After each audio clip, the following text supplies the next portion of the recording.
Hello everybody. Welcome to another stream. I hope everybody's Friday's doing well. And I hope that everybody's doing good. And if you were planning to pull for Rafayel's rerun banner, I hope your pulls were good. What else? I also hope that you were able to R1 him if you are pulling for him again. Basically, it's a whole bunch of wishes up in here. Me, I'm not gonna R1, I'm not gonna try anything else. I'm happy where I am. Because, like I've said before, my main focus is the story. Battle sure will help me in orbits and during the hunter contests, but other than that, I don't really see a use for because I'm no good at those. I'm no good at battles. I don't know if you've noticed while I was actually like doing the campaigns, or not the campaigns, but I was trying to do the rehearsals. Because all I'm good at is button mashing.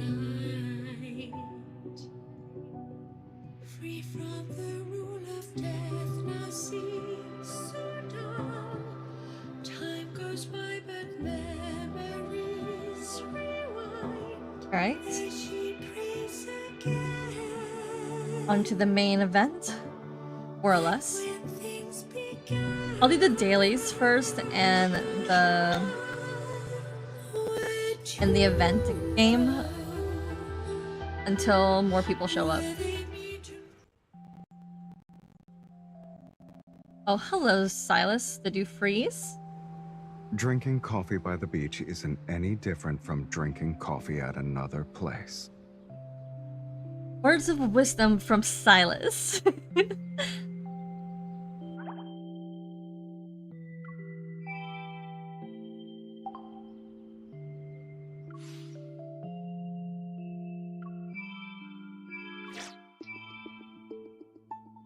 mean, he looks great otherwise.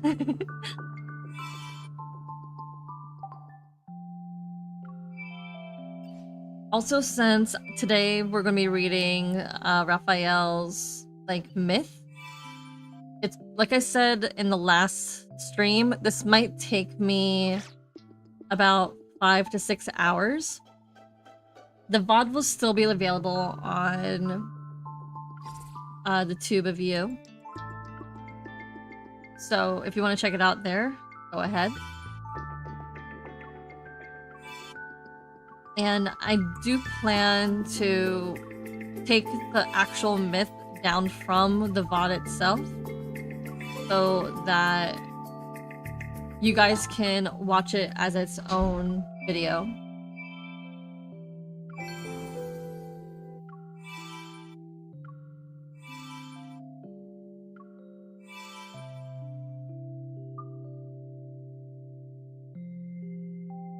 It's a shame that we can't change MC's hair color. I would love to change her hair color, but it's sad to say that we can't, because it's connected to the myth.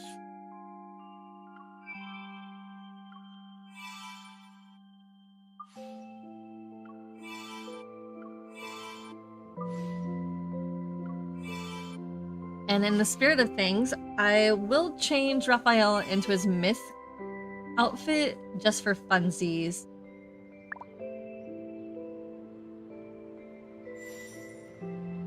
But first, let's see how everybody else is dressed. Let's start off with Caleb.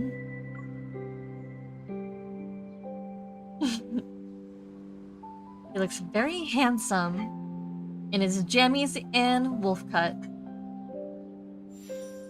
Alright, now Zane. Is today scarf day and no one told me? He's wearing this. Very handsome. Right, now it's Xavier's turn. It's Scarf Day and no one told me! His birthday outfit and his wolf cut. No one is perfectly normal. You're fine the way you are. You're too sweet. Alright, and now Raphael, if he's wearing a scarf too, it is Scarf Day. Or they're bullying him. It was Scarf Day and they left Raphael out. That's so mean. But it's okay. We're gonna be changing his outfit anyway.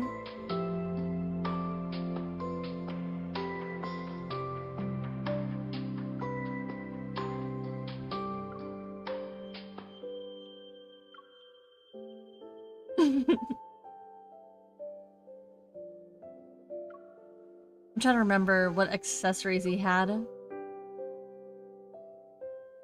There's some facial things, I think.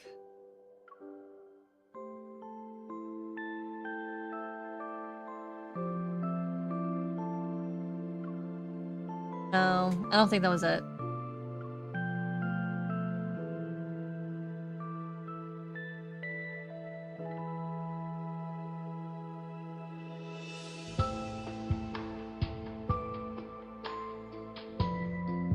No headwear or...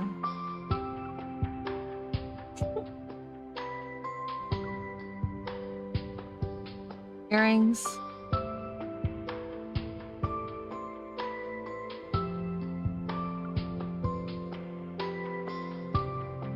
Yep, it was earrings.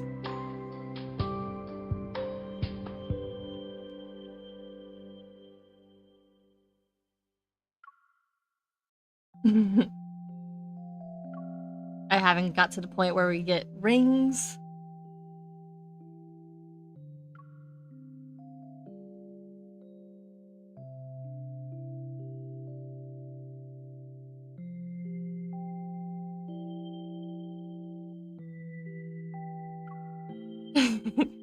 I would give him a whole bunch of kisses on his face. He's so cute. And too bad, so sad. When this banner comes back, you better believe I'm going to get Raphael's cat banner. You better believe it.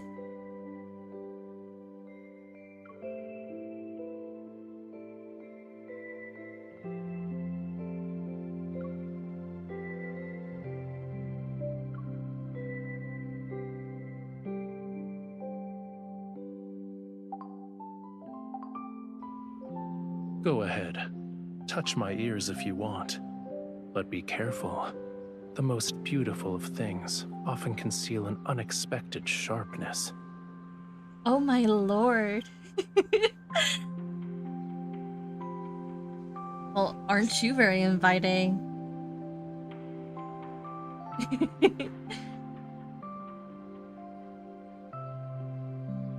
When will your fingers learn to behave? They always behave. I'm good, I swear. Wait. Here's... I'm making him blush.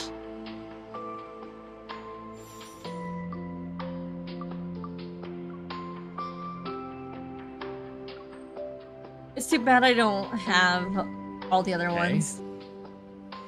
Are you greeting me? Should I say hi back? Well, here's how Lemurians greet someone special.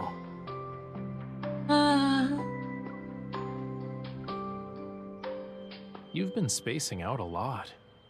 It's very jarring because I know there's a tail have a down new there, but he's friend. walking as if he has feet. It seems you two are getting along swimmingly. It's very jarring. This is obviously a trap. I'm not falling for it. Nope. ¿Por qué no? Ven aquí, Bessie. You're bold. Scandalous even. Oh, Te amo también, mi pez. Mi bonito pez.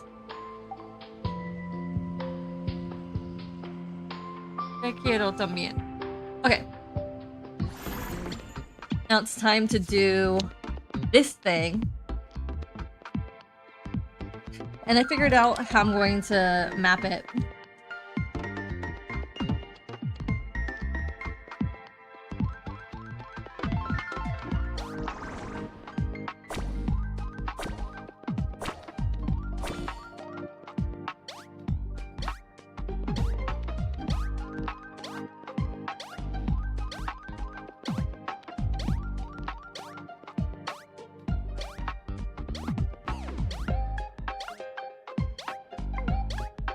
Hi, Lena.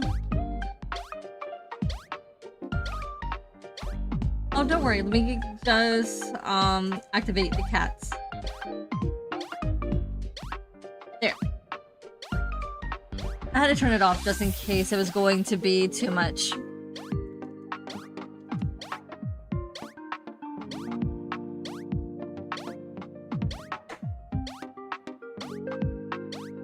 Alright, we're gonna use the keyboard for this.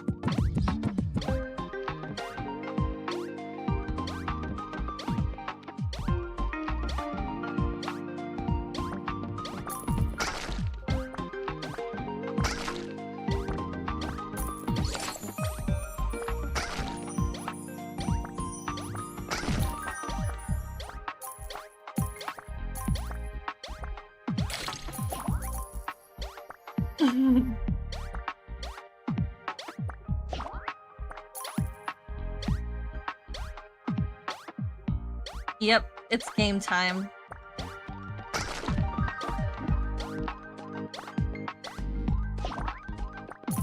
I mean, this game still reminds me of the one from Catch-22. Sadly, we didn't bounce like this when we were playing Catch-22. It makes it a little bit more difficult.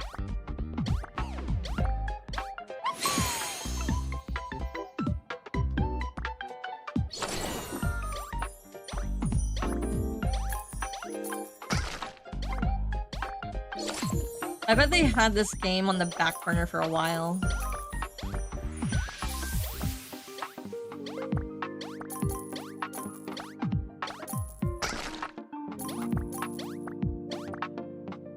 No! Thank God I didn't fall too far.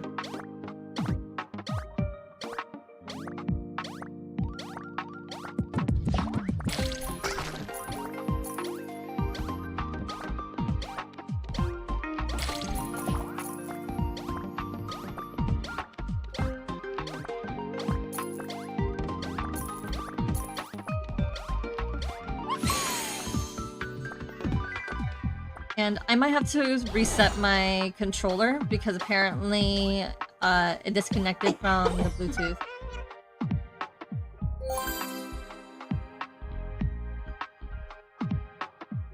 Or the Bluetooth disconnected from the controller. So I have to reset the whole LD player.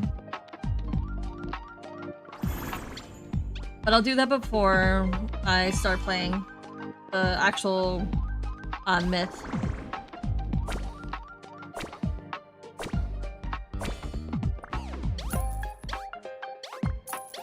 Let's see how far I can get this time.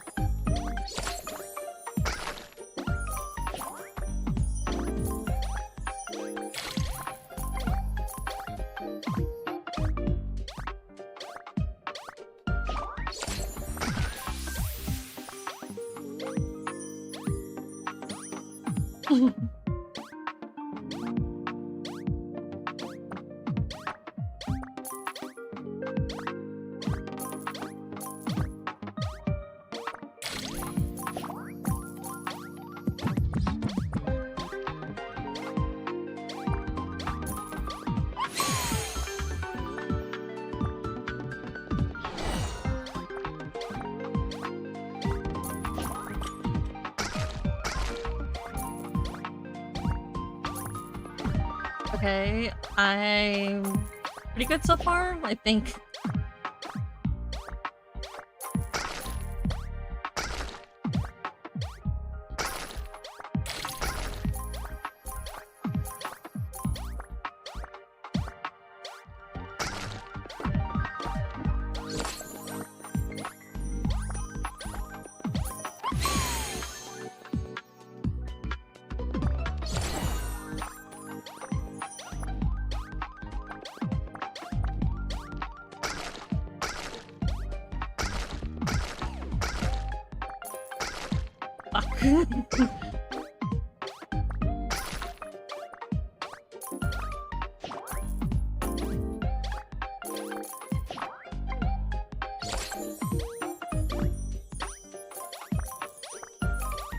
I didn't mean to cuss, by the way. I don't like cussing.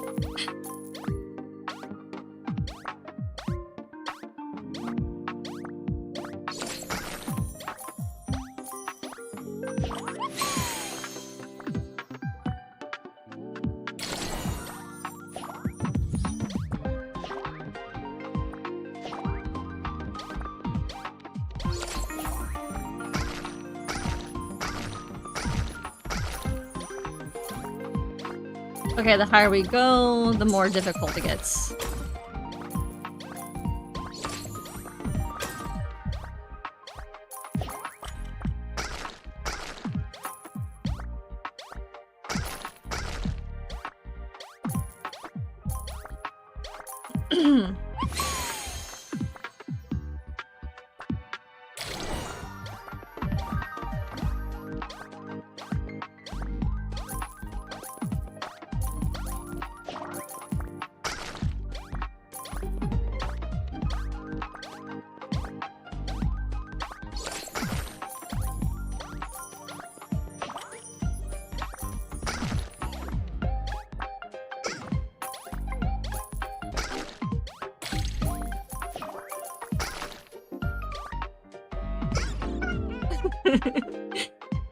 Oh, I lost.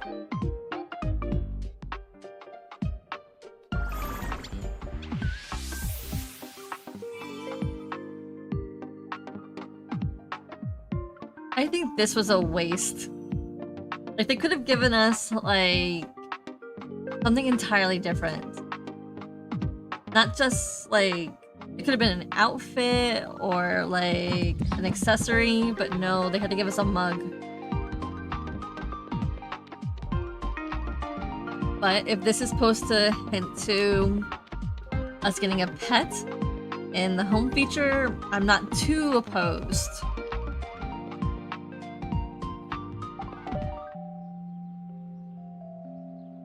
Okay, I have to reset the LD player. Give me a minute.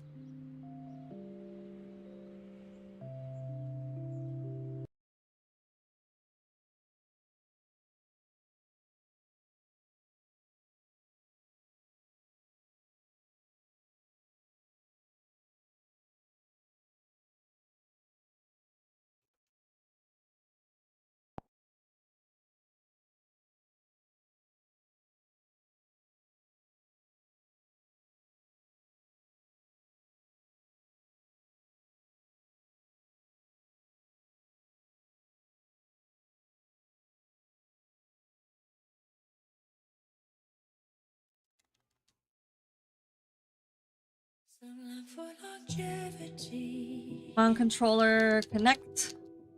Before fading to dust,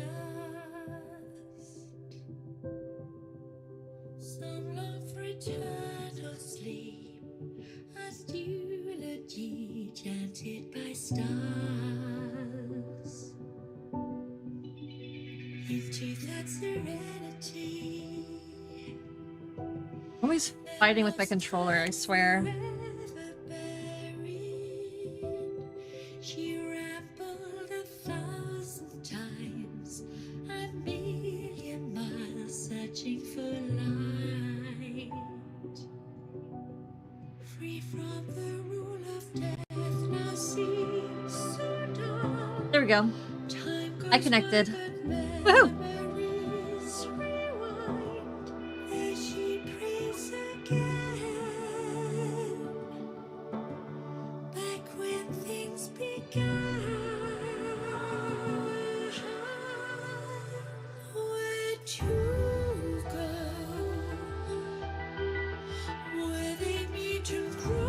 And like I keep saying, since this is gonna take like 5 to 6 hours, you can get something to drink, something to eat. If you need to bounce in the middle of it, you're free to go. Because the I knew VOD you'd will be still here. be there for at And I want to least 2 find weeks. an uncrowded area to watch And the it will sky. also be available visit on this the tube of place. you.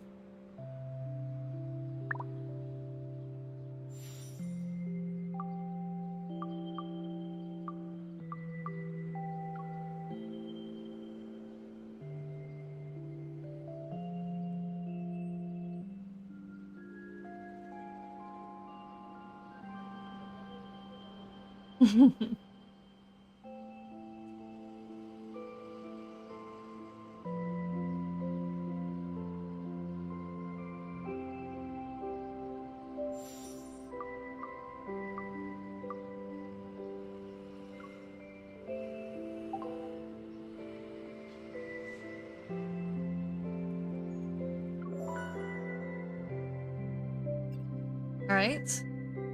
Time to go to the myth itself.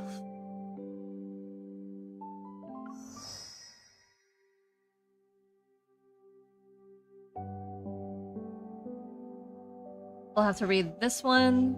We'll read this myth maybe in a couple of weeks if we have some time. But let's focus on the Tears of Romero.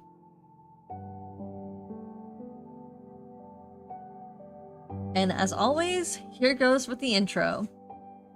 Hola mi amores, soy yo, Violeta Kitty, and today we're going to be reading another round of Love and Deep Space.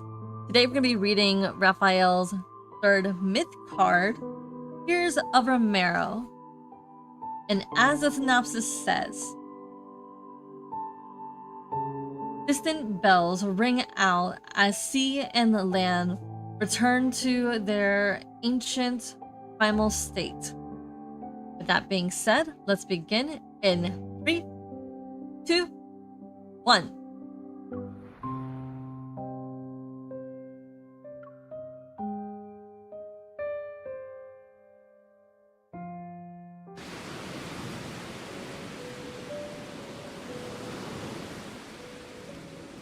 The Black Sea is about to devour the world. Humanity's last ark, the city of Romero, is perched on the solitary island.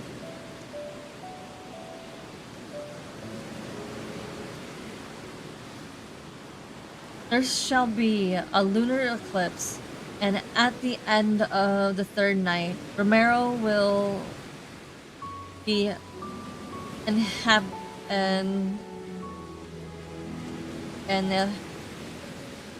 annihilated as it sinks below the ocean's waves. The tome of the sea god, which has foretold all worldly changes, announced the day in which humanity will be emerged during the first night. The sea god has abandoned us. He has abandoned everyone.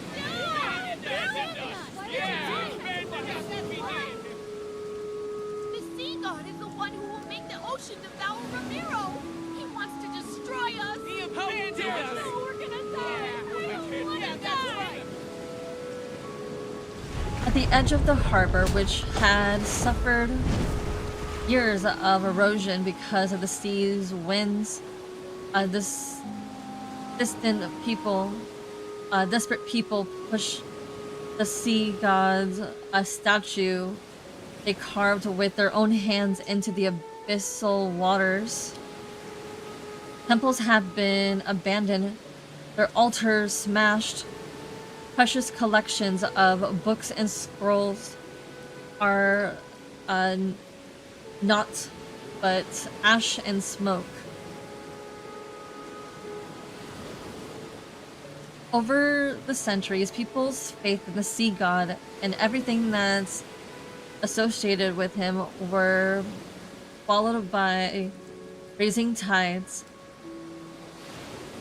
It was only a matter of time before they were abandoned and forgotten. The bride of the sea gods suffers this fate as well.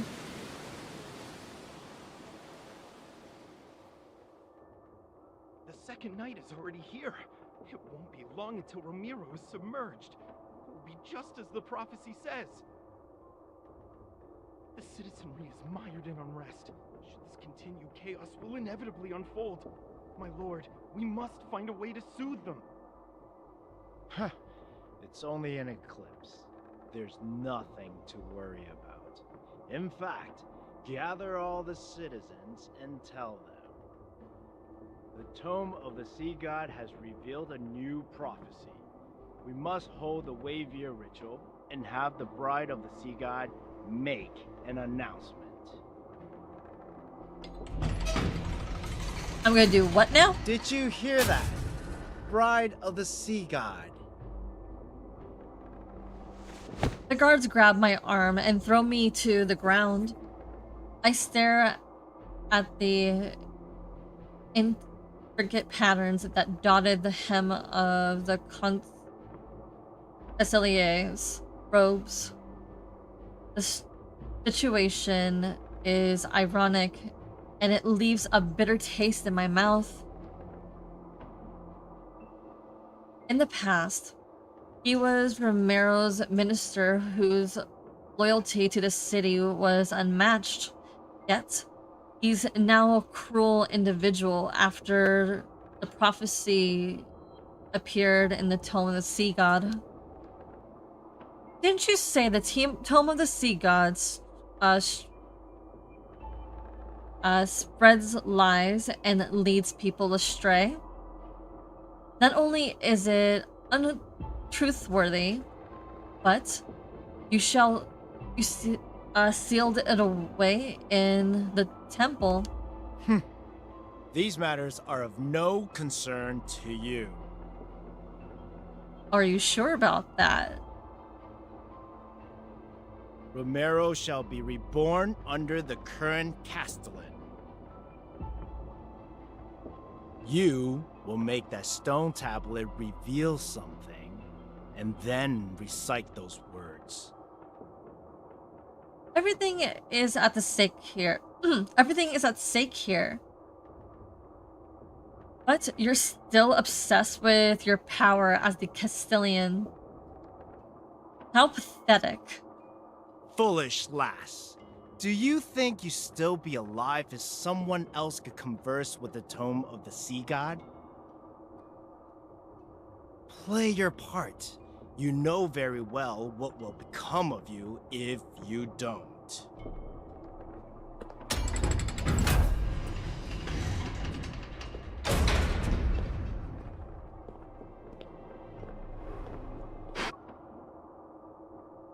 After hearing the heavy locks bind the doors, I'm once again left alone in the tower. Suddenly, a gentle breeze sweeps in. Blood on my face is wiped away. You're the bride of the sea god. Why are you letting humans mistreat you?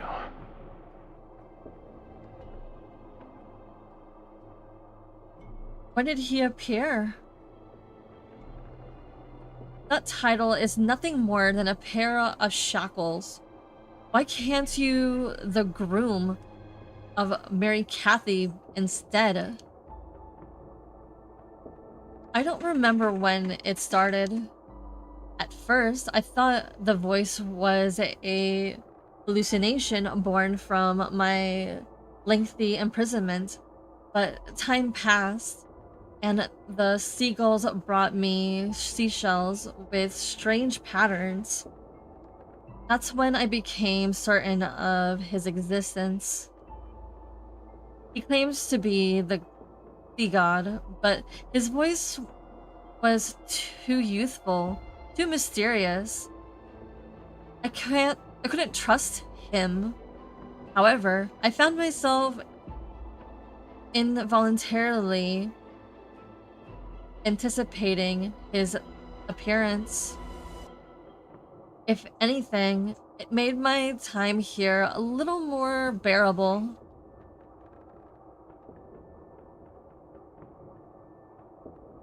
And like a person who was uh, fascinated while watching a goldfish in the bowl, he approached me. He tested me, tempted my heart to yearn for freedom as it sat in a pit of despair. Don't you want to escape? Tonight is your only chance. When the eclipse hangs high and the tides flow back, you only need to remember two things. Oh?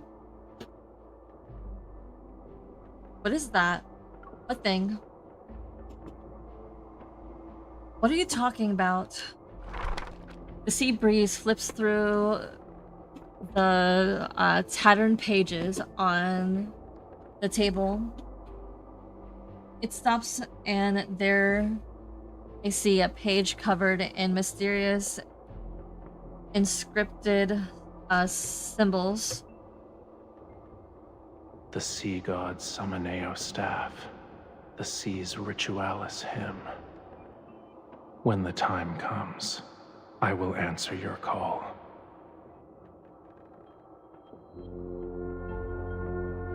The last trace of his voice are buried by the horn. I look outside and see an anxious crowd gathered under the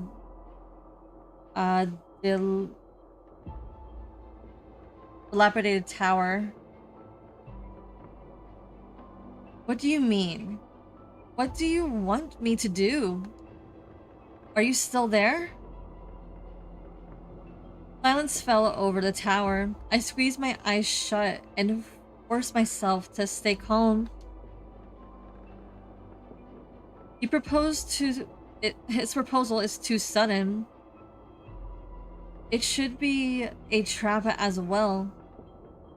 I'd be foolish not to question it. Even if it's a trap, does it matter? Is there anything more hopeless than being imprisoned here forever? I might as well take this gamble.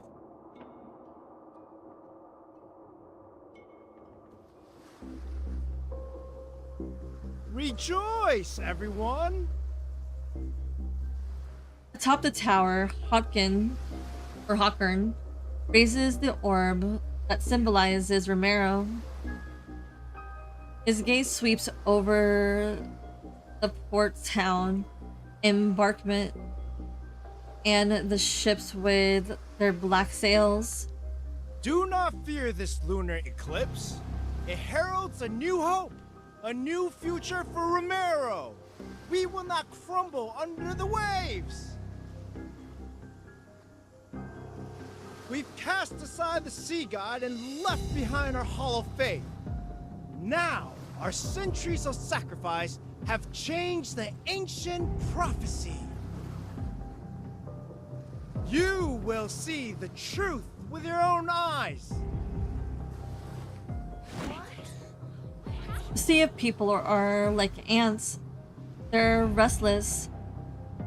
A guard shoves me, and I stumble to the edge of the tower. In that instant, the gazes below me, filled with disgust, fear, anxiety, and cold indifference, pierce me like arrows. I need to borrow the summoning staff. My lord, the power within the Tome of the Sea God has failed. I need to use the Sea God's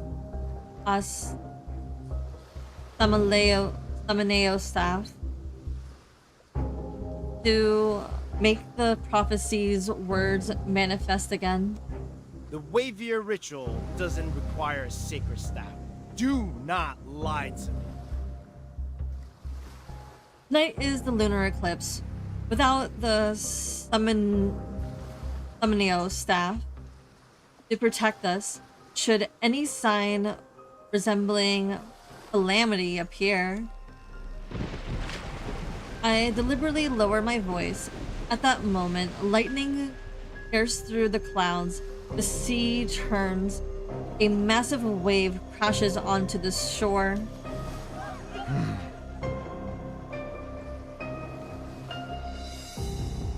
A moment passed, the sea god's ceremonial staff, its old age apparent, is given to me. According to him, I need to sing the hymn. I brush away the dust from the staff and raise it towards the tome of the sea god. Our silent universe awakens in the faint light, where dusk and dawn meet and emerge. Their young and pure sea god descends upon the first wave surge. The ancient lyrics flow from my mouth as the staff slowly traces a tune-like pattern in the air. Suddenly, mysterious singing drifts through the biting sea wind. With my voice, it echoes from afar.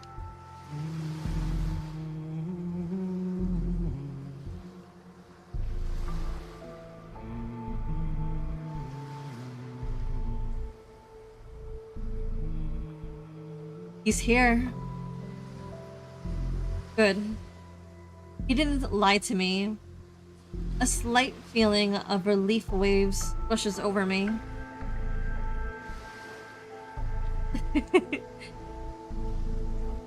Hello, Audie. How are you, Audie?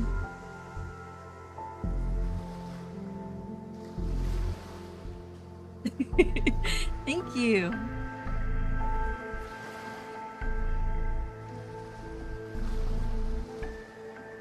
I don't... Is it cracking or crackly? I don't know.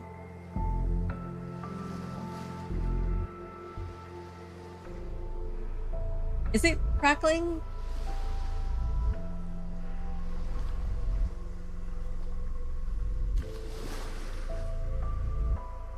Good, he didn't lie to me.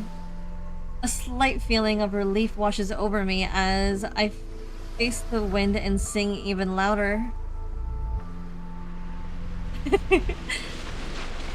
Well, welcome to the stream. I hope you'll be able to stay for a while. I mean, I'm gonna be here for over 5 hours, hopefully.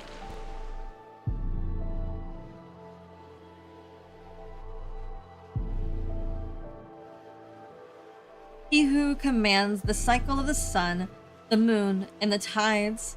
He who guides souls to rest in distant realms.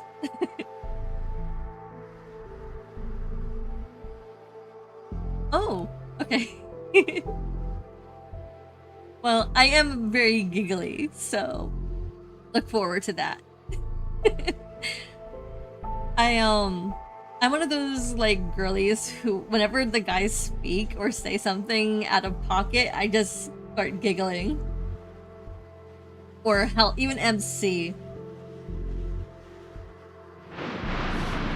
She's singing the Sea's Brutalis hymn! That forbidden song! Guards! Caesar! I know. He's my number 3. So, I know Sunsis is like, I'm on his, doing his myth right now. But, supposedly, Zane is my number 1.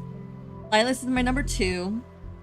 Raphael and Caleb, they fight for number 3. And Xavier is number 5. So...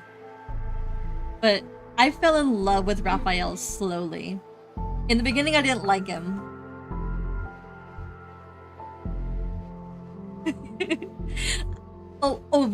Definitely. He kind of feeds my my dark romance itch. So every single time I read Caleb's cards, when he's more unhinged, that's when I love it the most. I was in love during reading his third myth. I loved his crazy eyes during the opening like Kindle. I was like, oh, crazy eyes, I love that.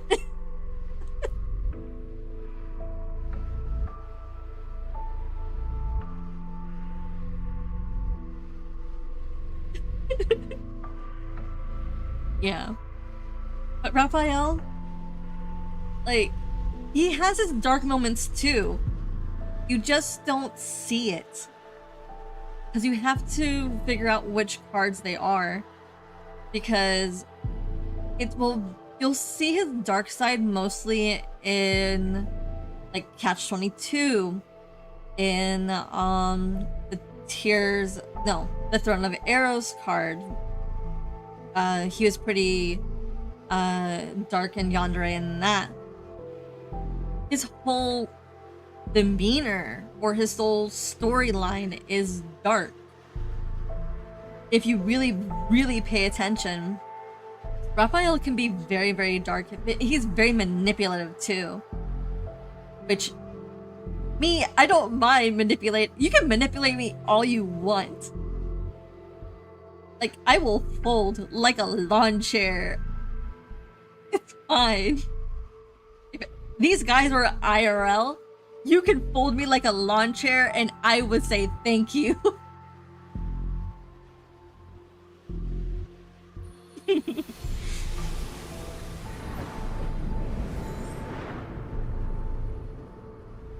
The guards lunge at me, but the staff emits a dazzling blue light that repels everyone.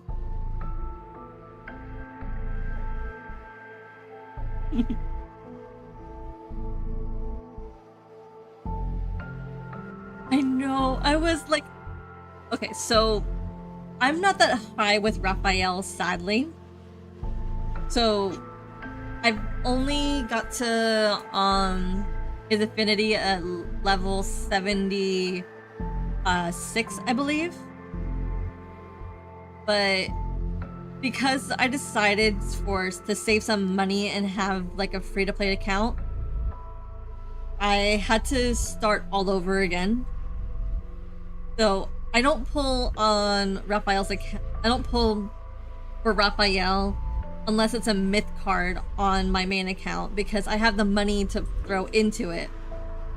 But if it's like a normal banner or a Raphael banner, I try to pull on my Raphael account, which is also my Xavier account. My Xavier account also has Raphael. I use them interchangeably, depending on the multi-banner.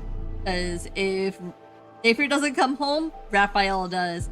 If Raphael doesn't come home, Xavier does. That's why I intertwine them. And then we got Zane, who loves me regardless, and he comes home every single time on any account.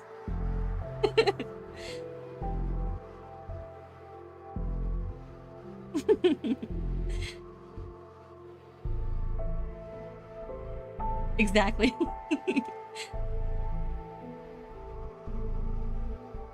I mean, the next banner that's happening after this, I think, is a multi-banner. And on my Raphael account, I have 29 to close to 30,000 diamonds. So I think I'll have enough for the banner. And my strategy is this. Pull until I get Raphael.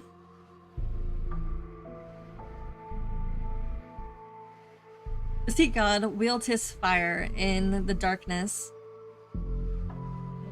He is the blazing sun who ignites the lost night.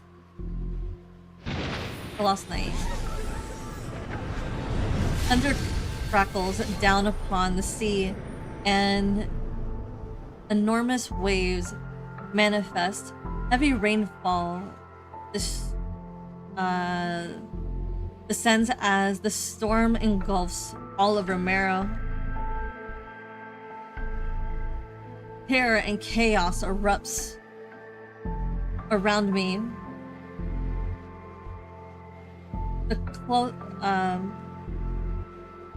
I clutch the staff tightly and continue to sing until a beam of light appears. It points to something under the tower's waves. I brace myself before I leap onto the ocean.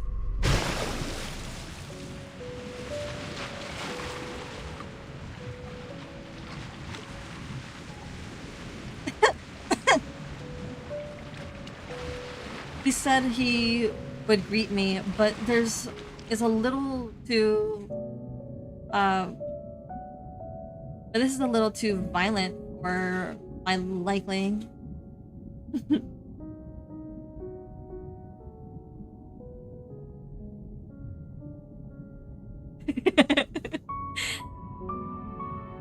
I mean, I would say I am a kitten, so I'm Silas's kitten,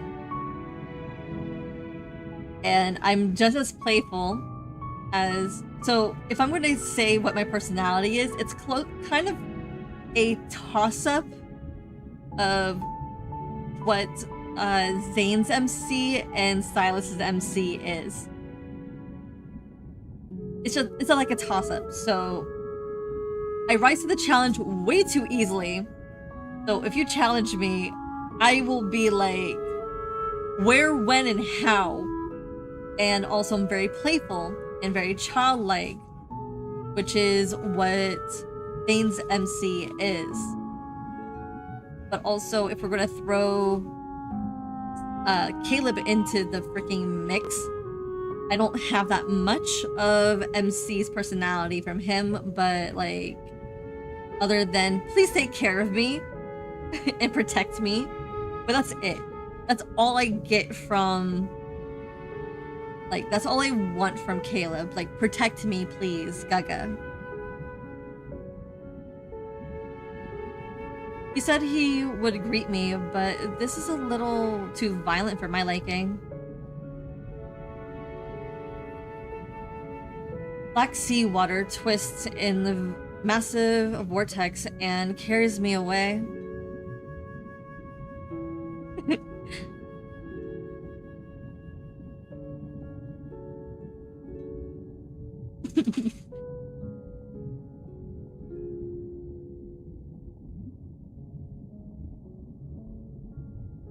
Well, that's what it's not that I like Silas for that fact. It's just that he challenges a lot. And my personality is, if you want to challenge me, let's go. I will rise to the freaking challenge. But also, I like monsters. So you could say that my reading is monster related. Hence why I also love when Rafayel's Mermaid Myth came out the first time. I was in awe, and also went straight to all the fanfiction websites, because I will applaud the girlies. I will applaud them for writing good fanfic. I was in awe for 3 weeks.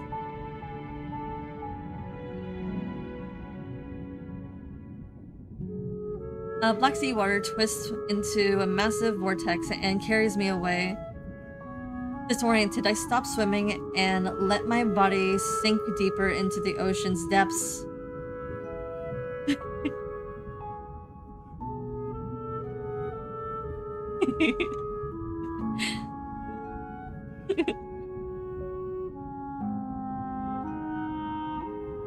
Neither am I. This is why I bounce around between all the allies. I'm still waiting for the sixth ally to get announced. Because once he is, I'm gonna have a new obsession. But heaven forbid the name is something I cannot be behind. Because I heard it's going to be like Sutherland. And I was like, what? No, you try screaming in that one, you're having fun.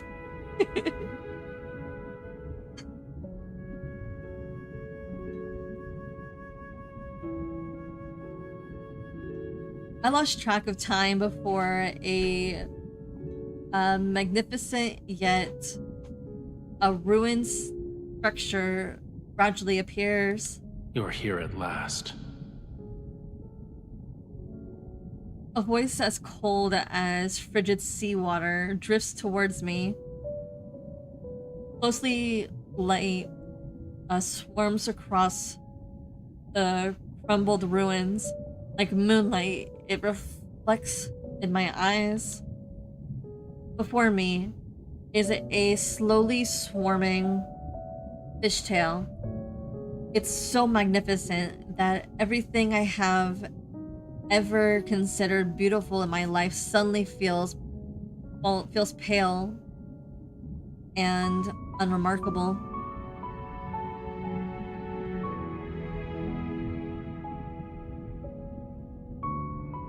A human body with a tail of a fish and the power to control the ocean. Are you the sea god? My identity is of little importance. Several heavy chains are wrapped around his body. Powerful runes, barely visible, keep him imprisoned, immobilized. I've saved your life. Now then, release the seals that bind me. Why would the sea god be imprisoned in a place like this?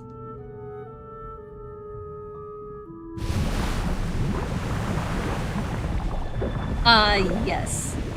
My husband. I could be lying. I can help you. But I can also let you drown in these abyssal waters to keep me company. You wouldn't do that shit.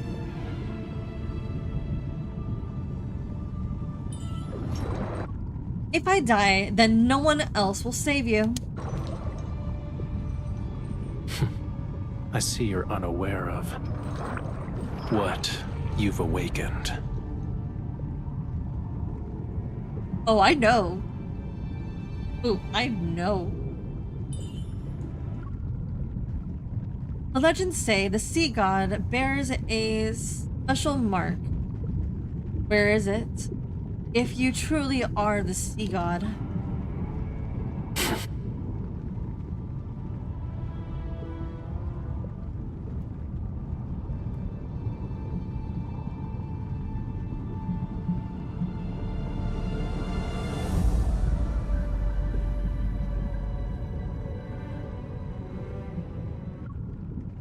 The seals on your body are intricately powerful, incredibly powerful.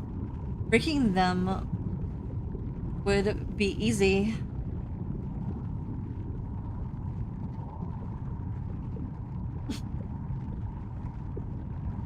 I know, he's so handsome.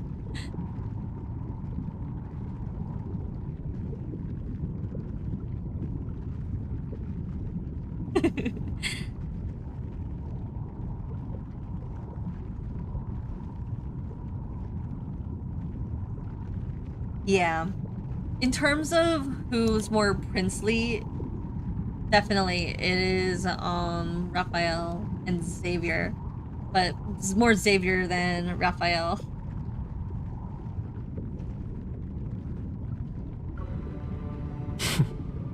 Your power alone is no match for these. Its scale is as cold as the lonely moon. At dawn, it shall pierce your heart. Oh my god, I love it when he's dark. The Ritualis hymn you sang, that is the answer. Bueno. Aren't you afraid I'll take your scales and disappear without a trace? You shall find no hiding place wherever the sea flows. Oh my god.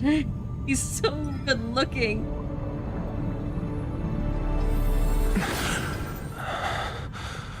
Oh.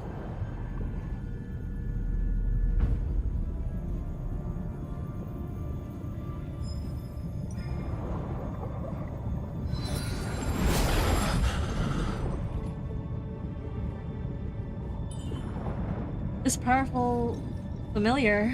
This is the mark you've been searching for. But it was also a seal in another form.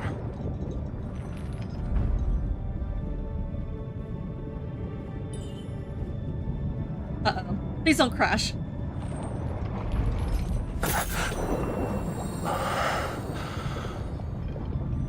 The voice of the storm. Come to me.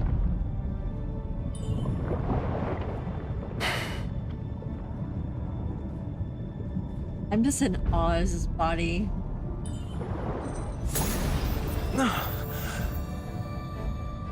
Oh my lord. Again. You don't have to say it like twice.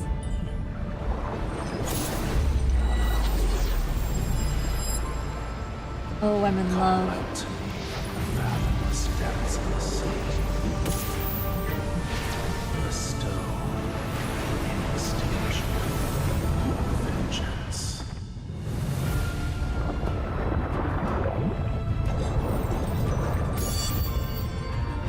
He can have me any day, The sea anytime, has been completed. wherever he Of wants. these waters.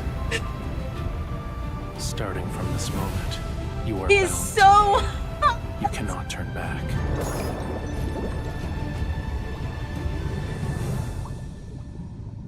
I'm so sorry. I fangirl too much. He can have me any day, anytime, anywhere. Like, it could be morning, noon, and night. I don't care. I'm his.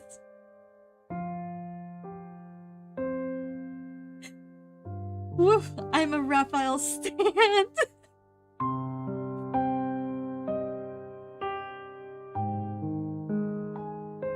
Yes, his outfits are amazing. He knows how to dress better than most of the allies. Well, he doesn't dress better than Silas, but that's because I feel like Silas has a personal, like, stylist. Silas has a stylist. And Caleb just has to wear his uniform. And, Zane just dressed for comfort, because whenever he's on a day off from work. And Xavier just is nappy attire.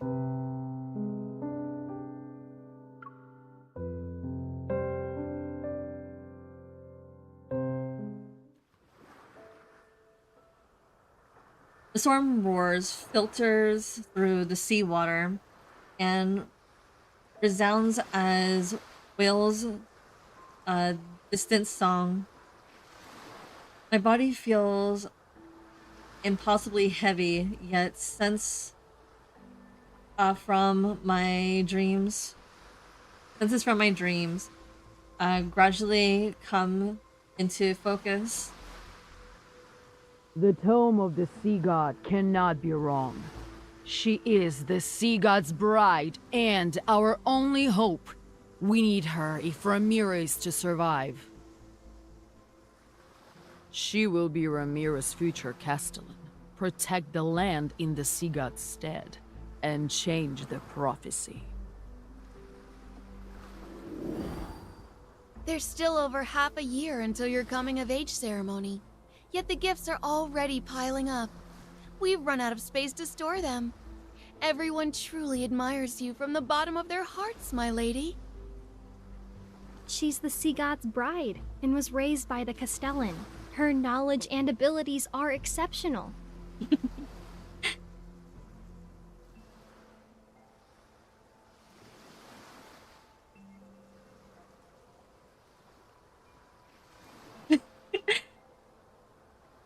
Well, I see a Mephisto every single morning outside my window.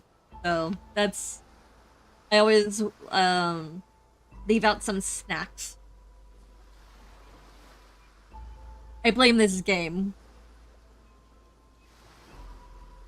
Because where I literally just leave out some breads and berries and some like fruits.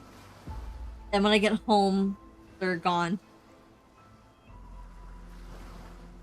I blame this game for how much I feed the birds. I should not be feeding crows. But I've been feeding crows ever since I fell in love with Silas.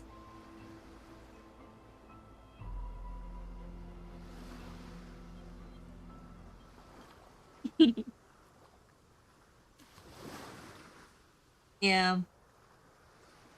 Raphael gives me two different feelings. He's like baby boy and like, ooh, daddy. He gives me mixed feelings. But I already know it's a manipulative tactic, at least in the main story, to keep us close. She is kind and approachable. A wonderful person deserves all the best things in life. Look at what our foolish devotion to the sea god brought. Death, disaster, and the prophecy that Romero shall be submerged more quickly. The sea god will never save Romero. The bride of the sea god is nothing but a farce! She and the sea god will destroy Romero! They lied to us! Why would he do this? He's a liar! Run, my lady! Don't let them catch you!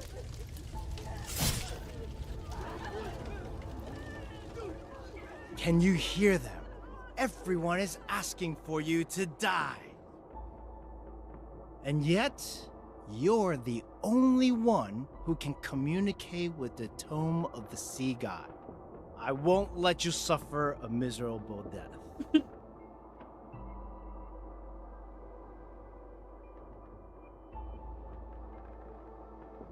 I mean, I actually did commission a friend of mine to make cuttlefishes. She still hasn't delivered my Rafayel cuttlefish. I asked her to make one for me, and she's still like, no. Because I just like gave her a yarn, and I'm like, I would like a cuttlefish in these colors. And then when I told her that, oh, I'm gonna name it Zane, she put two and two together, and she was like, this is because of the game, isn't it? And I'm like, yes. I want some cuttlefishes to represent all the allies. And she's like, I'm not making you cuttlefishes anymore. I'm like, why?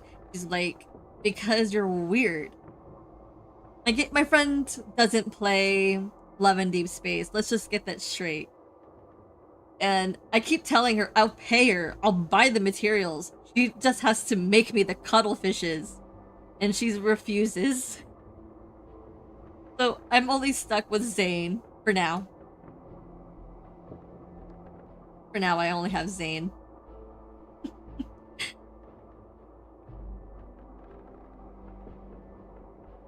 Yeah, I want to see it too. But my friend's like, no, I'm not making you any more Love and Deep Space related cuttlefishes. You only get one. I'm like, you're so mean.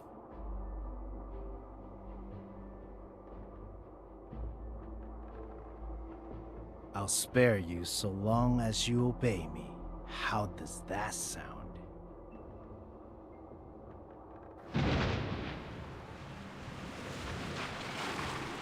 I mean, I took a picture of it. It's in the Discord.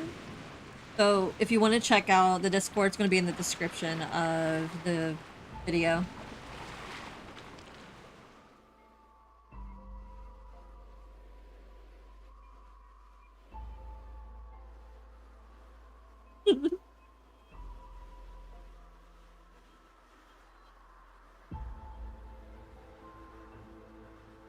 I mean, I tried to convince my friend.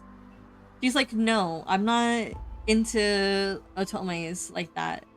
And her excuse is because I have a boyfriend. I don't need a virtual one. I'm like, this is just for storytelling, entertainment.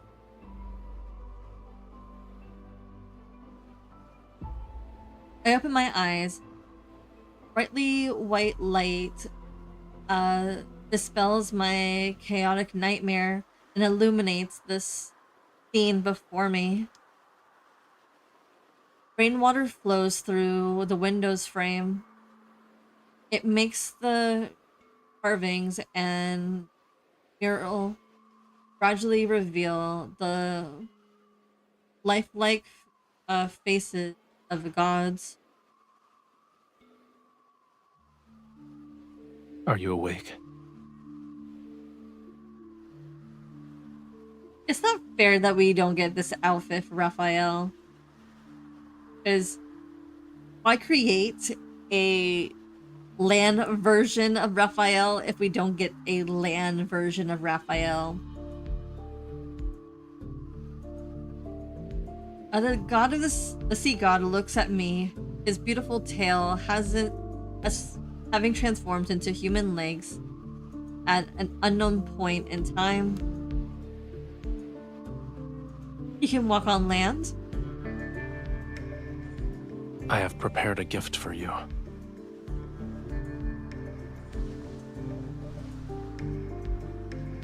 He lifts me up and directs my gaze to step below. Hawkern, his most trusted minister, the tower's guards captain. Those who had bullied and abandoned me are now on the ground. Bound, they crawl and struggle, their eyes filled with fear and despair. Their lives are in your hands. Would you like to deal with them one by one? His hands cover the back of mine. He guides me to raise my head in hand, and lightning gathers in my palm.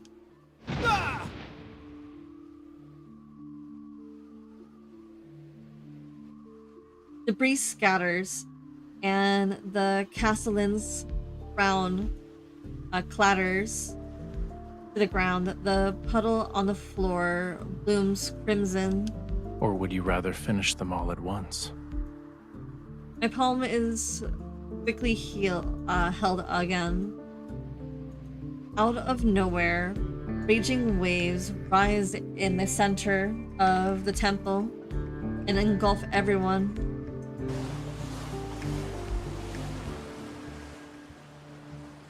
Watching them struggle as they suffocate, I feel a sense of satisfaction. However, an indescribable emotion wells up. The sea gods already has its terrible reputation. Would this make the people hate you more? Lower your hand then.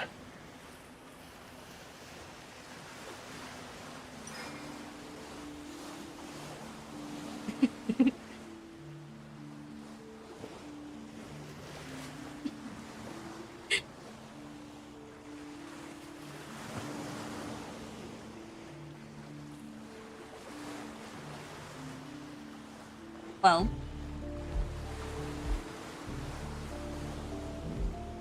I have a little bit more gentle heart, so I wouldn't have struck too bad, but it wouldn't stop me from at least sending out some warning strikes. I paused before I held his hand even tighter. I hear him chuckle as the illusionary waves shimmer with a rippling light. They reflect the cold and emptiness in his eyes. The faith of humans is nothing more than self-interest. They worship when they need something, and curse when they don't get what they want. Why should I care about reputations? As if he had his fill of watching their deaths thrones. He releases my hand, the water vanishes. They claimed I've abandoned this world. Very well. I'll let them be a witness to true annihilation. This is only the beginning. Don't you dare become merciful too swiftly. Of course not. You're overthinking it. I would never. The dying Castellan, struggling to probe himself up, his gaze burns with a fury that could shoot flames. You, if it weren't for me, you would have been executed. How dare you repay my kindness with betrayal? I find it ironic that every single one of these, like, myth cards, except for, like, Xavier's, Lumiere myth, and, Silas's, like, modern day myth, every single one of their cards have some sort of person that's truly against MC and want her dead, or are very opposition to her. I find it ironic. Every single one. We had this one. We had the like in Xavier's standard myth, someone wants her dead in that. Like, every single one of these myths, they want her dead. Someone always wants her dead.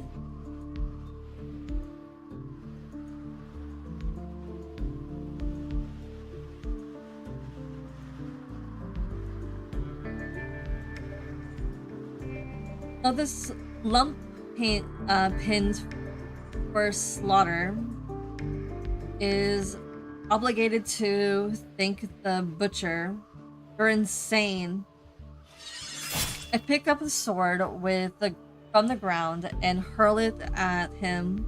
The blade stabs into his shoulder. Ah! Don't forget, your life is still in my hands.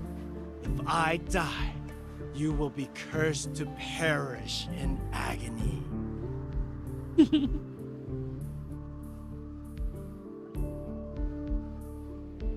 I know, right?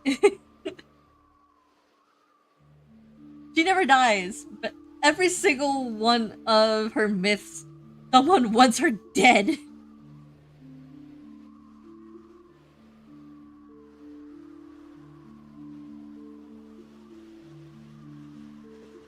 Then we'll die together. Does it look like I'm scared? A swift death is better than living as a caged bird somehow forever. A curse. The sea god lifts my chin and strokes my cheek. Tranquil like blushing green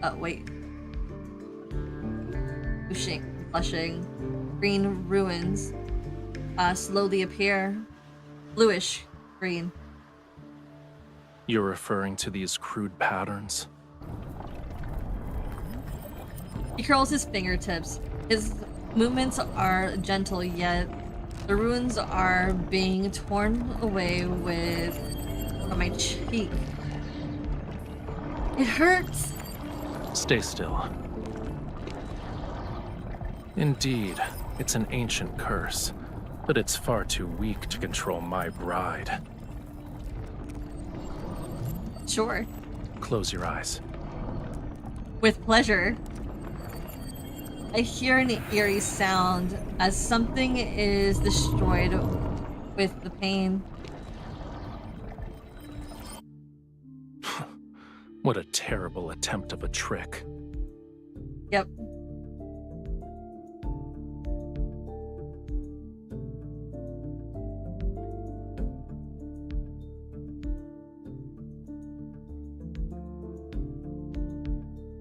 there's another, like, I think the stone that's pretty close to bluish green is tanzanite. I think that's tanzanite.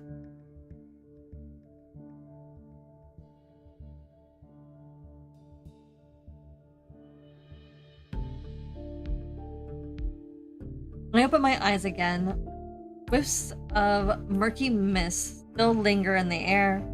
Nearby, the castellan is struggling in midair. I know, right? The water tenderly tightens around his throat. These magics can't be wielded by humans. Tell me where you found it. What right do you have to judge me?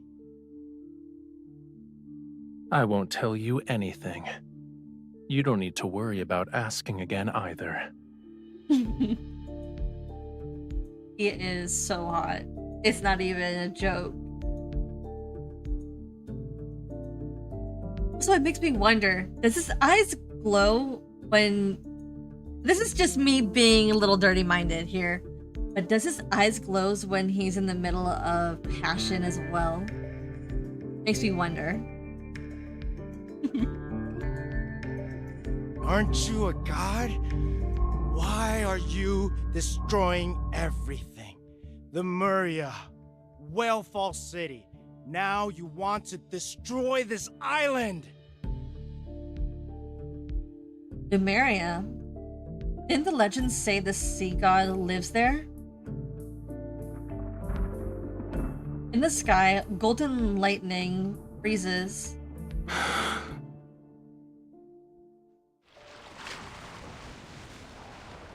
Dark-colored waves surge. When the water... Why is it so fast? When the water recedes, the Castellan is... and the others are vanished without a trace. Where have you taken them? They're in a more appropriate place. Why didn't you just kill Hawkern? The bloodstained crown... You were imprisoned. Why is it so fast? The blood-stained crown flies into his hands. It immediately crumbles to dust. How many years? If the hatred from that time could be offset most by him definitely. dying instantly, I would happily grant your wish at this very moment.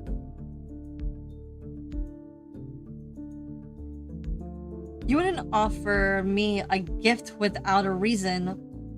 What is it that you want? Tell me. You are my bride, aren't you? He touches the pearls in my hair before he lowers his gaze. Removing unsavory elements from my bride's life is my duty. Oh. As I debate whether I should confront him or try to extract information, or subtly and thunderous crashes resound outside the window. The storm has destroyed a decent embankment. The sea water rushes in like a roaring beast as it flows directly into the city. What is happening? This is the only this is only the second night Ramiro shouldn't be thinking now.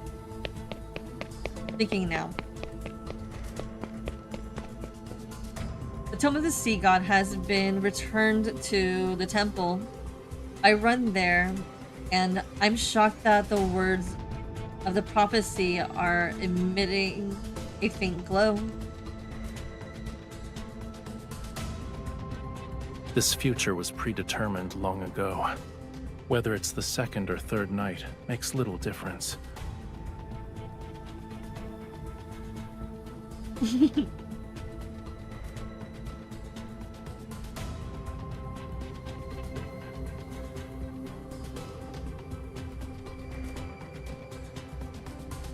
You knew this day would come. Why are you surprised?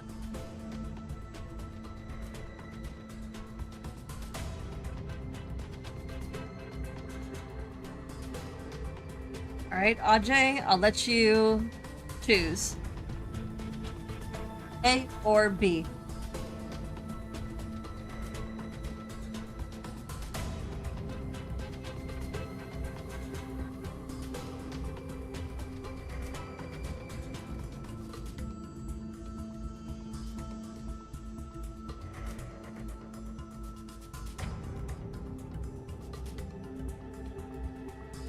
I don't want to die. This place is my sanctuary.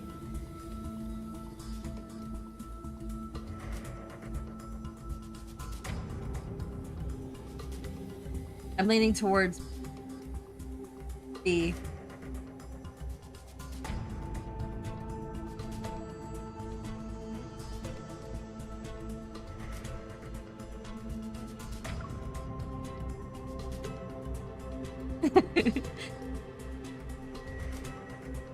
This place is still my sanctuary. Regardless of what happens, I can't stand by and watch it be destroyed.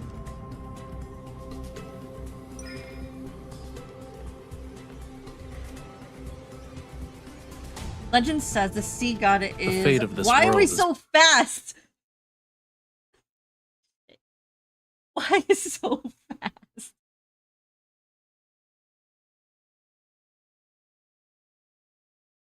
I get you're trying to get a lot of information out, but you don't have to be this fast. Legend says the sea god is all-powerful. He has overturned oceans and moved mountains, so you can save Romero, yes? Predetermined, and legends are just legends.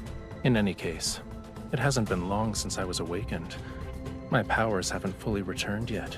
Why should I risk my own life for a city that despises me? Mind you, I would have to defy a prophecy in the tome of the sea god.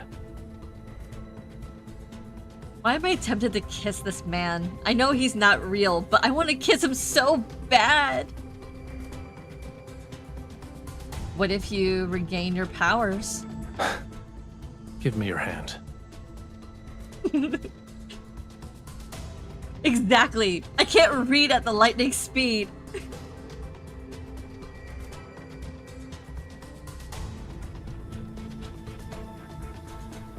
A cold glint flashes as he cuts both my palms. He intertwines his fingers with mine, and our blood mixes. It drips into the tome of the sea god. Golden light rises from this tome of the sea god like threads of silk. They unfurl in midair, and waves turn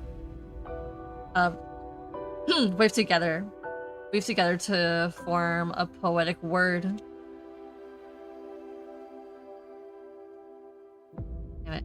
Lumeria who seeks Lumerian who seeks absolute power, combat the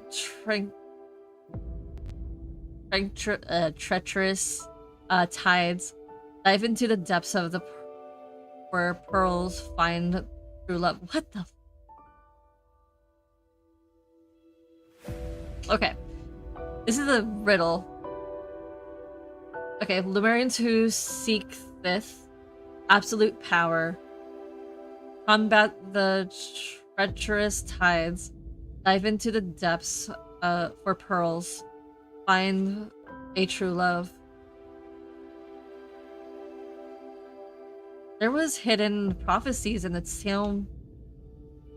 It makes sense now. Despite the fact I've conversed with the tome of the sea god many times, I could only decipher fragments and incomplete phrases. Yet, what's more shocking is the meaning contained in the words. I struggle to grasp the most critical line. To find a true love, that means the sea god appears more composed as he raises his hand to brush away the text and heal the wound on my hand. You already know the answer, my beloved bride. Okay.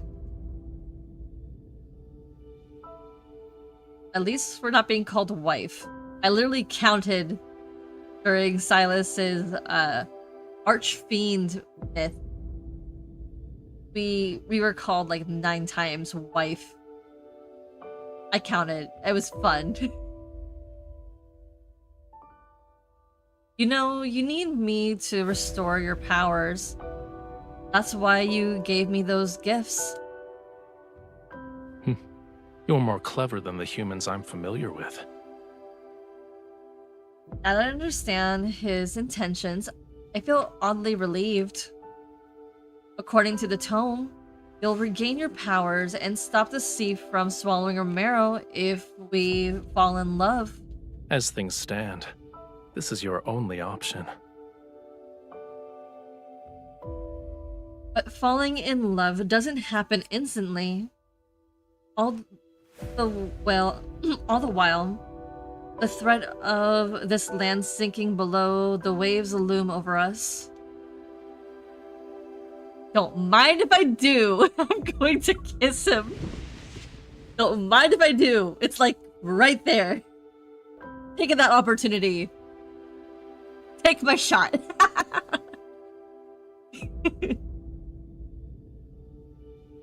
Mustering up my courage, I wrap my arms around his neck and kiss him without any hesitation.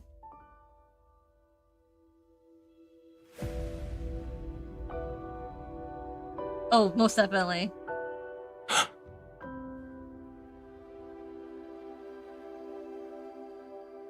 The god's lips are warm. Before he can recover from his surprise, I quickly pull away. Well, has your powers been restored? Even just partially? He grabs my arms, pulls me close, and bends down to return my kiss. Why are you so fast? The intensity is overwhelming that I wince and draw in a sharp breath.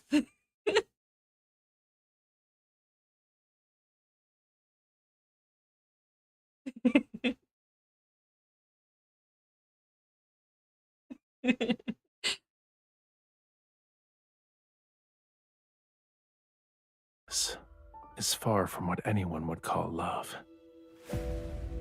It's still better than sitting and waiting for death. As long as I'm here, death wouldn't dare to visit you. Do you remember how you awakened me? The Samario staff and the seas.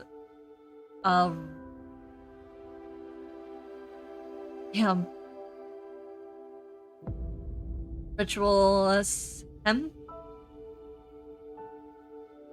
Him?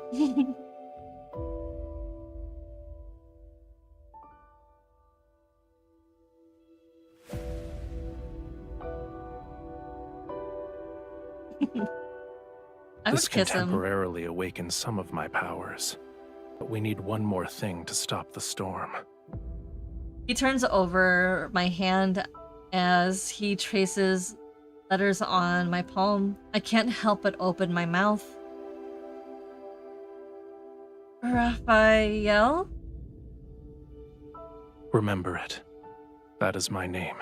I would kiss him Recite so my name much. in your heart with the utmost devotion. Then, sing the hymn for me once more. Will do. He suddenly dives into the storm, and his legs transform into a brilliant fishtail as he soars above the terrifying waves.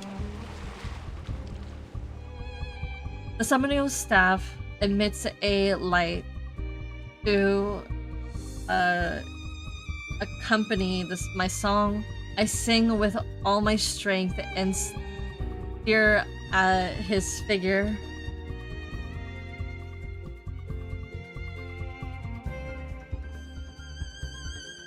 He glides along the top of the water, lightning from the tip of his tidebreaker Titan. Wait, I thought we didn't have that yet. Strikes the heavy storm clouds. Streams of golden lightning swirl across the sea's surface. The rain stops.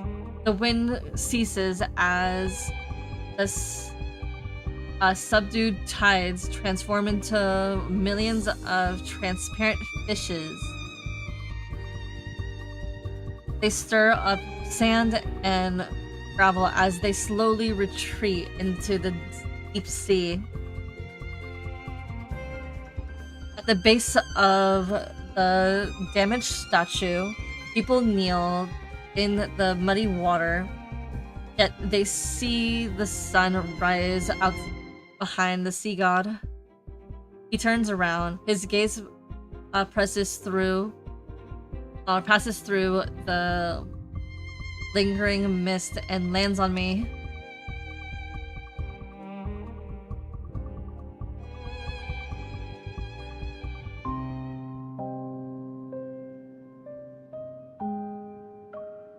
Alright, on to chapter 3.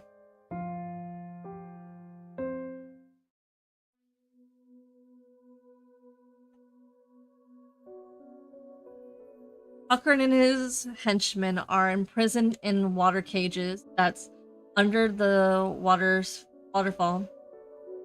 They receive my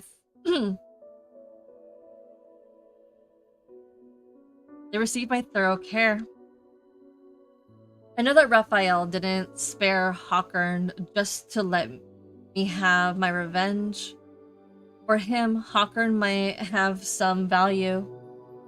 He tried to ask him about it, but Rafayel wouldn't give me an answer. As the heir to the previous Castellan, I become the new ruler of Romero. Unexpectedly, some rumors begin to spread throughout the city. The sea god's brides awaken him. Now he carries out her orders without question.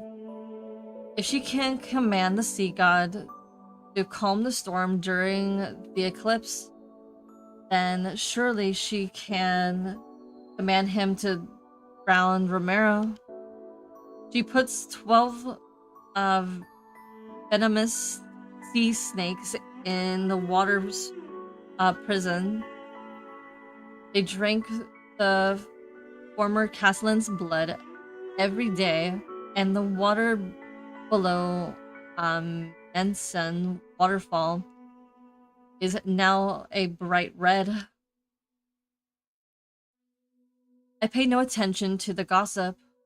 After all, I have no intention of ruling a city that that once abandoned me.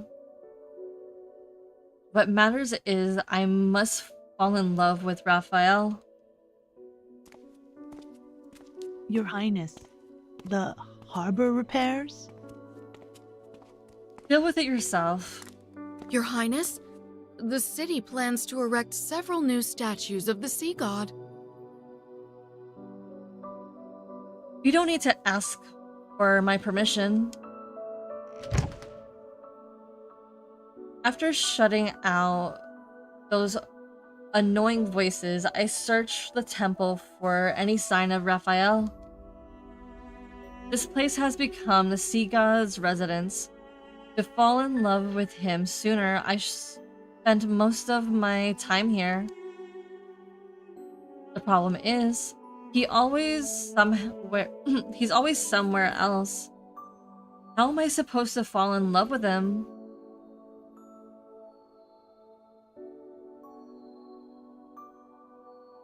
What is this? You forgot about the scale already? The scale I held in my hand had transformed into a blue seashell. It's now hung from a delicate silver white chain. Is this the token of affection? At the very least, it's not a token of hatred. The necklace is put around my neck, and the seashell is like a crystalline mark over my heart. Keep it safe. It's a piece of my heart.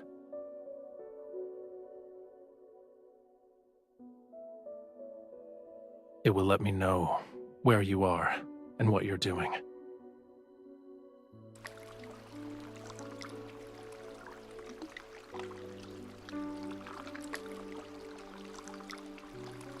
You can track my every move, but I have no idea what he's up to. It's not exactly fair. In the center of the temple, several springs converge into a deep, mysterious pool.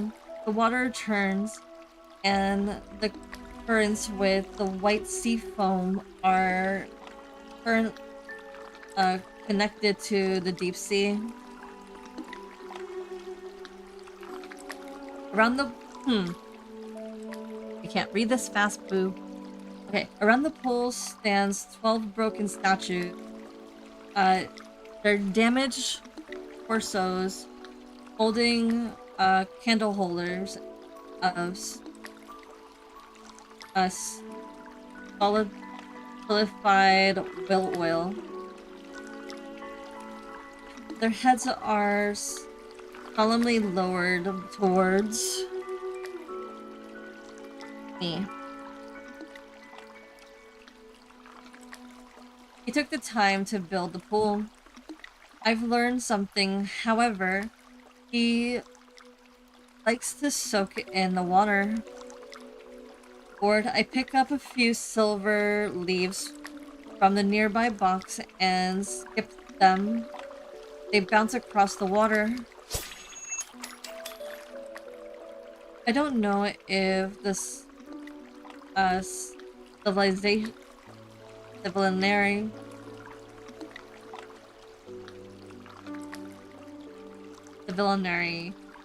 is trying to carry favor with Rafayel and me.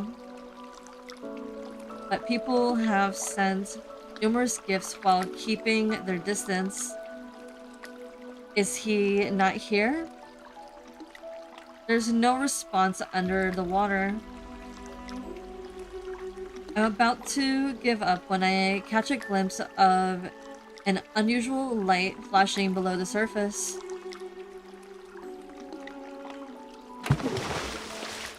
Curiosity compels me to dive into the water. Why are we so fast? Okay. Sorry. Okay. Some curiosity compels me to dive into the water and get a closer look, but someone suddenly grabs my wrist. It's impolite to enter my bedchamber without greeting me first.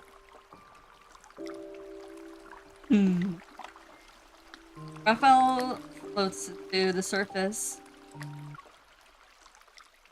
His long hair spreads out along the water's surface. I can barely see his tail. It's like a strike of cold yet beautiful multicolored sunlight you'd see during a sunrise or sunset.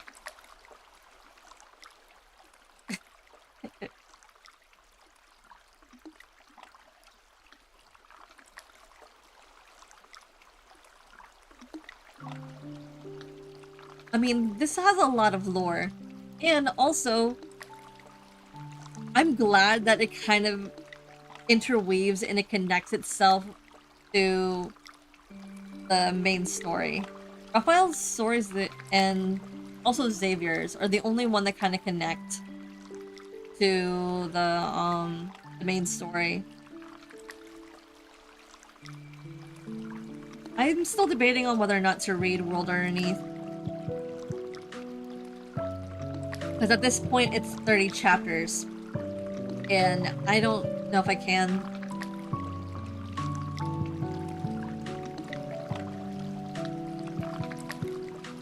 I supervised the renovations of the temple when I was 15. If anything, this place should be mine. You are correct. I shouldn't have stopped you. He tries to drag me. Why are we so fast? I mispressed something. He tries to drag me into the water, and the churning current instantly transforms into a furious beast. It approaches me with an open maw.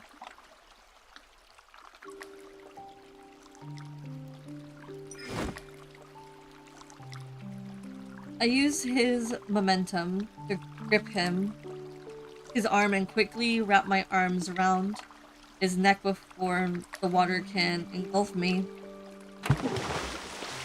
It's cold. Yes, and you could have avoided this. I wasn't afraid you'd vanish. I was afraid you'd vanish again. When I wasn't looking. How are we supposed to learn more about each other and fall in love if you're not here? Is clinging to me like an octopus part of your plan to fall in love with me? Cuddling can be used as to gain affection, but there's also another reason. A cold water droplet slides across the tip of my nose. I sneeze multiple times. Why are you so delicate? Because I'm human. The water is your bedchamber.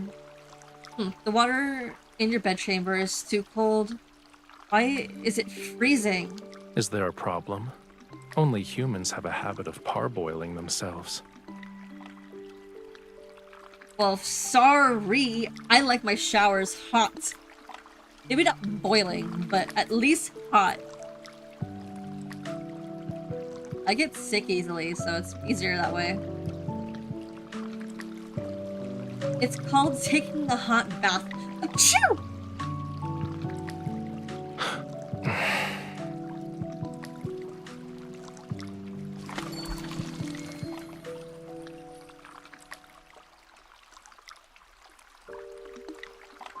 The current carries us to shore. Raphael's tail transforms into a pair of legs as he steps onto the stone, tails inland with seashells. You say you don't want to die, and yet you jump into frigid waters. Your desire to survive is rather wanting. You say you need to fall in love with me, and yet you're nowhere to be found. Do you actually want to get your powers back? I never believed an intangible emotion such as love could serve a purpose. It is so sad. He sets me down as a ball of flame rises from his palm. I flinch and pull away, but he places it on my hand. It's not burning me, and it's warm. Are you no longer afraid? He creates several more spires of fire and uses them to dry my hair and clothes until They're comfortably warm. I'm only following the tome's revelations because I don't have an alternative. I won't fall in love with you. It doesn't matter how close you get. Don't worry. I just fight to survive. Don't misunderstand and think I'd actually fall for you. That's so mean! They're both like, no, don't expect me to fall in love with you. They're both gonna fall in love with each other. This is ridiculous.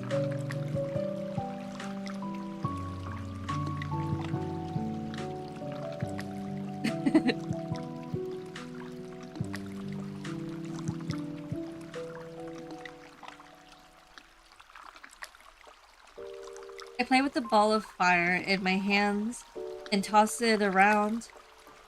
The dancing flames cast a softness across Raphael's face that didn't suit him. He sits beside me on the stone steps and carefully examines the ornate box.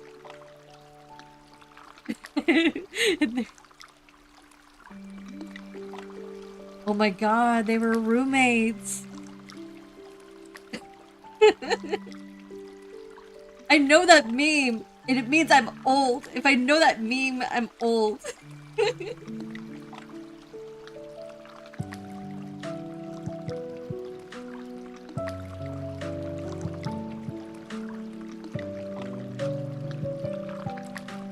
These are gifts from this Sizzle and Murray.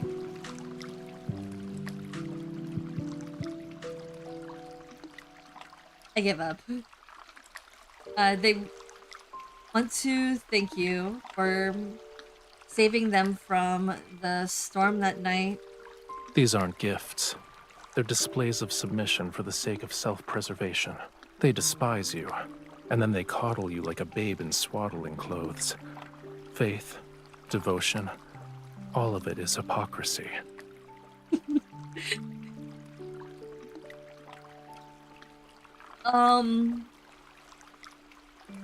So if you were watching Vine in the 2010s, yes, it's an old meme because the meme was they were roommates. Oh my god, they were roommates. So it came from Vine, and Vine became TikTok, which is now what we have now.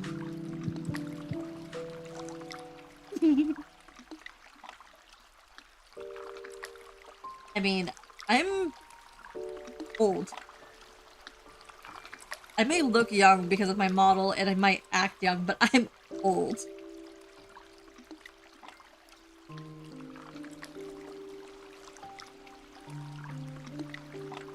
You don't seem to be furious, though.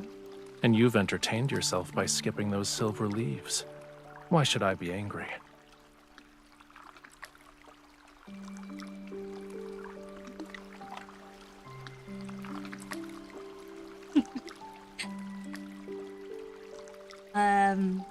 I graduated in like a year before that.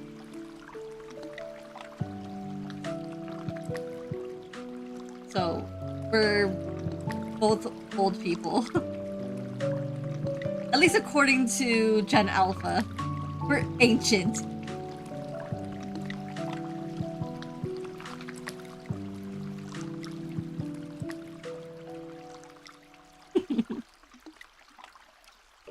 But yeah, according to Gen Alpha, we're like, in Gen Beta, we are ancient. We're like 1 foot in the grave.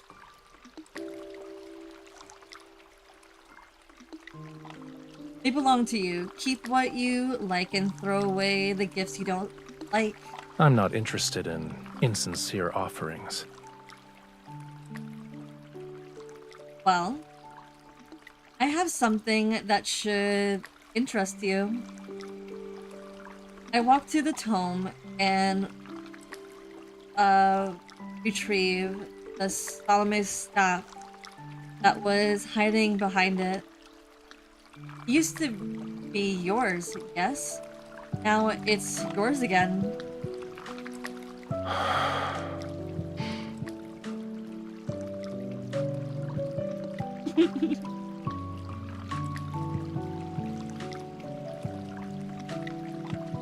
You are its rightful owner.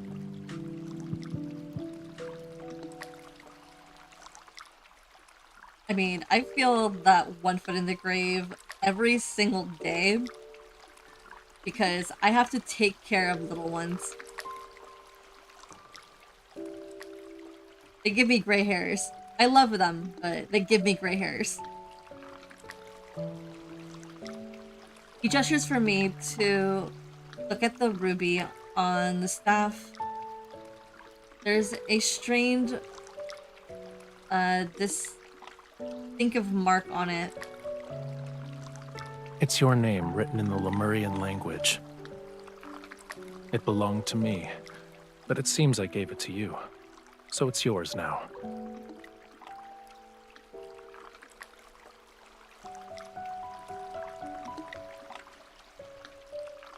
We're gonna play the amnesia card. I don't remember that. What a coincidence. I don't remember it happening either. Perchance it was before my long slumber, or it happened in a more distant past. In any case, it's of no significance.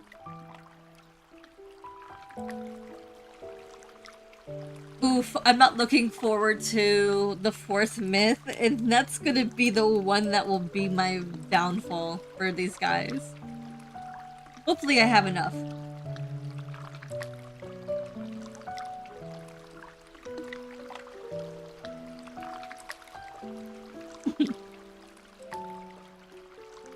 Yeah. The staff feels heavy. I place it next to the tome of the sea god.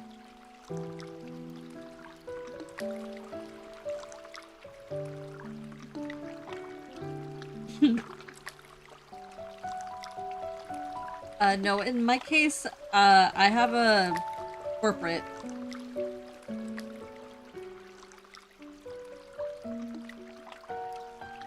But I take care of, little ones because I have neighbors who like to go out on the weekends. So I take care of their kids.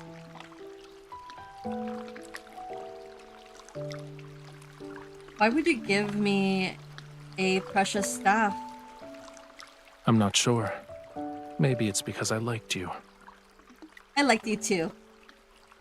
Huh? Maybe my expression was too incredulous because he starts laughing. You don't want us to be smitten with each other? If anything, you don't seem all too pleased with the fact that I liked you before.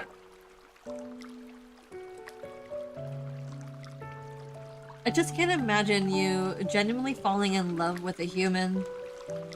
But if we truly did... But if we truly had fallen for each other in the past, then falling in love again might not be so difficult.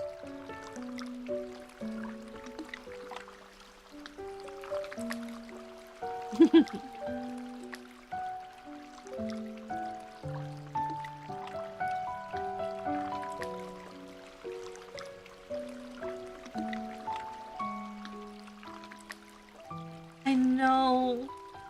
They're so pretty. It's not fair that they're not real. Or, it's not fair that I'm not dead and reincarnate into this game. I believe in that. I read too much manga and manhwas. And I read too much light novels too for me to be like, if I die, I would die happy in this game. The question is, who would I go after? Would I go after Zane, Silas, Caleb, Raphael or Xavier. I don't know. I would be a thruple. I'll probably be in a thruple or something.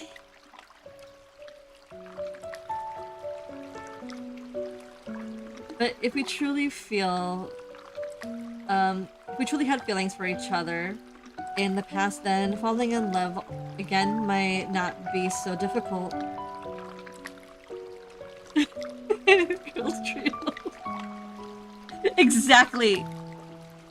Girls trip.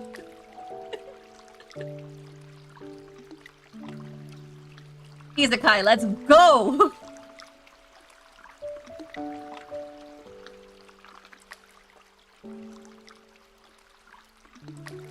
What should I fall in love with, though? If I only admired his appearance, then we'd have an unstable foundation. Your thoughts are impolite, I presume. I was thinking about the god I'm supposed to fall in love with. I'm wondering what his character is. For example, I like to learn about his likes, his dislikes, his strengths, his flaws. If you knew those despicable aspects and flaws, would you still fall in love? Yes. They say that if someone can accept even your most awful aspects, then it's true love. It touches the soul.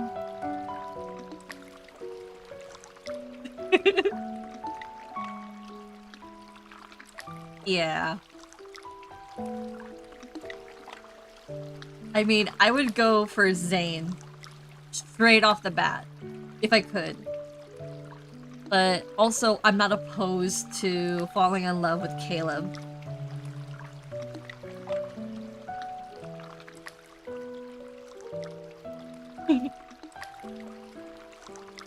Yeah, I would have a hard time choosing between Caleb and Zane for the simple fact that, like, the childhood friend trope is my favorite. Also, they both have an aspect of wanting to protect me. I would not be able to get along with Silas for the simple fact that he would challenge me constantly, and since I rise to the challenge, I'm gonna die. Always. Constantly. I want a quiet, peaceful life with my cardiac surgeon doctor HIPAA-violating boyfriend or my colonel stepbrother. In other words, an ignorant, foolish impulse. For the sake of survival, I'm willing to sacrifice some rationality. It's not difficult for you to discover what kind of god I am. I'm sorry, I just got distracted by chest.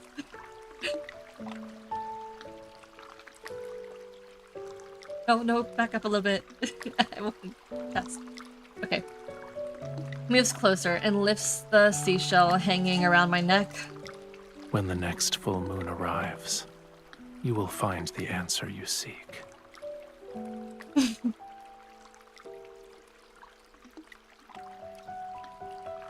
What do you mean? Raphael sinks into the pool, which caused the water to splash everywhere. He waves at me unhurriedly before vanishing in the blink of an eye.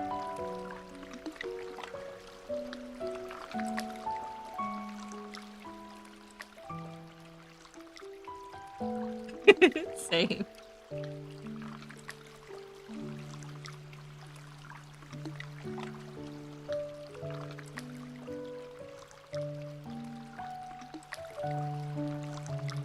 No, I think the same thing.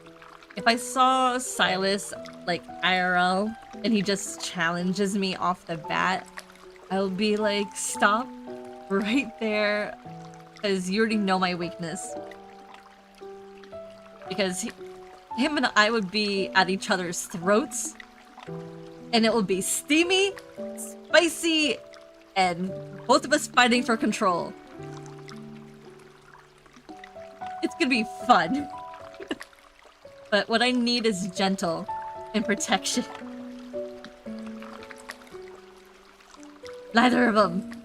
Neither of these men are gentle.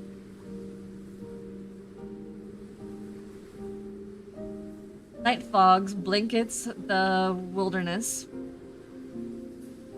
Grayish-white blades of grass rise past my ankles. Short trees are scattered about, and their gnarled branches scratch my stretch in my direction. The necklace seashell emits a soft glow. It guides me out of the city and onto a distant forest at the foot of Mount Amanea.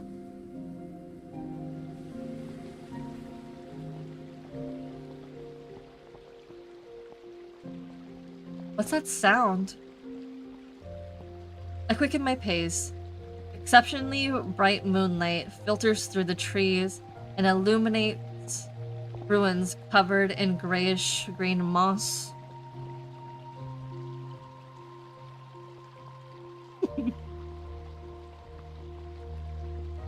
I mean, if I ran into Rafayel, it'll take me a while to realize I'm being manipulated, but once I figure it out, I'm going to be, like, calling him out. Raphael stands in the center of the area. Water flows from his hands and lifts broken stones. They're pieced together in midair. I continue to tiptoe, and then...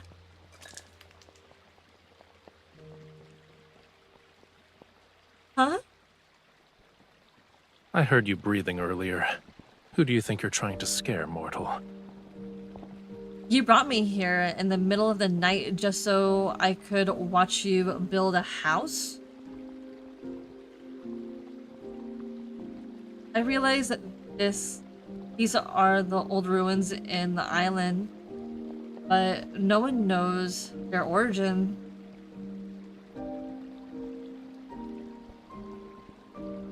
Correct.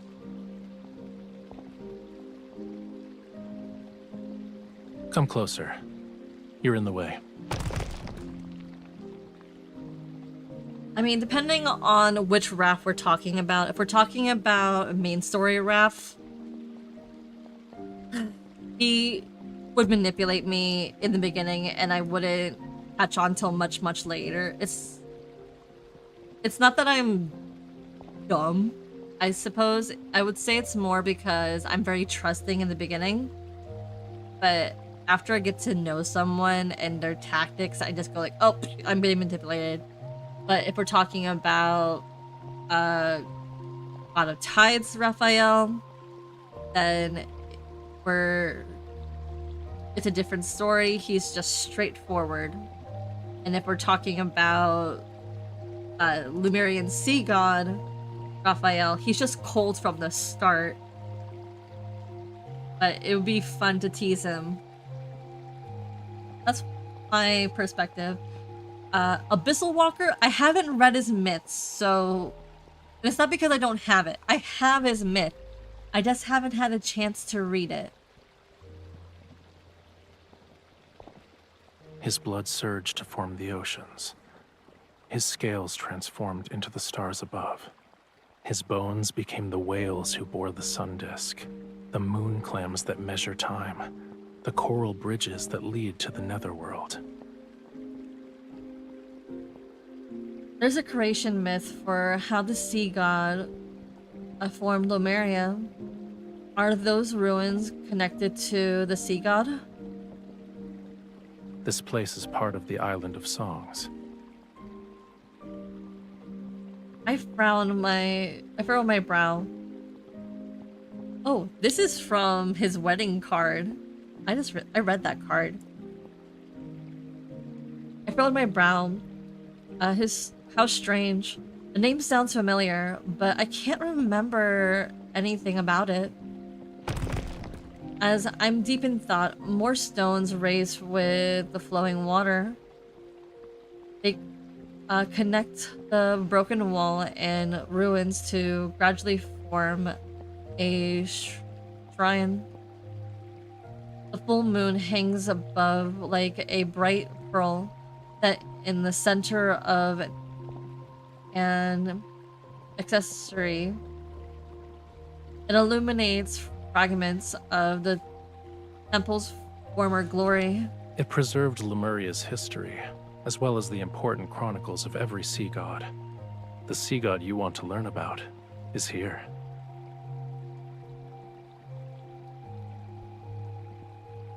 These are the stories about the sea god, but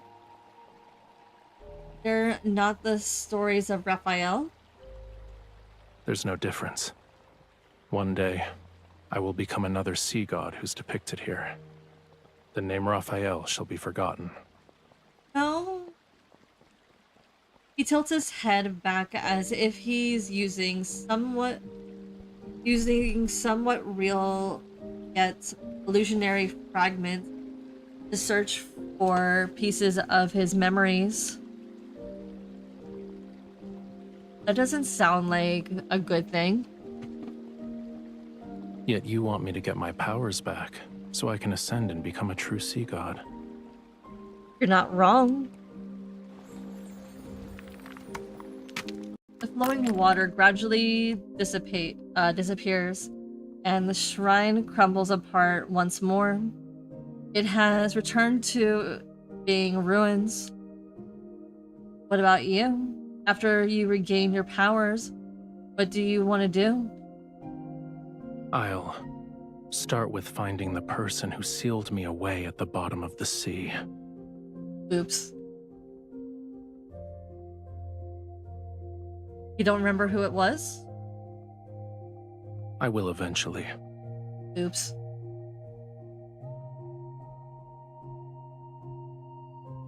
Empathetic, I nod. I know what it feels like to lose your freedom. You were sealed away for so long. You must really hate that person. Oops. They aren't even worthy of my rancor. He uses big words. Huh? However, I won't let them go unpunished. Oops. Well, I'm here for the punishment. Give it to me straight.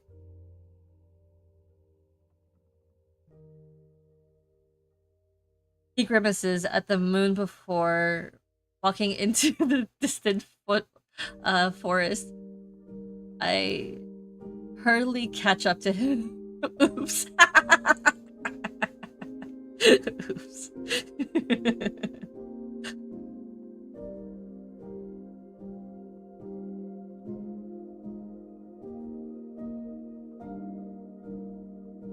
There's one thing I still don't understand. You forgot who sealed you away. How do you know that I can break your seal? You are the sea god's bride. You're the only one I would choose. And you were the only person I could sense when I was sealed away. As he says this, a cryptic smile suddenly appears on his face. It was ironic.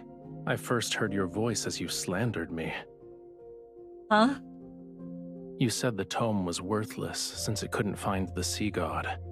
However, it somehow revealed the location of his bride, so you were captured and forced to suffer.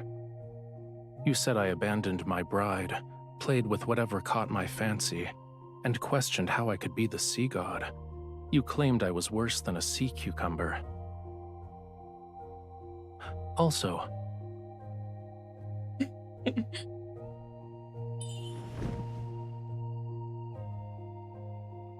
you're making up nonsense. I have never insulted you. I argue while frantically trying to think. However, I have insulted him a few times. I eventually realized that when you talked to yourself or slandered me, It meant you were in good spirits. And if there were days when you were very quiet, I could also guess what you were going through. Oh my god, this is so romantic. Huh? You really like watching people in secret, huh?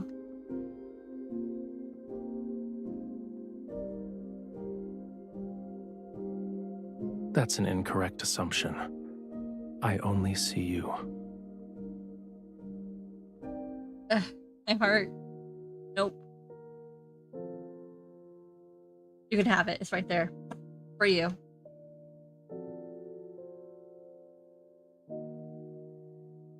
We had wandered to the shore without realizing it. Moonlight cast a shimmering glow across the sea surface. Buried distant stars sparkle through the oceans meeting the sky.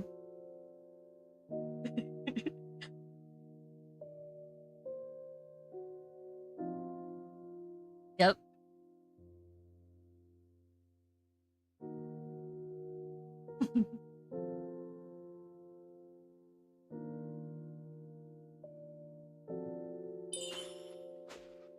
What is it?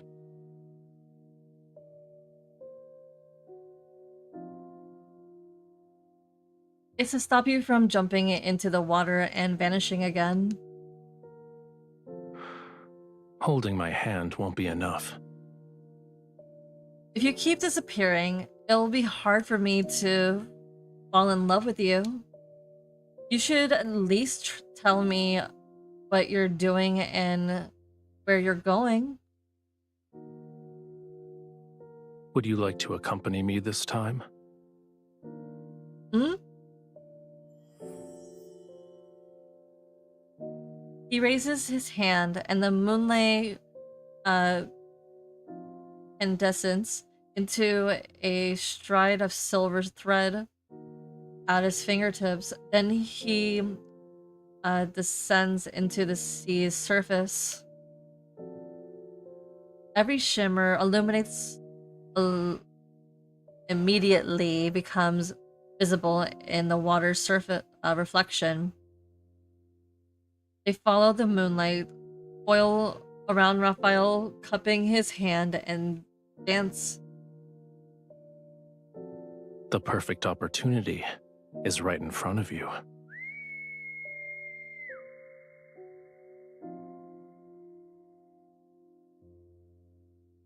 We're gonna go ride a whale. He releases the strand of moonlight and makes a gesture with his fingers that resemble a fish, flying bird.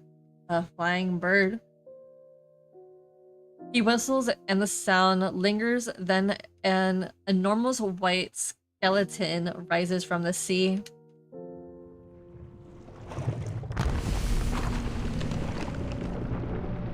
It reminded me of a fish with large fins. The creature swiftly cuts through the sea mist and appears before me. Are you scared? No. Don't underestimate me. But as soon as I step forward, I find myself at a loss. I'm unsure of how to approach the skeletal creature.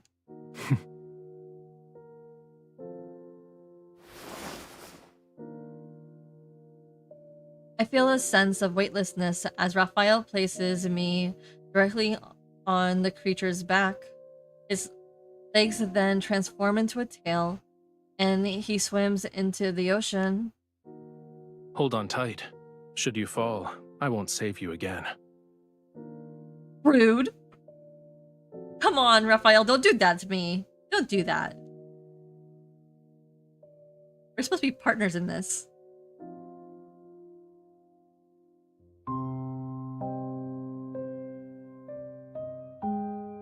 Okay, so we can take a 5-minute break, or we can continue until chapter 6, and then we can take a 15-minute break.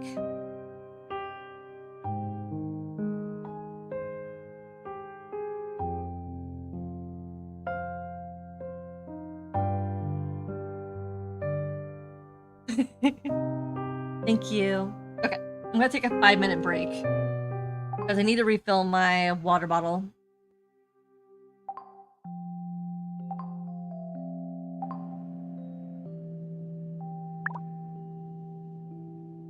I was wondering why you were looking for me all of a sudden. You just want me to keep you company. Maybe. Studying isn't just memorization. It's all about adapting and applying what you learn. That's what truly makes it yours, you know. When you feel like you can't study anymore, maybe it's time to spice things up for inspiration. Of course. It's just something I learned. You can follow it if you want. It's the disconnect for me. Okay, 5 minutes.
All right.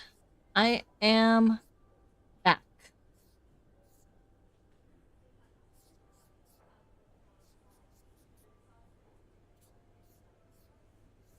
I hope everybody got water and went to the bathroom. Maybe got some snacks.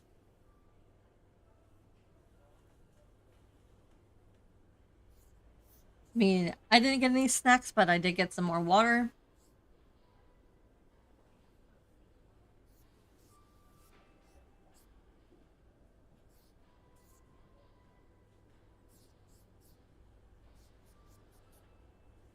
He is too pretty.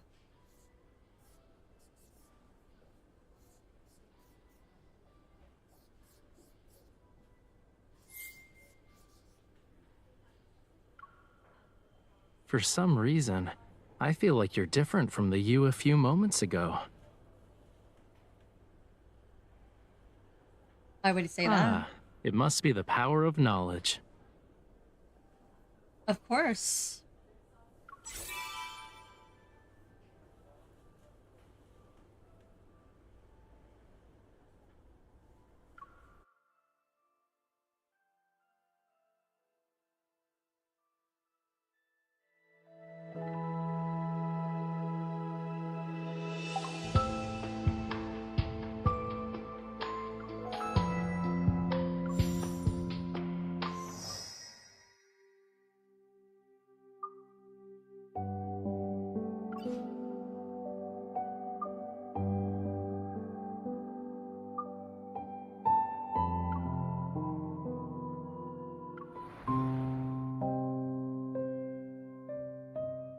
Alright, on to chapter 4.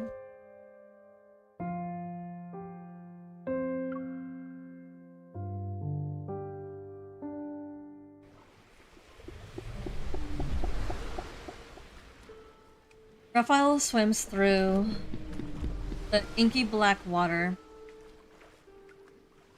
A silvery light breaks into pearls that flow along his tail. Close behind his is a skeletal creature that's carrying me.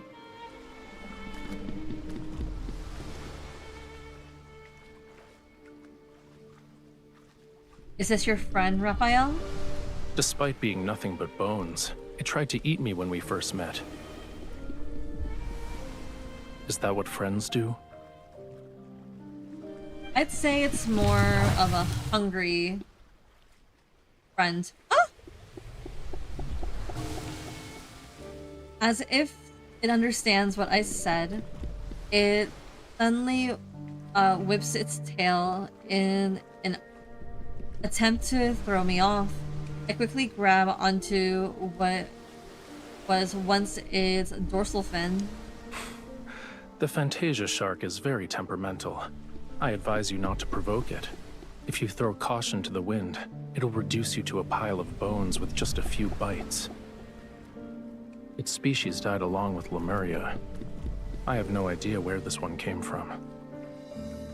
Could it actually be your friend? From before you went to sleep, I mean? The Fantasia shark raises its head and makes an almost inaudible sound. Then it quickly swims closer to Raphael. Maybe. I caught glimpses of its shadow in Whalefall City. According to the legends, it was the most magnificent and beautiful place in Lemuria. Sorrow and suffering didn't exist there. Humans and their myths have never shied away from exaggeration. I don't remember what Whalefall City looked like. Only when the sea god's power is restored can all slumbering Lemurians be awakened. And then, Whalefall City shall return to this world. That's good. You have a homeland worth longing for.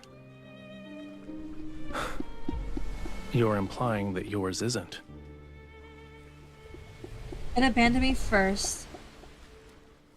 Not wanting to continue this conversation, I pretend to admire the Fantasia shark. After a moment, an idea appears in my mind.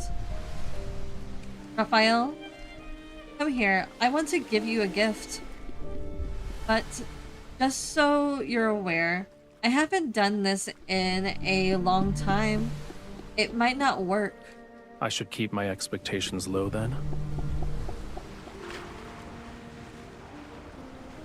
Despite saying that, he raises his hand and uses the rising waves to sit down beside me. I take a deep breath, concentrate on the palm of my hand, and then gently place it on the Fantasia shark's head.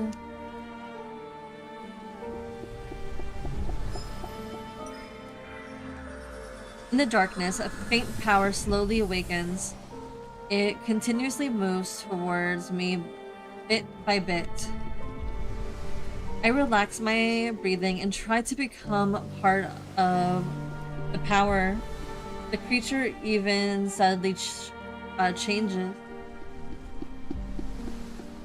The creature... I capture everything, every subtle change. I can sense it. A gentle radiance spreads out from the Fantasia shark. Layers of blue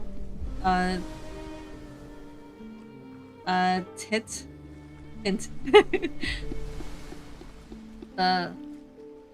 Layers of blue tint the seawater and finality faintly reveals the silhouette of the city. While indistinct,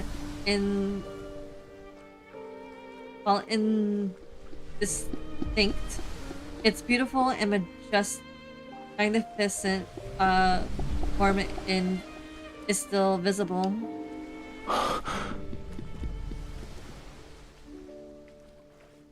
I thought the Fantasia shark was Wellfall City too, so I tried to resonate with it. Did that bring back any memories?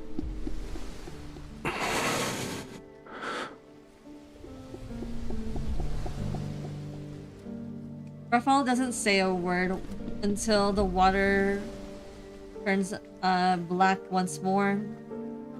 I'm forced to break this strange silence. I didn't expect it to work. I haven't resonated in a long time, and I only used to help others find lost crabs and turtles. Thank you. What? You helped me see Whalefall City. I'm expressing my gratitude. You're welcome. The moon has disappeared as a sea fog descends with the heavy clouds. They engulf our surroundings.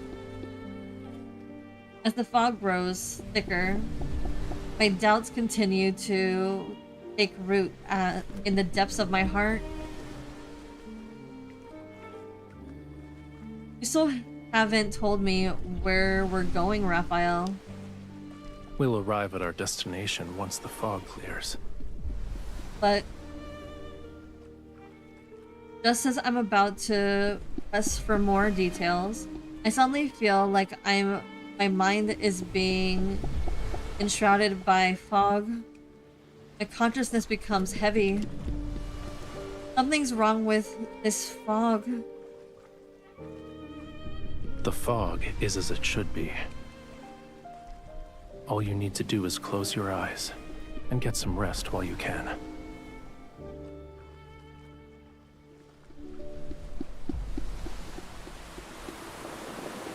Why does it feel like I fell asleep? Did you get enough rest? How long was I asleep? Wait, where am I? The surrounding seawater surges violently. It rushes with the force of thousands of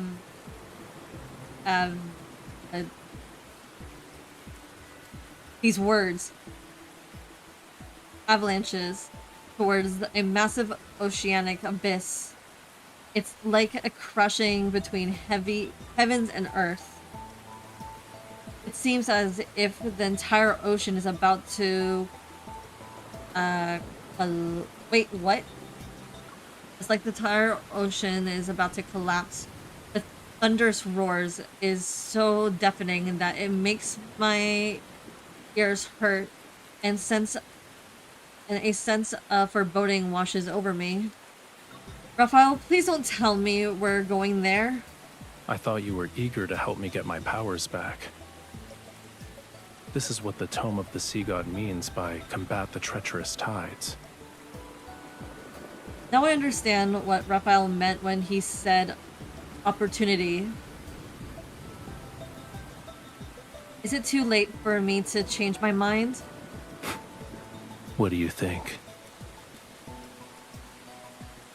I just love his deep voice. I sigh. I resign myself to my fate as I hold Raphael tightly. Closing my eyes, I allow him to take me into the bottomless oceanic abyss.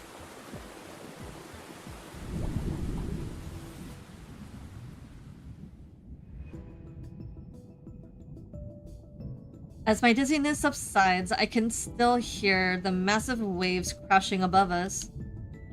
Everything around me is still enshrouded in darkness. My survival instincts make me grip Raphael's shoulders tightly. Is it over? It's only the beginning.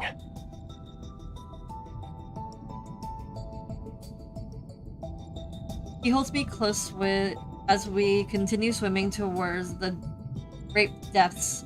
After feeling like an eternity, our feet finally touch the seabed. Dark blue flames ignite one after another in the distance. They move in our direction and reveal an ancient, magnificent plaza. In the center stands a stone gate with multiple heavy chains. Each one extends to a tall stone statue anchored in place. The Lemurians have a lot of ruins. This is the Sea God's tomb. Each stone statue below represents a sea god who has perished.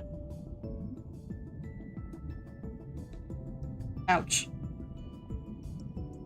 I hope you didn't bring me here just so we could be buried together. Don't worry. That day is still tens of thousands of years away.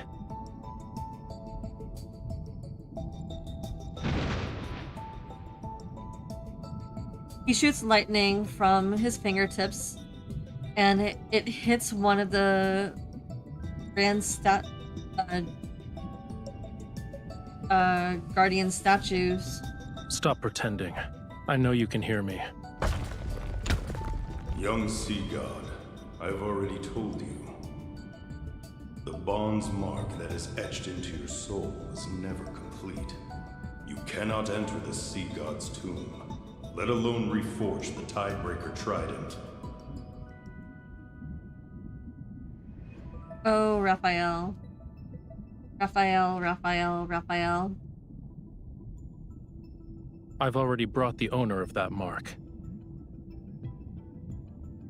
Even when I'm pushed forward, I'm still trying to figure out what this bond mark is. If we're together, wouldn't that make it complete? You are correct. The statue slowly turns towards me. To awaken the Sea God, you must traverse the 33 levels of the Sea God's tomb to reach its depths, and to offer the Tidebreaker Trident on the altar. Once the trial is complete, you can reclaim the Sea God's power. Combining Raphael's words with the statues, I realize what's happening.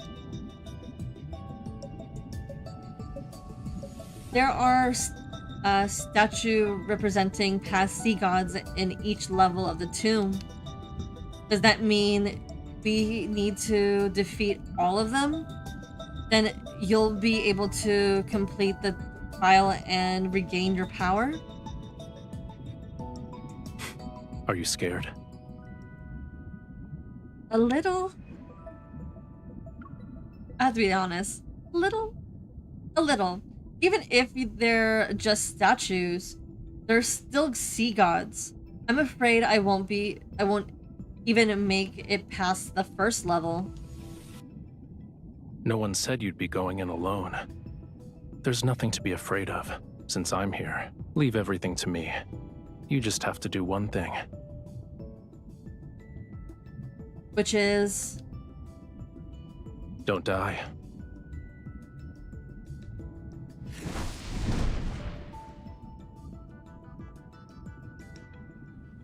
The Tidebreaker Trident materializes in Raphael's hands as he walks to the stone gate. I take a deep breath and summon the silver sword. Let's begin.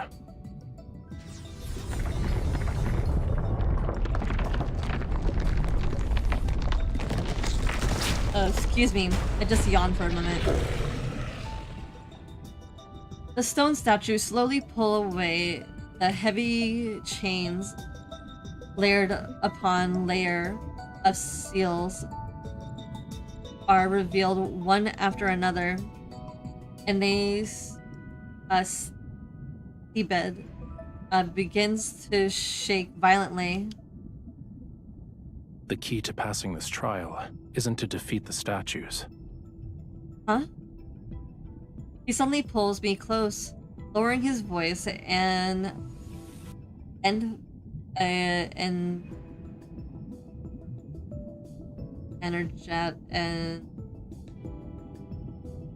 enigmatic mirth flickering in the depths of his gaze. It's related to reaching the altar. Right. As soon as a gap appears in the stone gate, Raphael swings the trident and creates a maelstrom.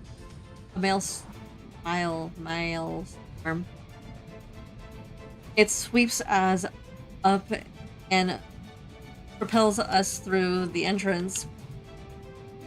Lightning flashes and sparks fly as he shoots into the first level like an arrow, releasing from a bow.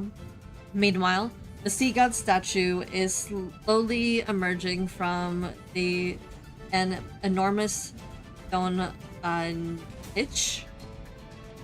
Young sea god. Why are you sounding so ominous? Lightning strikes and catches the statue off guard. It knocks back into the stone niche. Raphael doesn't linger. He rides the current into the second level and unleashes another lightning bolt without any hesitation. Chaos surrounds us as an unprecedented scorching heat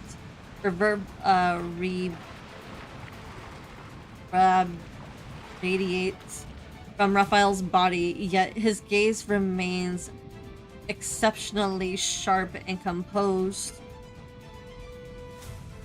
The stone statues are either knocked back before they can fully emerge or slow to their hopeless pursuit of us.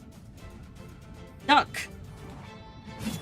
I swing my sword to cut down several coral arrows flying towards us, only to feel the arms around me tighten. Like a blazing flame, Raphael... Why are we so fast? Like a blazing flame, Raphael turns the entire sea god's tomb upside down. He reaches the altar in a few breaths. Done. Arrogant.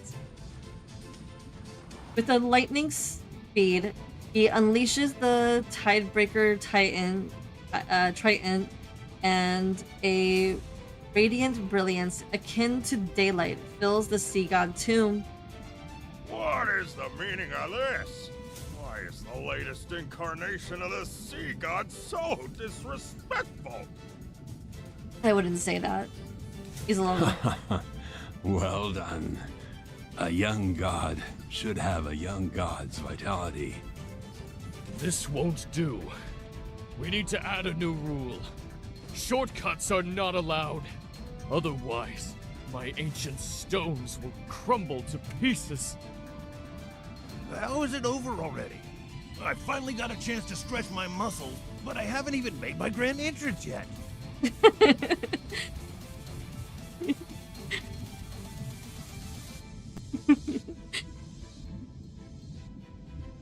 I don't know.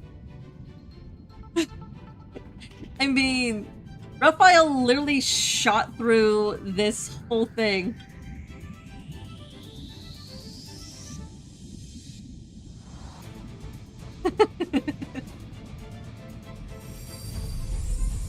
He just one-shot this.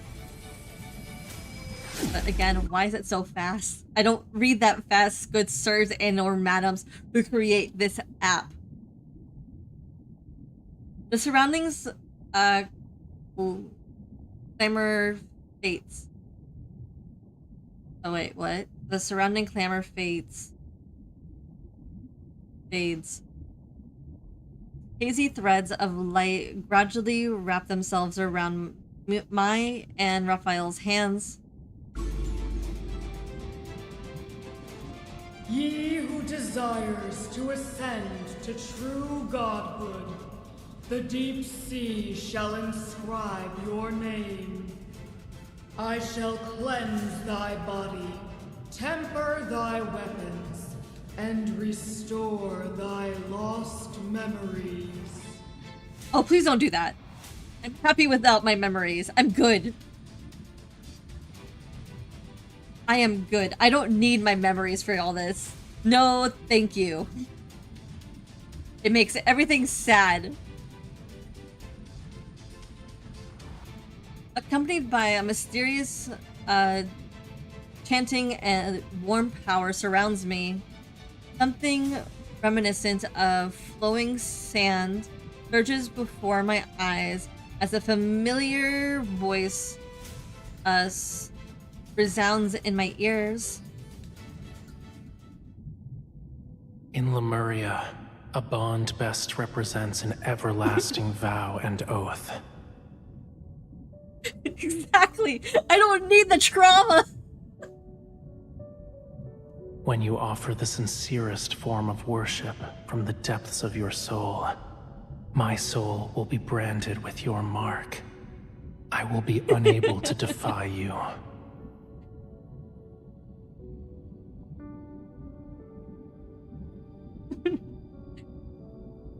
And once a bond is formed, it shall never disappear.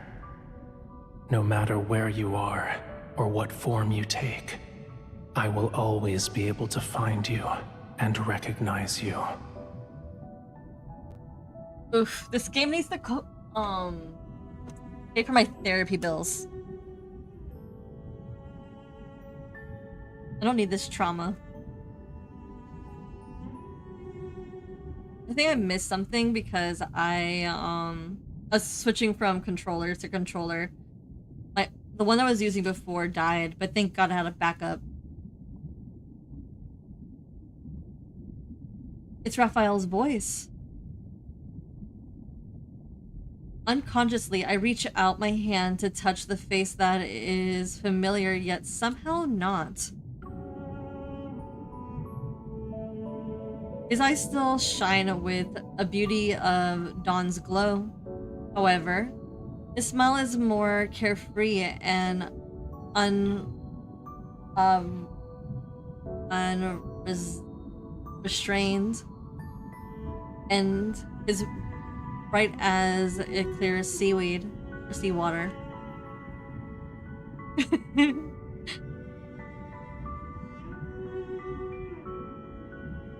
No, I use this game to fill up the empty void in my reading. They can't constantly be reading dark fiction or dark romance fiction.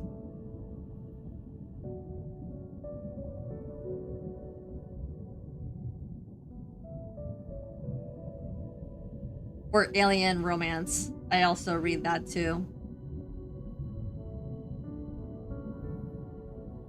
But in the next moment, the warmth in his eyes gradually fade to his body's sink back into the black sea water. Only the arc below his collarbone faintly glows.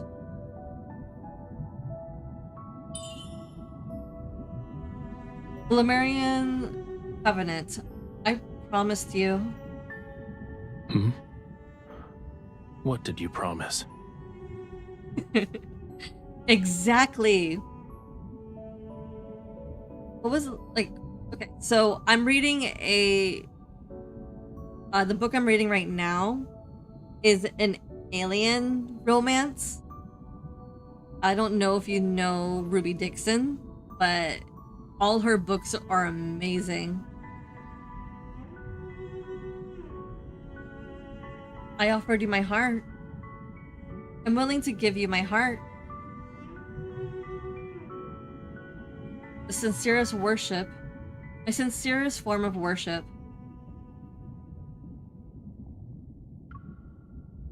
I'm willing to have your very being etched, engraved into my soul.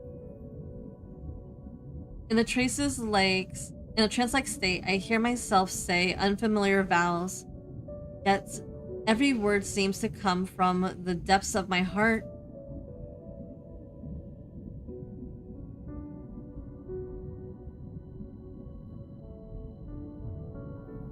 So, if you like romance sci-fi or sci-fi romance, Ruby Dixon has like several book series that have to do with alien romances. So, I should probably put it in Discord in the reading recommendation. So if you ever want to go there. I can also put it in the community post if anybody wants to watch or no, read some sci-fi books.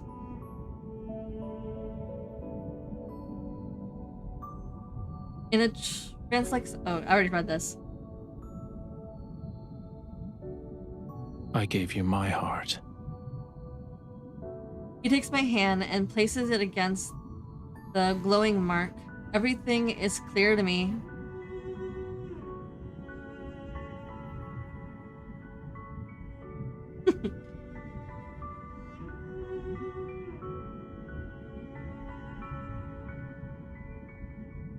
But don't worry, I every once in a while I'll put something on the community tab, but it will be mostly like me updating you guys about my other channel, my VOD channel, whenever I play like a different game, or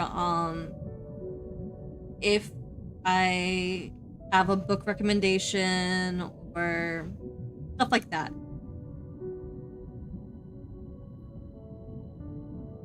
But my Discord is free for anybody to come on, do theories, share your favorite memes, share like your favorite art. If you want to share the spicy art, there's also a little tab for that as well. Book recommendations, Onwa, anything. Oh, if you're a cosplayer, I also have a tab there too. If you like to display your art, there as well. Before he fell into a deep slumber, we had formed a Lemurian covenant. That's why I am the bride of the sea god. Those threads of light gradually melt away. The seawater is cold again, and the atmosphere is somewhat awkward. A Lemurian covenant can only be forged when both parties are willing. So, you voluntarily became my bride. It had nothing to do with the Tome of the Sea God. Don't forget to apologize to it after we get back.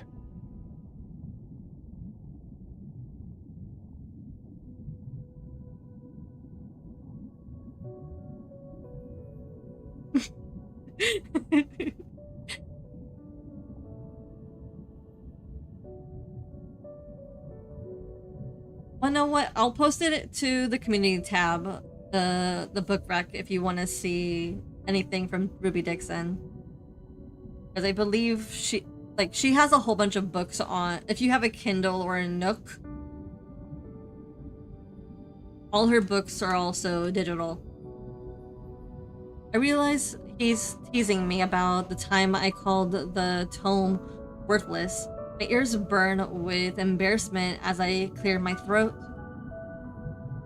You must have recognized our bond a long time ago. You just didn't tell me. It only represents the past, and now it means nothing to us.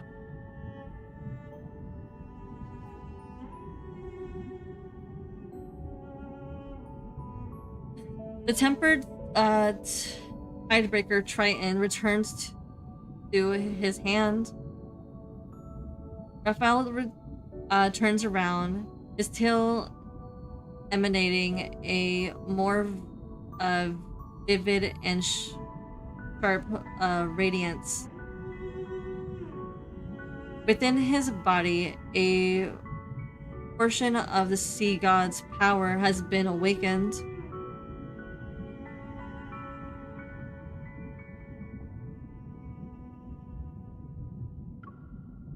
Oh, I know. Our bond means I can't I command you. You don't want to expose this weakness, do you?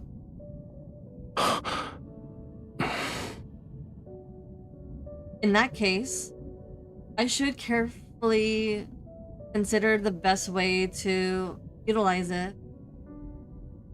He ignores my provocation and grabs my arm to swim upward, but then he stops.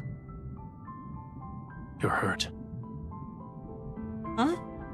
I follow his gaze to look at my back, but I don't see anything and don't feel any pain. Okay. Give me a second. I will put the link to Discord. Give me a minute.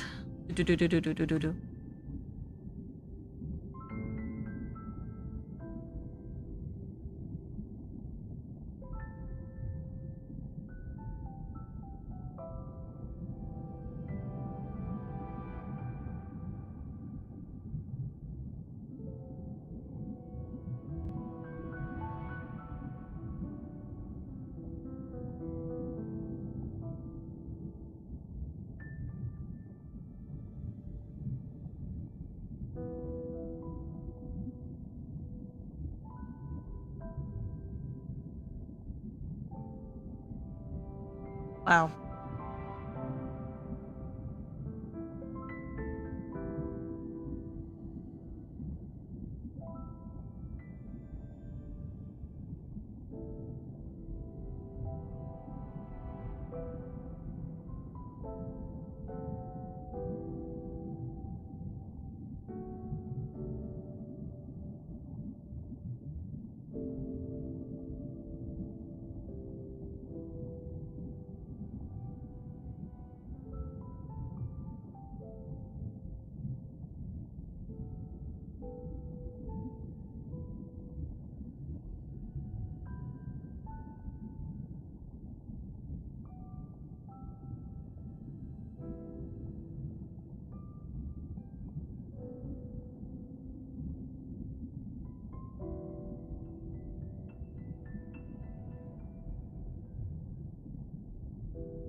Okay, I think I have it.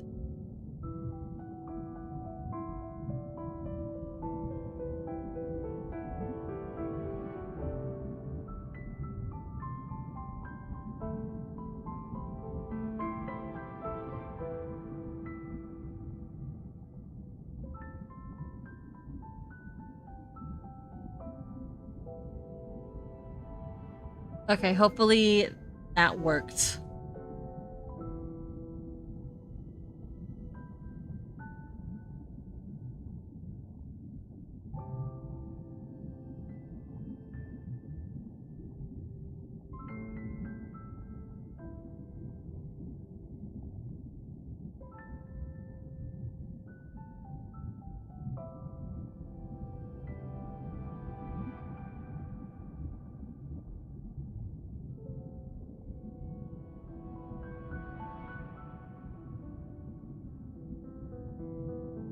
Let me know if it worked or not. I'll have to resend the invite. I follow his gaze and look at my back, but I don't see anything and don't feel any pain.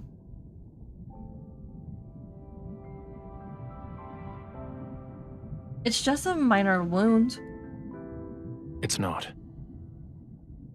You need to return to Ramiro immediately.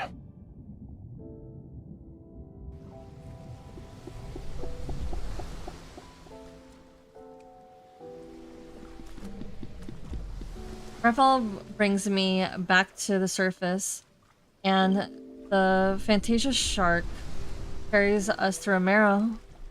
Loosen your clothes. I need to treat your wound immediately. Is it that bad? It doesn't hurt. Rafayel holds my shoulder, and with one hand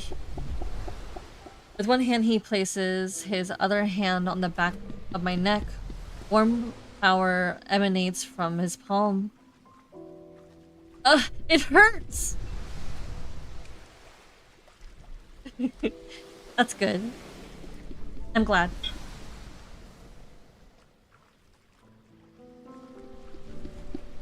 You can check out, like, the art piece I commissioned in the art folder. Also, I did post a reading recommendation if you like webtoons. I have something in there too.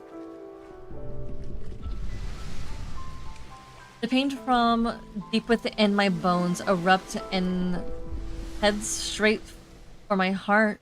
It's so intense that I almost fall into the sea. Turning my head, I finally see the wound, but it's not a bloody gash. It resembles some strange floral pattern. It's not working. Stop! You're making the pain worse!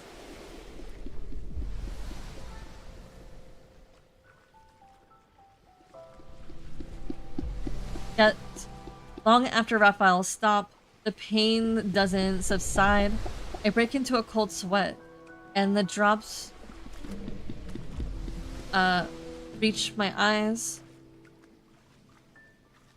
They trigger another kind of sharp pain. Hang in there. Once the fog clears, you'll feel better. Rafayel, I need a favor. I groggily let my eyelids lifts my eyelids as I rest on his lap. There's a rumor.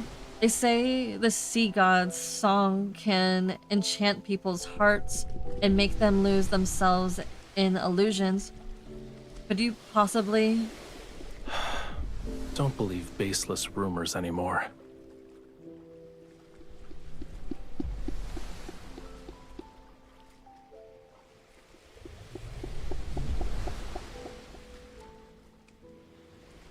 So, if you know Tama Tama, she posted a she posted her webcomic, or not a webcomic, she posted her doujinshi of Zane's, one of Zane's 4 stars.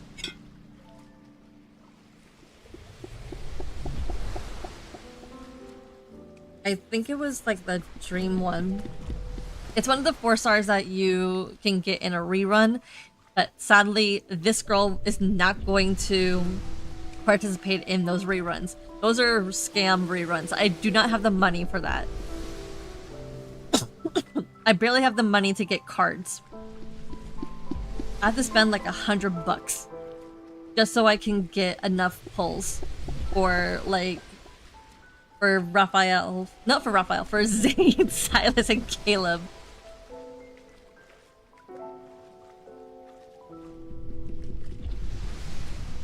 Can't you try? I'll use our bond and...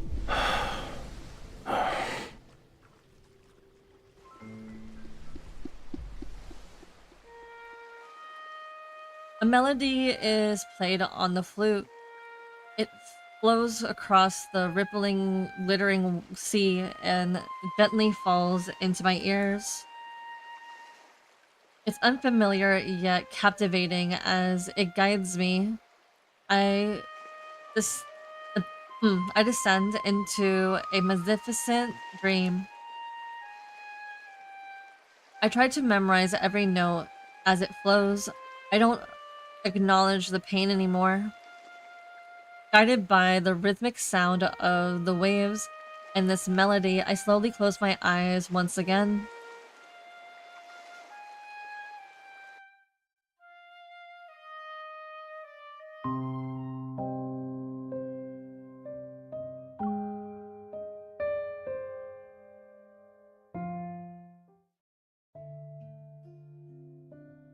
After returning to Romero, Rafayel immediately confines me to the temple.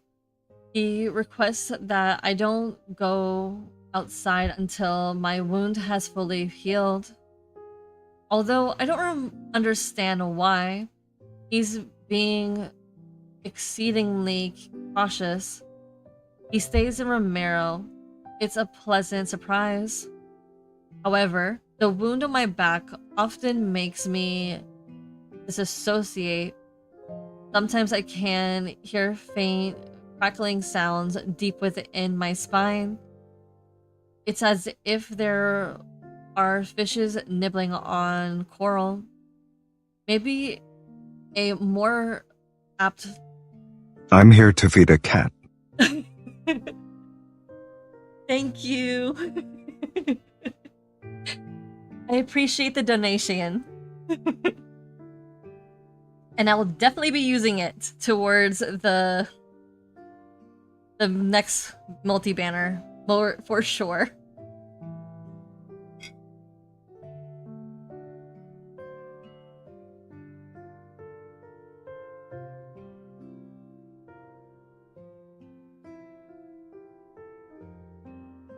Maybe more apt direction would be how I felt, similar to seawater washing over new scales.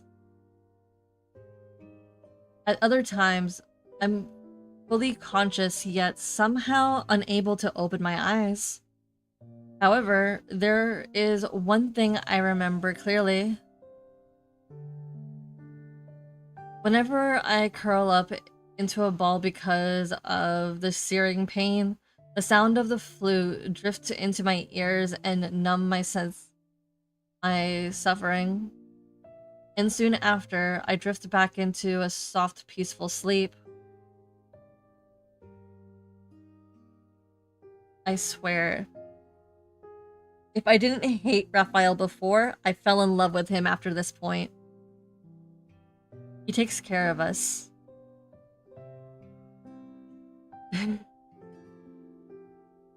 While we were away from Romero, something rather significant happened.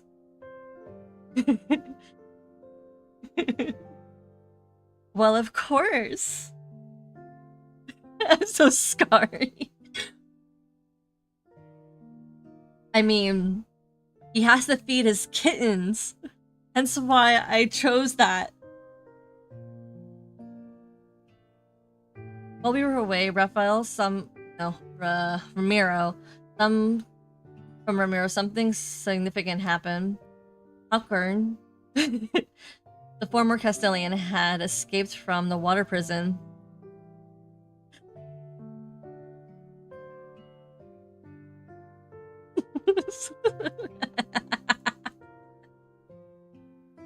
It's because,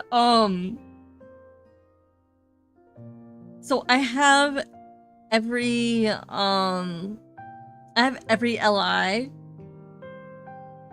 have a different thing connected them. So Raphael is connected to the raids. I could actually show you. I just have to go looking through the files.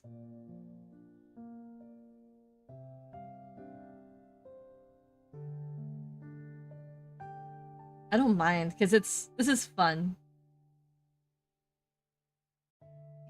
Okay, so every single, like, redemption that I have on my Twitch has a redemption sound effect to it. So, if I'm being sent to horny jail, we have this as the sound for silence. That's for horny jail. This is to wish me luck. It's like a summoning ritual.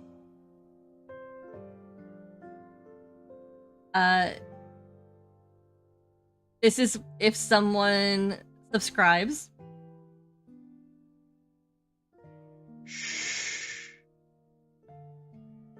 Now you'll never fly away, my little bird.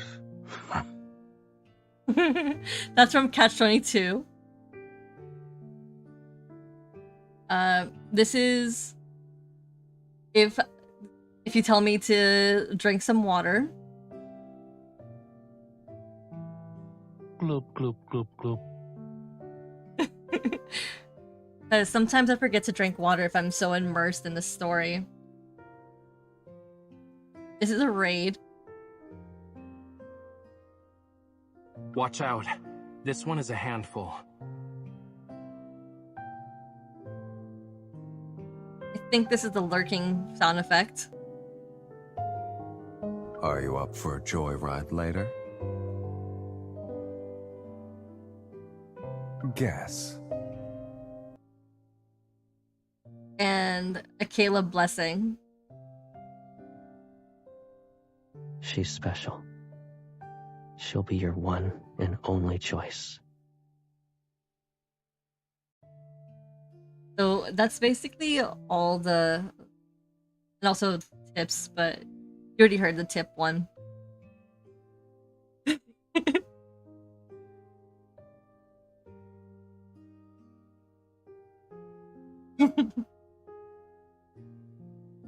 Basically.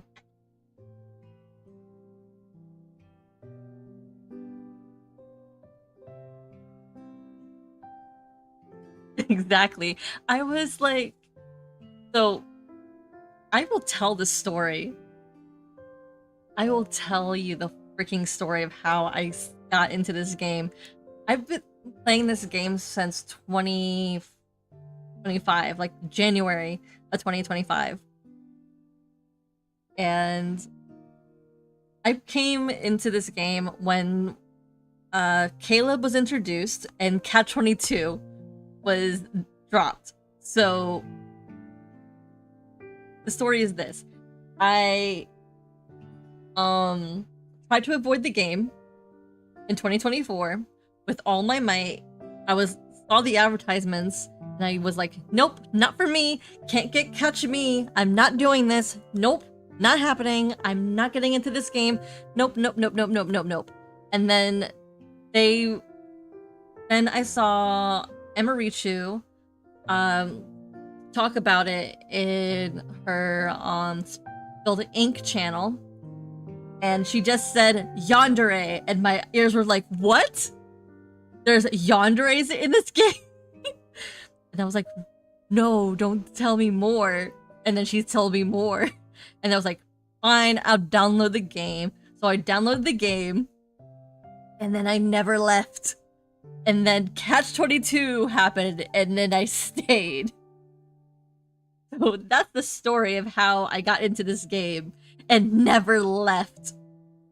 I will leave eventually, but it's gonna take like maybe a good several years. So it will take maybe a year or two more before I will leave once I see the story is complete. And the story and the cards start to become stagnant and they're just reruns after reruns after reruns.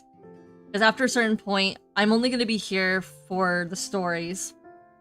And if they keep doing reruns and I have all the rerun cards, there's no point for me to stay at that point.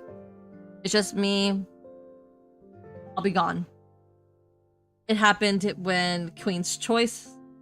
It happened when I played most of Voltage Inc.'s games, but also Voltage Inc. games never had voice acting, so that's a different story.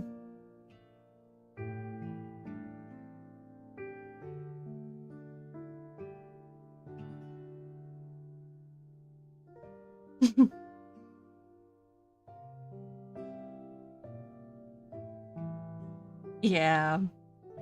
When I realized they do this hanky-panky and turn themselves around, that's what it's all about.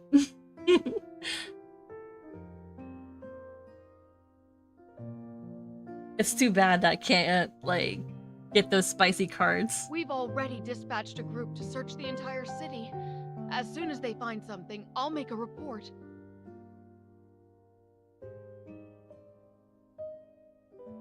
Oh no, I don't have Misty Invasion. I wish once the rerun happens that it takes pity on me.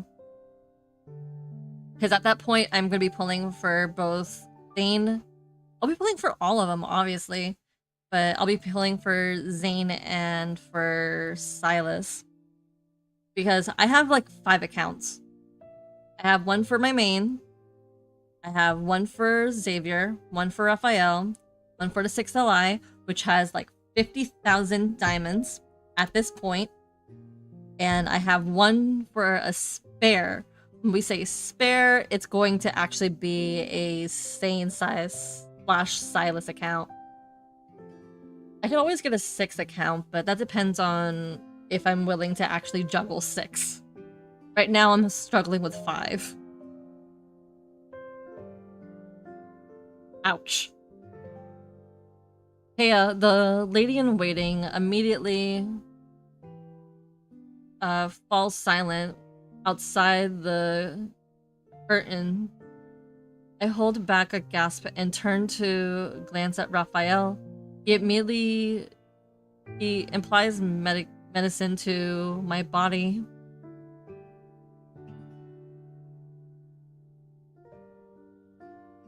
Yeah, they are incredible. And you would hear Raphael's VA on some cooking shows. Caleb, I haven't heard his VA in anything, but Silas's VA does a lot of video games and commercials and I think an audiobook. But I haven't heard anything from Caleb or Zane or Xavier's VA. They're probably in video games, but since I don't play that many video games, I don't play that many video games, so I don't really know where else their voice is going to be because they can't, they don't share that kind of information. Because, at least in the, I guess the English translation, they have a NDA. So we will never know who the VAs are. But I do also play it in Japanese. Korean sometimes, and I cannot do Chinese, even though the game I know is Chinese. For some reason, like, I don't like the Chinese dubbing of the game. That's just me. Because there's something about the voices that don't sound right in my ears. For all the LIs.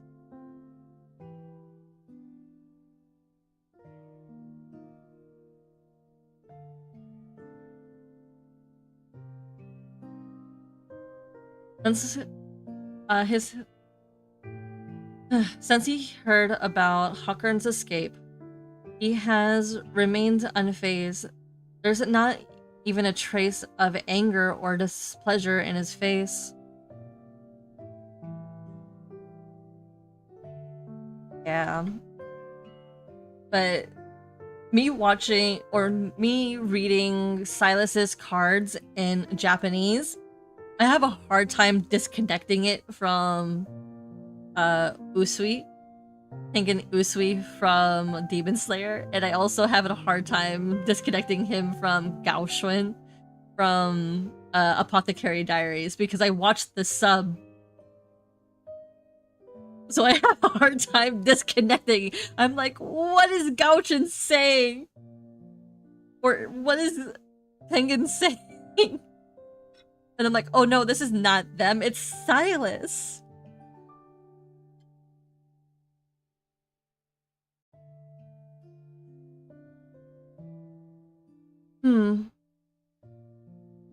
I'll deal with it myself. Call back the people you've sent out. There's no need to search anymore. Yes, Your Highness.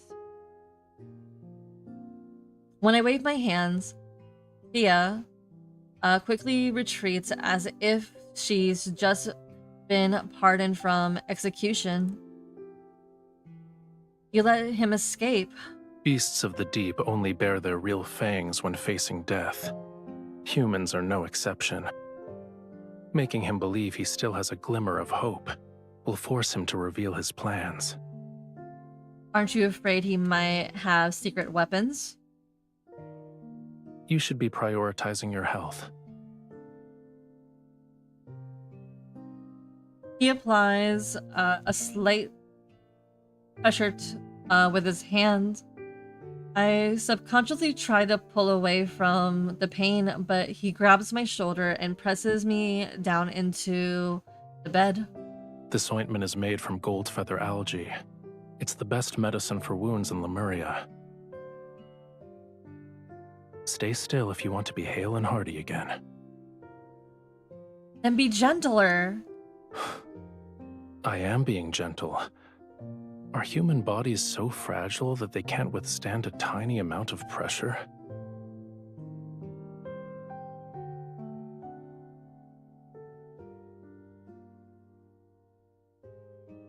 Oh no, I can't relate to Mao Mao. I relate more to Lady Gyokyo. The scheming. I'm there. I'm her. I'm Lady Gyokyo, 100%.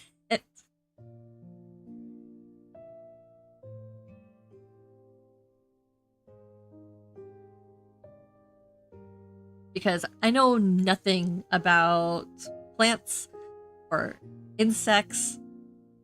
I actually have a fear of bugs. I don't like them. They scare the hell out of me.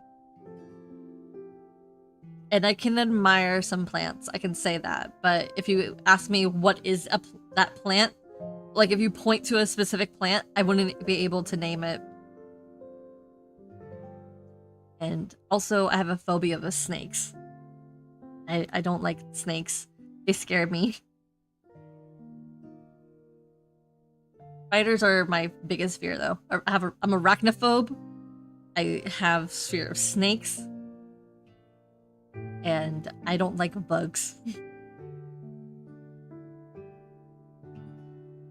Yet he still lightens his touch as he applies the medicine, his cool fingers gliding down along my spine. I could call for that lady in waiting and have her take care of you instead. No, you're doing well. I like it when you look after me.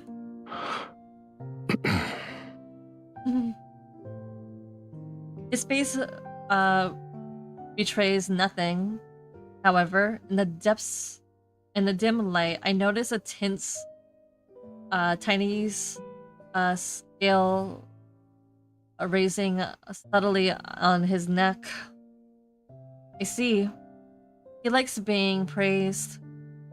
I quickly take note of this small discovery.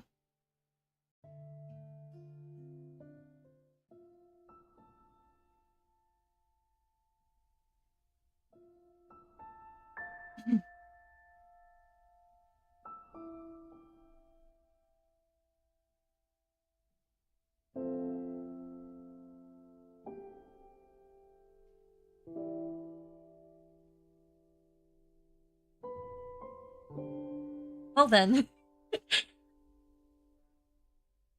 I'm happy that you were able to do that. I wouldn't be able to be anywhere near you. Those are scary. I don't do bugs. They scare the hell out of me.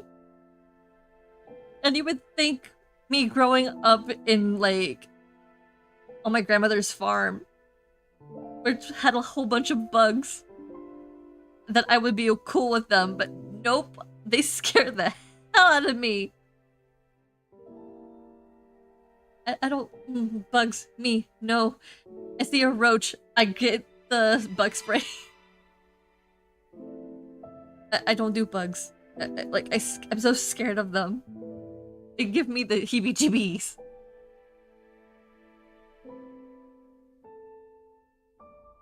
That night, I develop a fever again. It often happens during these past few days.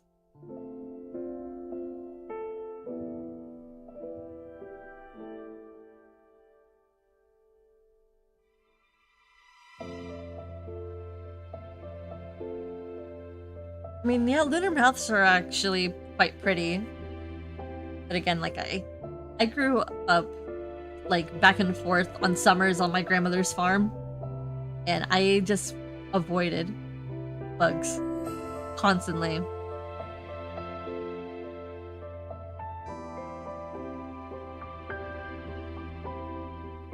I was like, nope. Bugs are nope. There was a lot of wasps. I was fireflies. I think I saw there's a lot of spiders. I avoid them.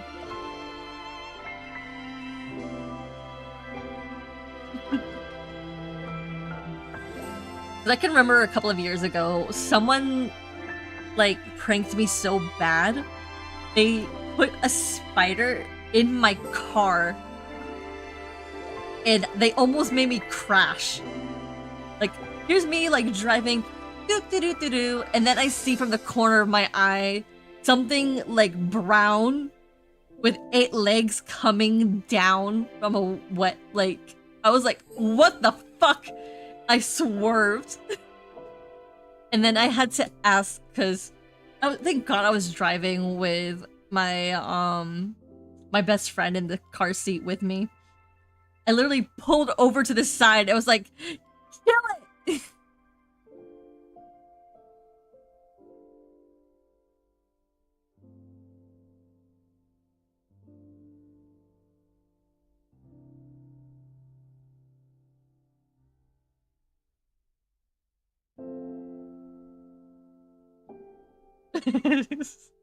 No, it's okay. Who knows? Maybe the sixth ally is bug themed. Oh my god, that would be horrible.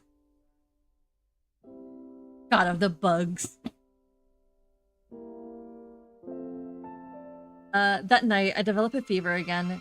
It often happens during these past few days.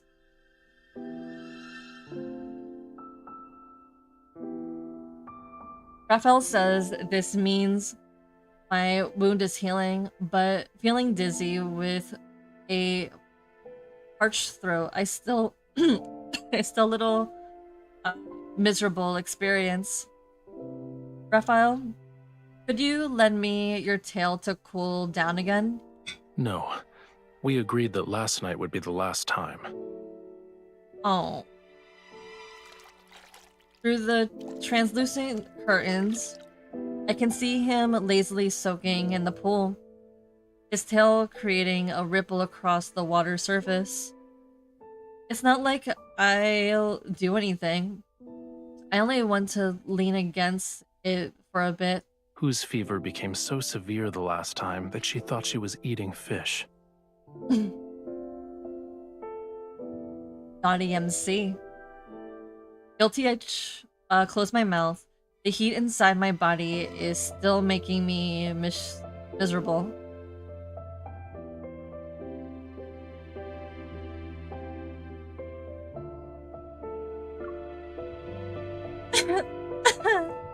Raphael, are you still there? I think my ears are ringing. I can't hear your voice anymore. Truly?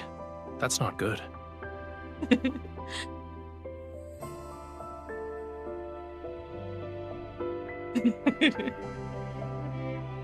Nope. But there's a theory that the sixth ally might be his evil might be either weather connected or time connected. So if it's anything like Victor from Queen's Love, Queen's Choice, Mr. Love's Queen's Choice, that would be interesting. Because right now, it's confirmed he might be a CEO. With the splash, Raphael seemingly moves closer. I quickly close my eyes. After a moment, I hear a faint sound of flames burning metal. If your ears are ringing, then the situation is grave. We'll have to make a cut along each ear to let some blood out.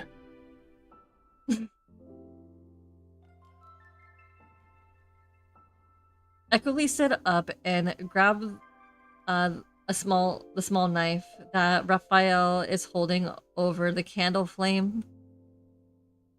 You're done with your jest? It's not a good habit to give up halfway.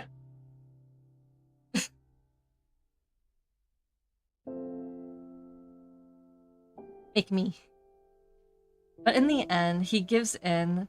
His tail is cool to the touch as I rest my head on it, and I meet his lowered gaze. How much longer do I have to wait for my wound to heal? You'll make a full recovery soon. The mirror beside me reflects a flash of red, and I see the floral pattern. It slowly fades, but it has left behind a jagged, frightening mark. The voice I heard have become difficult. At first, sounds I usually ignored suddenly become louder, bubbling, popping, fingers brushing against surfaces, heartbeats raising and falling.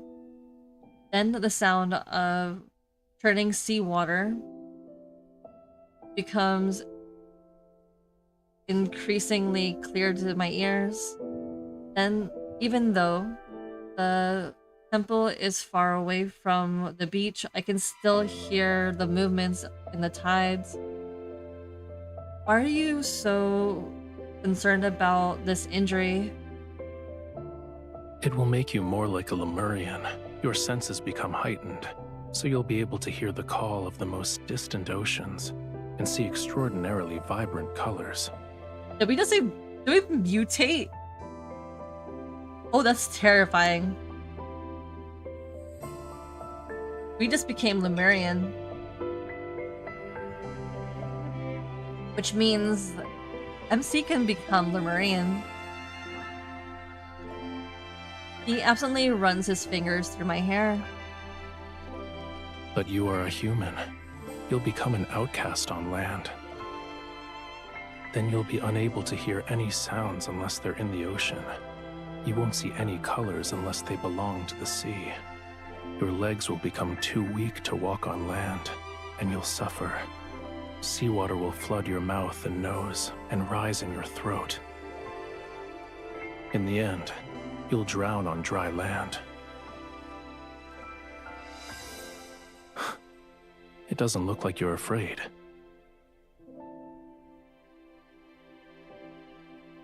Because you'll keep me alive. You will, yes? He laughs softly, feeling my forehead and taking up, then picks up a cup of water. He helps me drink it.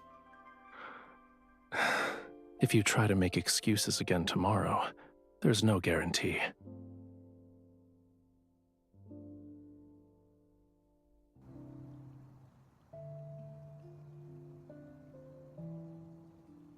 As I slowly recover, Romero's short summer arrives. The scent of flowers, which had been absent, permeates the wind. At night, I climb to the roof of the temple.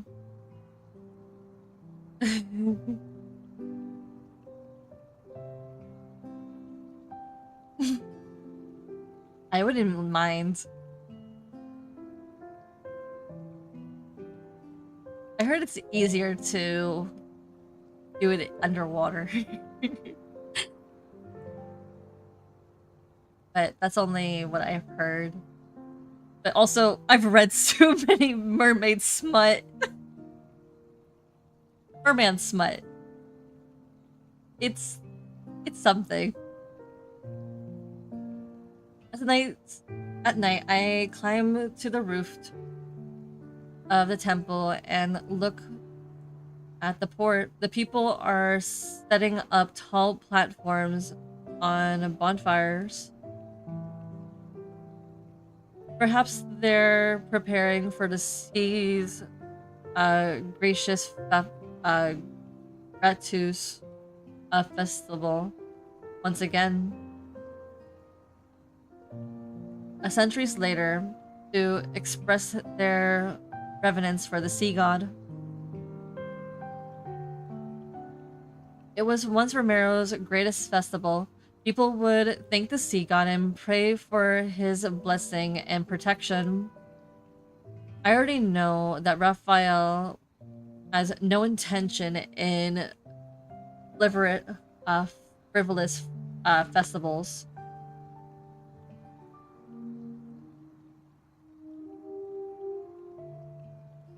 You're still injured. I know. Though I didn't leave the temple. I pat the spot beside me and invite him to sit down. Then I return my attention to the conch shell in my hand. It sounds terrible. Stop it. Not everybody is musically sound.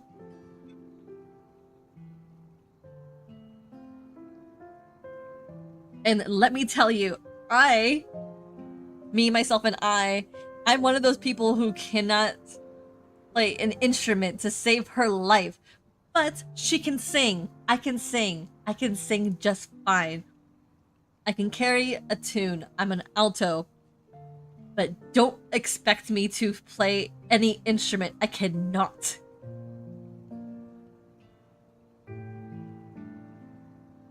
He twirls a flute in his hand and unconsciously taps the top of my head with it. That's not how you play it. If the conch shell could express emotion, it would have already died of embarrassment. Shut up.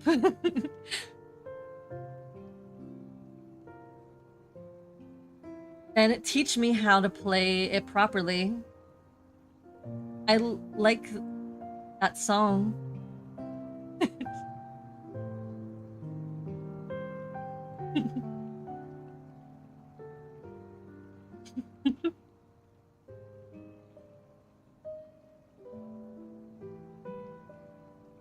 I mean, I can't draw whatsoever. I can't even draw a straight stick figure, but I can sing slightly. And okay, so I can carry a tune. I can't hit high notes because my voice can't do that. But I can weave a story. I can tell, like, I can weave like a pretty good story and write books. That's my artistic contribution. Why?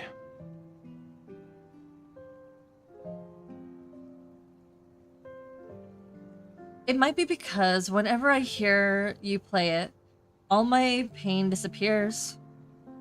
Just as no one dares to approach the temple without a good reason, no one dares to go near the tower that once imprisoned me. I thought escaping from the tower would make me feel better, but I guess not. Your cage isn't in that tower. You can't leave the temple or the tower. You're afraid of losing the freedom to go where you please. Once your wound heals, nothing will be able to restrain you.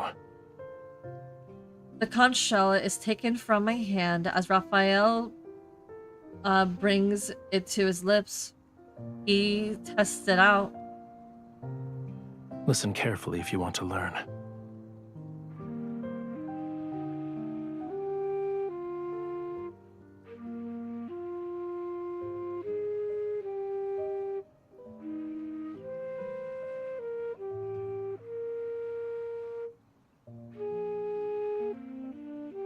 The melodious tune rises and it mingles with the evening breeze and moonlight before floating away.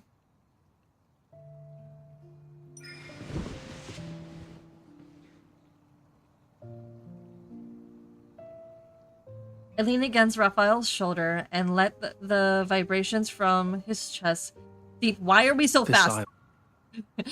And lean against the Raphael's shoulder and let the vibrations from his chest seep into my bones. As he plays, something in the depths of my heart trembles. Ireland, this entire region shouldn't be unconquerable obstacles in your search for freedom.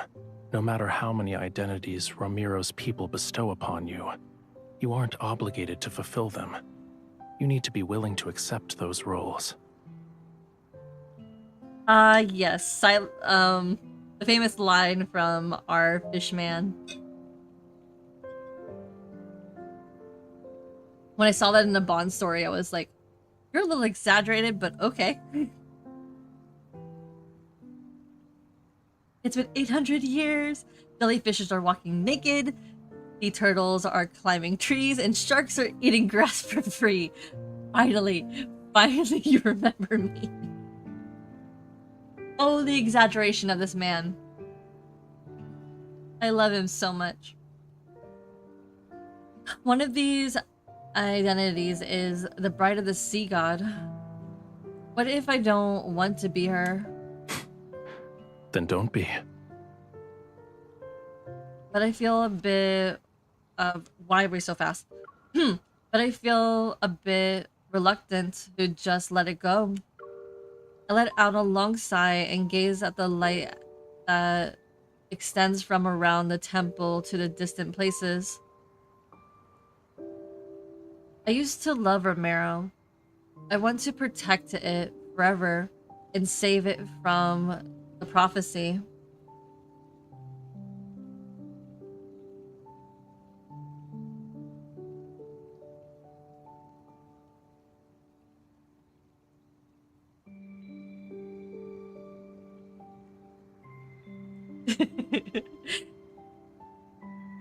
Oh, Raph.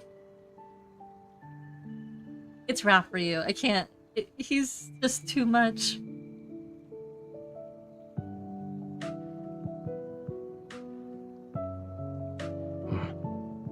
Unfortunately, it abandoned you.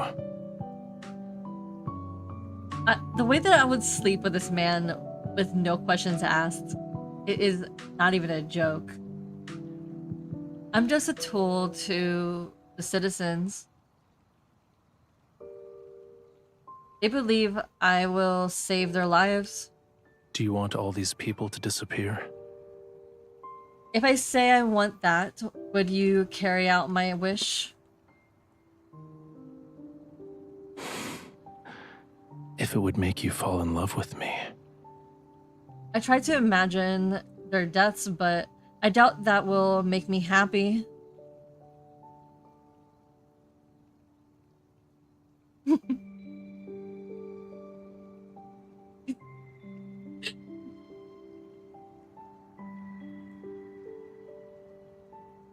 Oh, I think they can hear him. There's no doubt about it. They understand him very well, and he can understand them. I think it's a mutual insulting, like, battle between the both of them. It's just like how Silas and Mephisto can understand each other.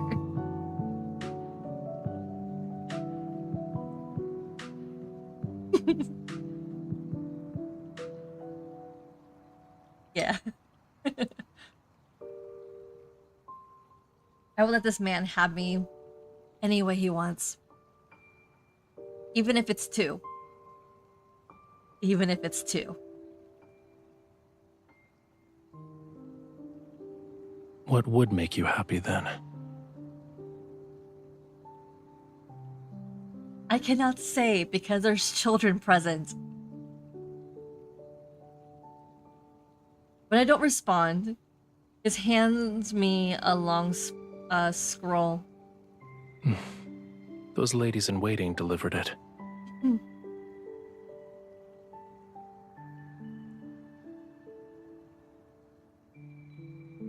I look down and notice several ladies in waiting at the steps of the temple. They meet my gaze and bow nervously. I suppose they want me to proceed over the ritual for the first day of the Sea's grandiose festival. I see. They're representing Ramiro in an attempt to win your favor. When the time comes, you'll have to confront many of the people who abandoned you. With apparent playfulness in his eyes, he brushes aside a strand of my hair that the wind had blown across my face. How will you respond? By kissing you, like, nonstop.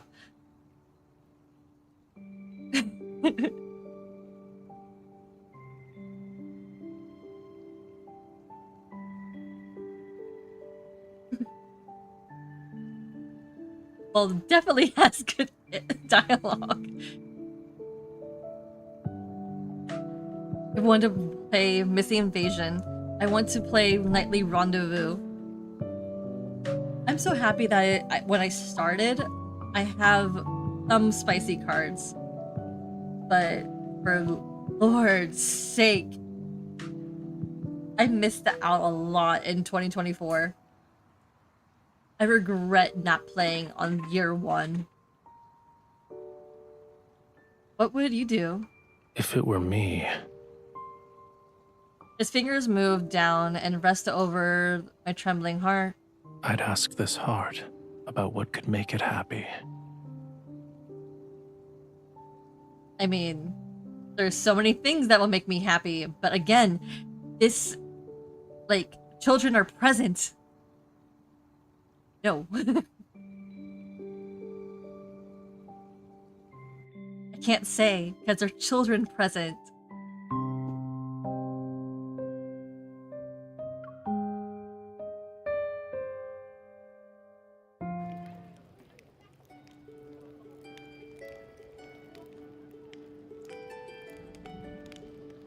With a toss of the torch, adorned with flowing vines and seashells into the bonfire, and the rising, dancing flames, the sea's gracious festival officially begins. I descend from the elevated platform by the shore, give the Samario staff to Vera for safekeeping, and then move the heavy crown from my head. Thank you, Your Highness. No need. In the end, I agreed to preside over the ritual for the Sea's Gratios Festival. The reason is simple. Because the sea god was forgotten and hated for centuries, I'm the only one who still knows how to perform the ceremony. Of course, this ritual represents the sea god's opinion. So many of the complicated, extravagant elements were eliminated. Why did you think the sea god would enjoy a dance that looks like crabs are fighting? It's better to save your energy and make more fried shrimp cakes instead. These are actually delicious. Of course you'll be eating. But there's something else you can eat. Sorry, I can't stop. Once I get started, I can't stop.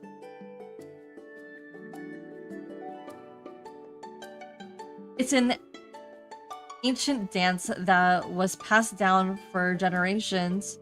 It's supposed to display the sea god's majesty. Actually, you have a point. It does look like crab fighting.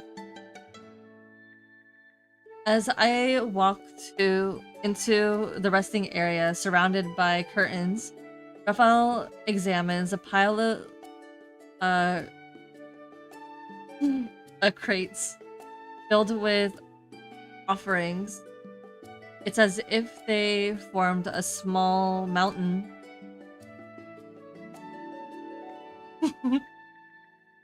Oh yeah. Once I start once I start like quoting my own like dirty thoughts, I can't stop.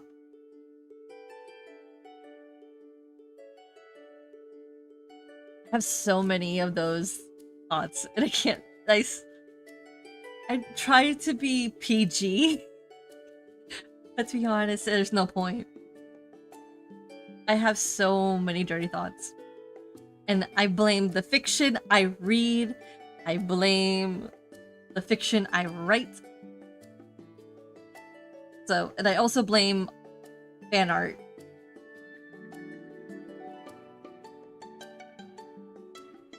Because he said the fried shrimp cakes from the city's eastern district are delicious, people rush to replace their offerings with fried shrimp cakes. Why don't you make more special requests? You could ask for their assistance when you dive into deep for pearls.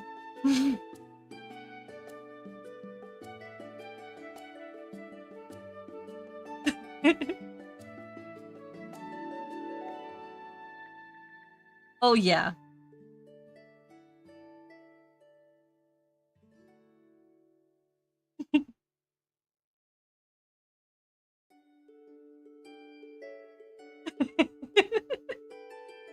Of course.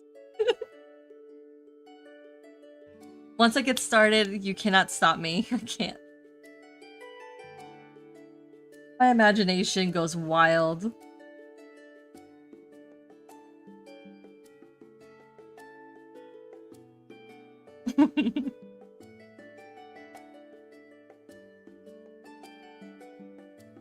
It's okay. It's perfectly fine. This is a safe place to fangirl and be a little, like, to share your thoughts. It's okay. Because believe me, I'm always doing it.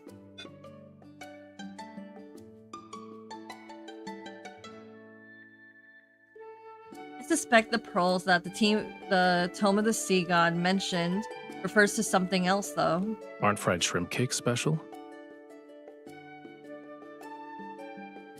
Food in the sea is too soft. Nothing has a unique texture such as this. Why do I feel like this guy has been just angler fishing this whole time? He breaks off a small piece and puts it into my mouth. Then he tosses unwarped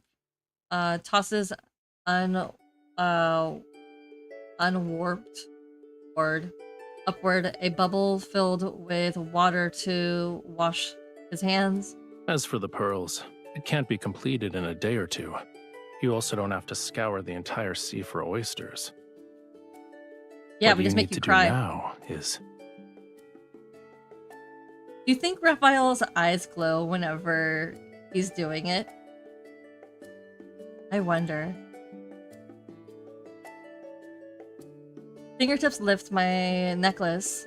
His eyes reveal what he said. Apply medicine.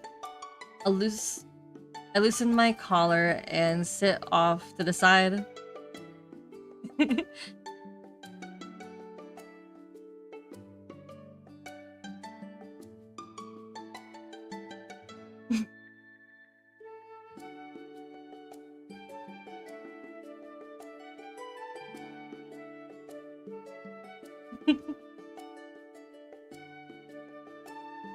Yep.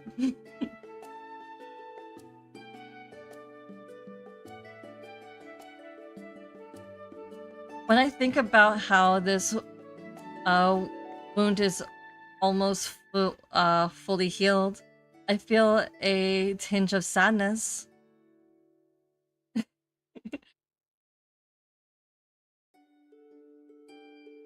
Welcome back, Lena.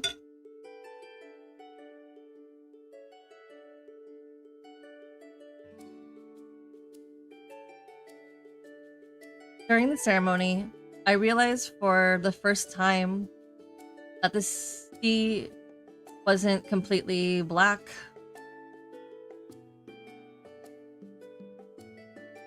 The sound of waves drifted in leisurely from beyond the curtain. It embraces my ears with a gentleness I've never thought was possible. I also never imagined that fragments of rainbow-colored lights shimmering beneath the dark-colored waves and among the towering white crests. Don't say that. Once your wound heals, you'll have plenty of ways to see it again. Alright. Raphael, you're getting better at taking care of people. You don't hurt me anymore. If I couldn't do this simple task well at this point, wouldn't the sea god's divinity be tarnished? However, should you miss that pain, I can help you experience it again. Oh, please do. Thank you. I would say thank you very much. I mean, you can bend me over, You can fold me like a lawn chair. It could be anything you want. You can have me from here to Timbuktu. The pain will be good. I don't mind being sore in the morning. No, that would be necessary. Stop! Your Highness, someone has brought a prayer flower basket.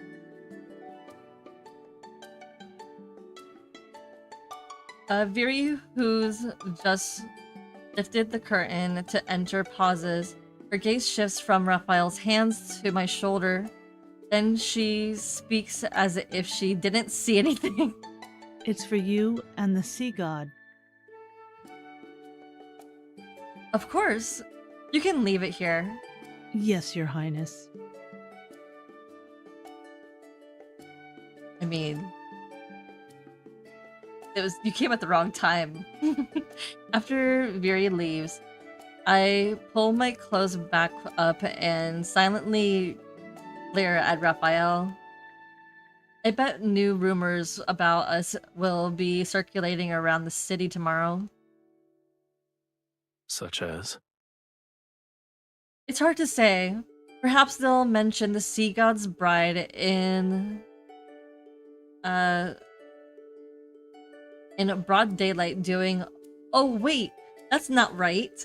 The people shall speak of her doing this and that with the sea god in the dark hours of the night. What exactly is this and that? I don't understand. The prayer flower basket floats into Raphael's hands. He lifts the red, blue, and silver ribbons. Then he fiddles with the seashell inside the basket. What does this basket of seashells represent? It's one of the traditions of the sea great festival. Every household prepares flower baskets filled with seashells to exchange with others. The more beautiful the seashells, the more beautiful the blessing they represent. It's how one can convey well wishes to people. Troublemakers. I mean, for sure.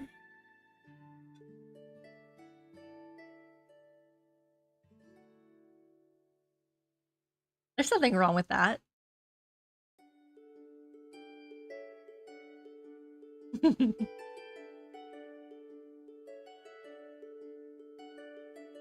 But why would anyone want to exchange seashells with me?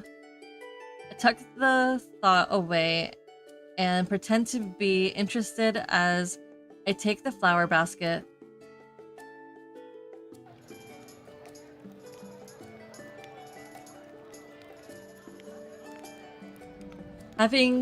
Oh, this is... Oh my god, this is Whalefall City! After changing into lighter clothes, Raphael and I walk along the center street of the city towards the temple. The moonlight and stars cast a blue glow across the night sky. They're like seawater floating along the horizon as they rise and fall with the clouds and mist.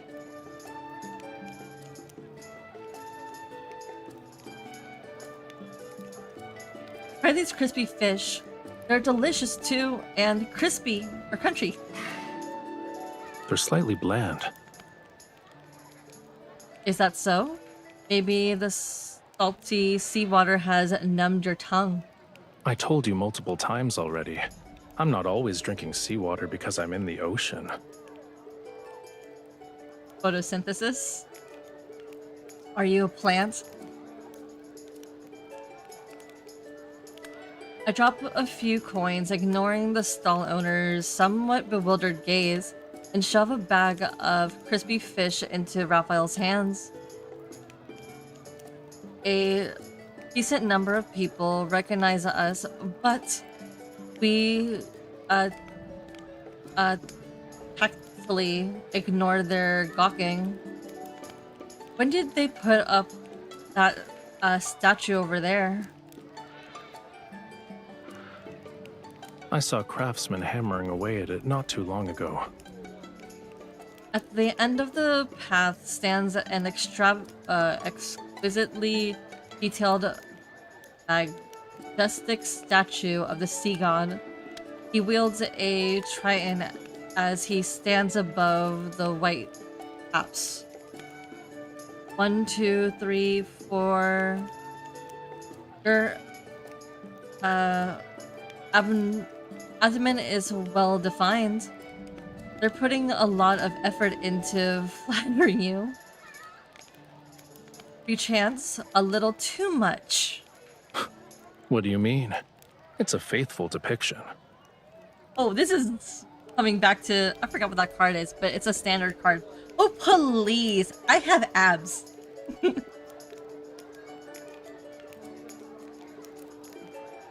I know it's a standard card. I just don't know which one it was. Because I have it. I just don't remember what it was.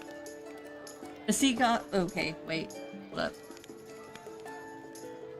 It's far more accurate compared to the previous sea god statue. The older ones were extremely impossible to... imposing and masculine. Their beards were longer than your hair. When I hear your voice for the first time, I couldn't believe you were the sea god. You sound so young. You're not wrong. You saw it yourself in the sea god's tomb. Those sea gods had flowing beards longer than their hair. Wait, what's gonna be the next myth? Are we gonna get facial hair? Is that next? Are we getting facial hair for the next myth? If they do, please don't do that to my Rafi, please! He would look hideous! No! Because if the, because if the first myth was just testing out some things, and Zane's long ponytail rat thing, and the third myth is testing out long hair, what's next? Because the fourth myth is just gonna be what? Beards? Please don't do that. No. No.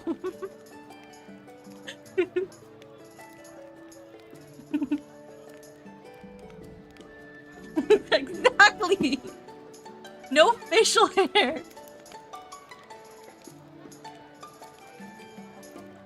I'm still waiting for them to free the forehead.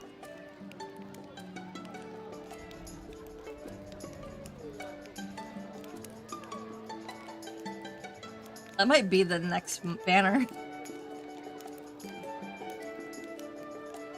Yeah, exactly. Beard should be completely wrong.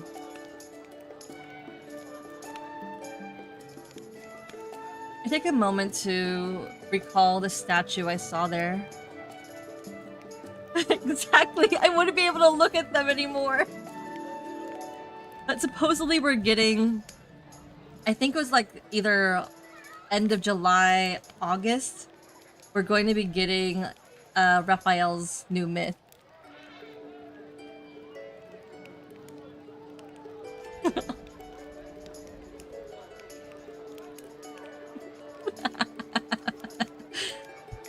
Just knock on wood.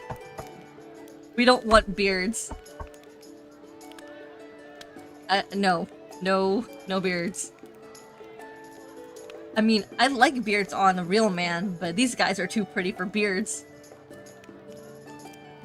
You're still the most handsome one. You have my thanks.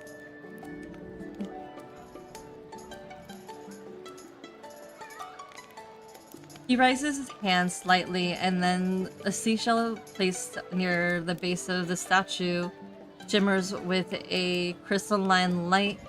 It's akin to a silent response from a god.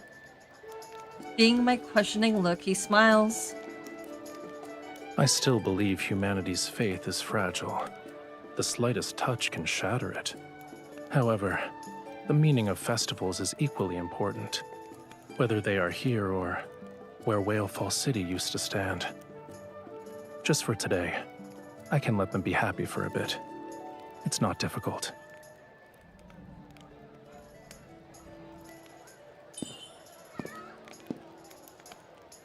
I hold his fingertips. Raphael, before you fell asleep, you must have been a likable sea god. Oh, hi, Raven! It's been a while. Haven't seen you in like 3 days.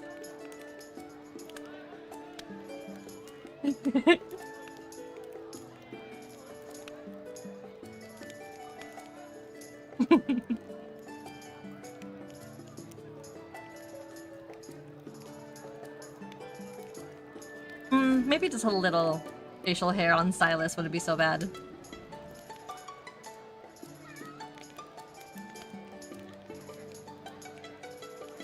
Even though you've lost your memories, you still long for Whalefall City. You want to awaken all the Lumerians and bring them back to their homeland. Making unfounded judgments like this is usually a dangerous sign.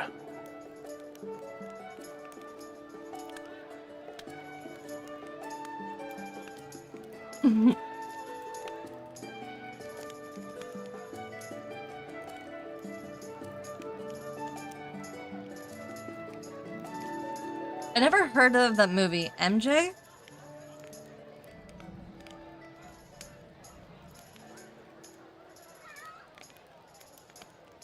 Oh, is it the new Michael Jackson movie? Because I don't... Wait, is it released yet? I have to go watch it.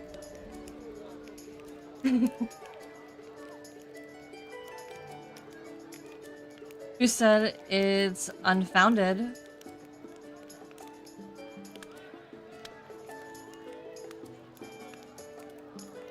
Who said it's unfounded? Oh, on a small scale, you dislike humans' worship, yet you still respond to their wishes. On a large scale, you save everyone during the lunar eclipse, despite the fact that they hate and insult you. And most importantly, I loved you once. It was enough to forge a covenant with you. At least that proves you're worthy of affection. You're worthy of being loved.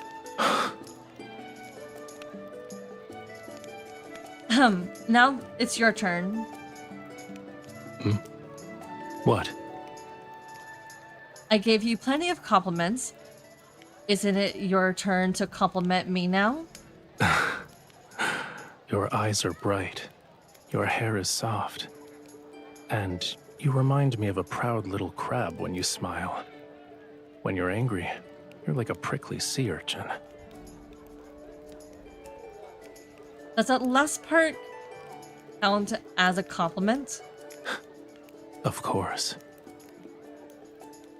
If you lived at the bottom of the sea for thousands or tens of thousands of years, you would know how precious it is to see even a sliver of vibrant color.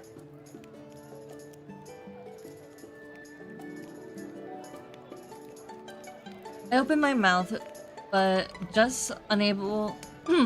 Open my mouth, but I'm unable to find the right words. The basket in my hand sways slightly. I lower my head and see a little girl slipping a pink seashell into my basket while taking another one out. After we make eye contact, she immediately scurries back to her mother, who the stall owner seller crispy fish. The stall owner struggles with how she should respond, and she gives me a forced smile. See? The people here like you too. That's not it. It's whether it's belated guilt, curious, appreciate, appeasement, or even more complex emotions that are impossible to articulate. I can't say. I haven't done anything to deserve their affection. It's because you're you.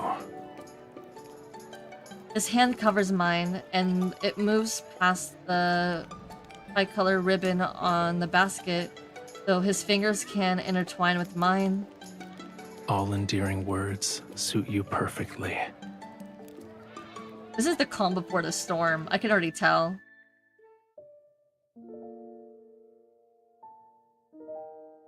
By the time we return to the temple, there are a few more colorful seashells in the basket. It's not a lot, however. I hang it by the windowsill and see Raphael is about to approach the pool. I quickly run over to stop him. Wait, there's still something we need to do. Take out the floral liqueur.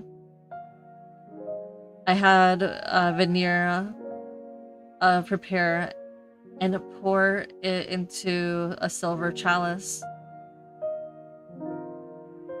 We celebrate with everyone else. Now it's time for our private celebration. The Sea Greatest Festival is also for lovers. People collect elderflowers during spring and use them to brew liqueur. You're supposed to give it to your beloved on this day. Does this contain your entire Springs collection? I bought it. I still locked up in the tower in spring. It's alright. I don't mind. Raphael picks up his glass and gently clicks it with mine. The floral liqueur is sweet and pure. After drinking it in one go, I refill both glasses.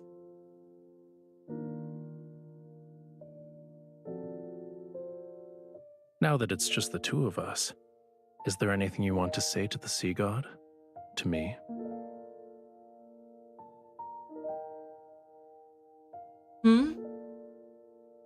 During the ceremony, your chants were filled with other people's words to the sea god. They were not your own. Don't you want to tell me something? Maybe I can make a wish come true.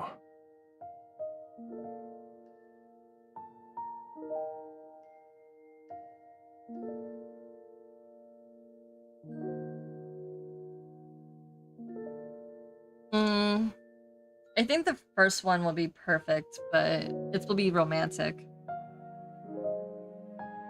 We'll go with A. Then I wish you could fall in love with me soon. That doesn't count. Why? Is it very difficult for you? It's too easy.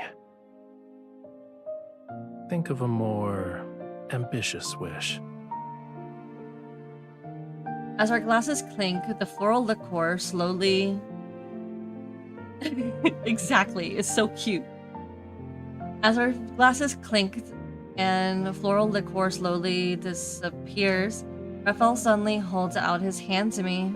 You told me that during the Sea's Gratis Festival, humans exchange seashells to give blessings to each other.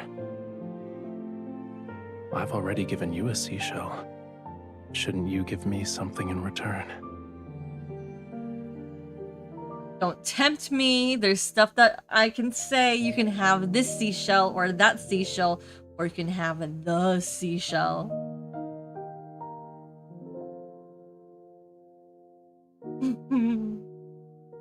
I touch the seashell necklace around my neck. I rack my brain for what feels like ages, yet I can't think of anything that would be of equal value. Yes, you can. There's a seashell that you can definitely give to him. And it comes with a pearl. The world's your oyster. Okay.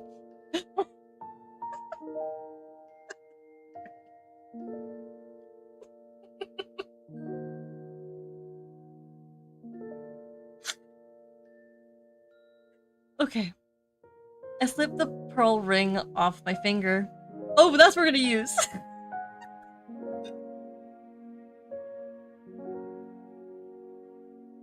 Sorry, I couldn't help it.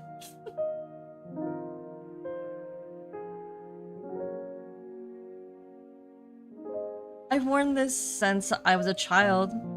It's not a pearl that the Tome of the Sea God told you to find, but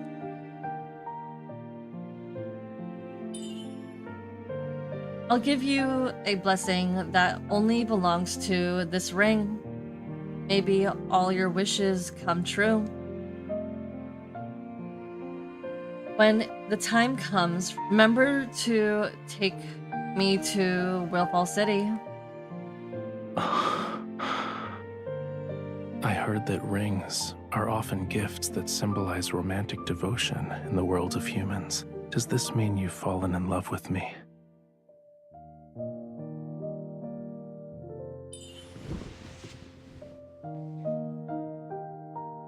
I contemplate his words for a moment before I lean forward and kiss the corner of his lips. What do you think?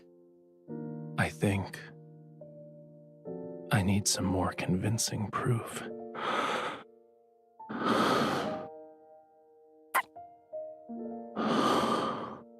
Well, he's gonna be having some seafood.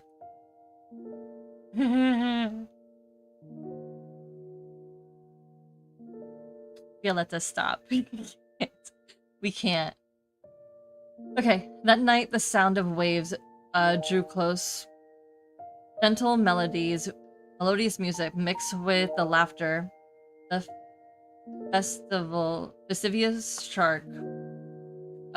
Fantasia shark swims overhead. Vibrant colors burst before my eyes. Oh, he did great! Someone reaches out to hold my hand. My veil is lifted, and I'm led between towards the light. We are definitely doing it. It just we have the same mind. Ajay, you and me, we're the same. We're the same. Then the music and laughter transforms into weeping and screaming. All colors fade into a dull gray. What? How is that thing turned into that, to something so dark? The hand that tightly holds mine gradually turns cold. What? The water engulfs everything.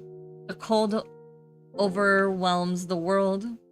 And even the last melody playing on the flute sinks into the deathly silence. What? Did the flute not reach its mark? Did it not go did it not hit the high points? I'm sorry, I can't help it. But that hand still doesn't let go of me.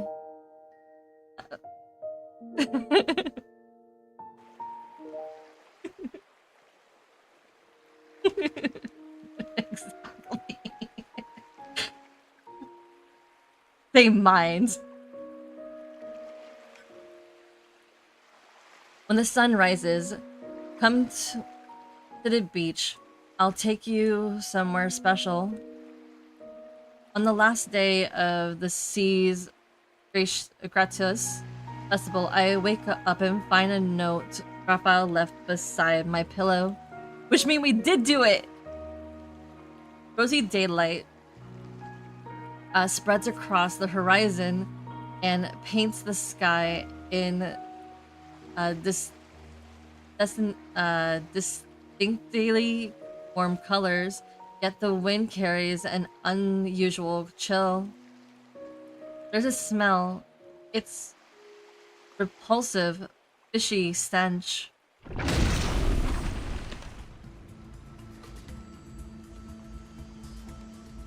I knew something was gonna hit the fan. I swiftly draw my silver sword and block the attack that was aimed at my heart. Yet something akin to sharp claws pierce my stomach. Or shoulder, my bad. Shoulder. It's like a coiled tentacle that's covered in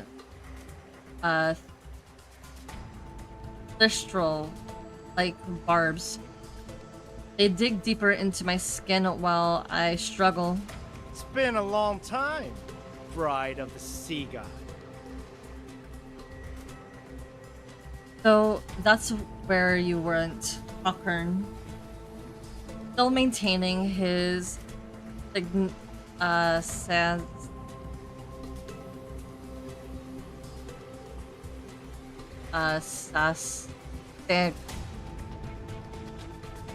sanctimonious facade.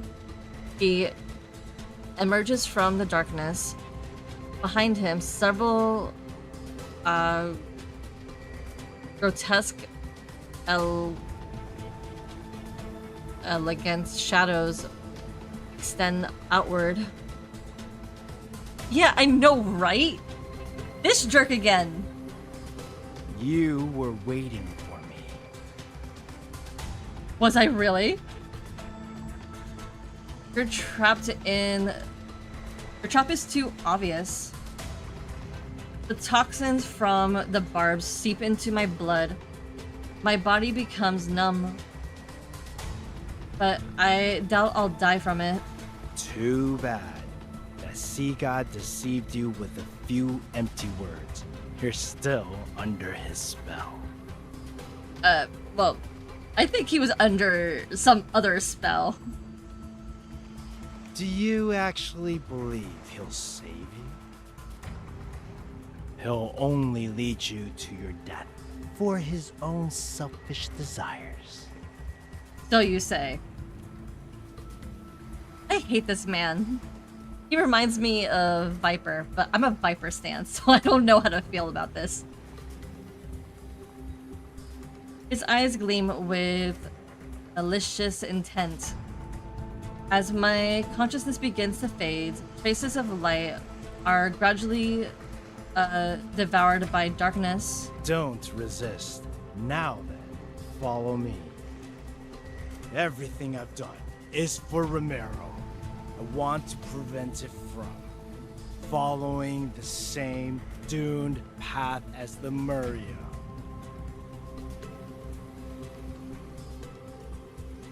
Oof. Poop hit the fan. Okay, so we're gonna take a 10-minute break. If you guys need to get more water or maybe another potty break or I don't know, get some snacks, because after this point it's going to get good. You already asked, so of course I'm gonna do it. What do you want to do? We're gonna sleep with you Whether for you're 10 in minutes. my dreams or not, I'm lucky. I'll see you when I wake up. Okie dokie. Gotta make the most of it when you sleep. Night night.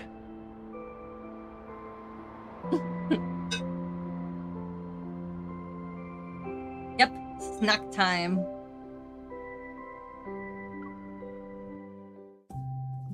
Get some snacks, get some water. I need to get some water too. Why haven't you laid down yet? Do we need to do a special ritual before bed? Sleep. I'll hold your hand and never let go. Night. Buenas noches, mi amor.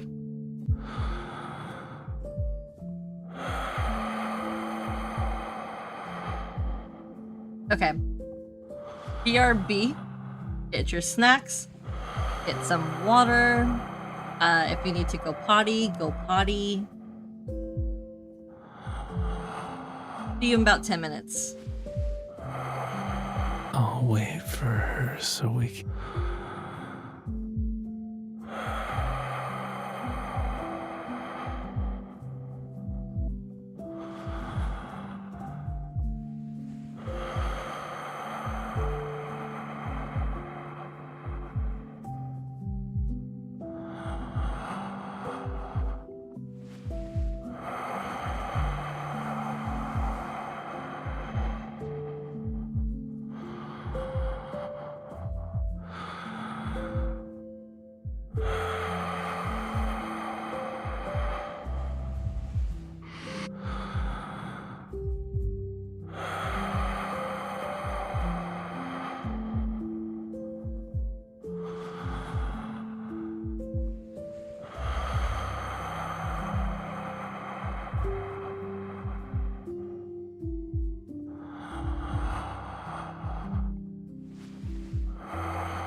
A surprise for her. It's in...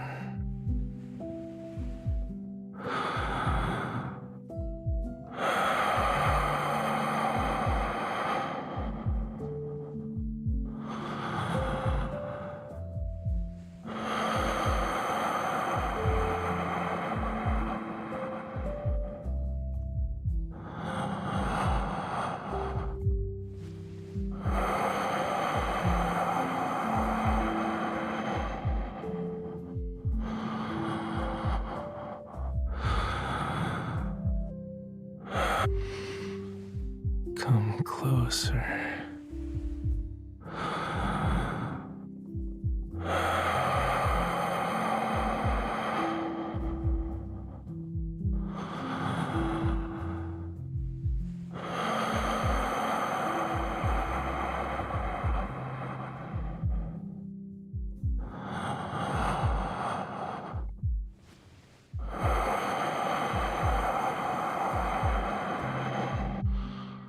Let's see the ocean with her.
It's...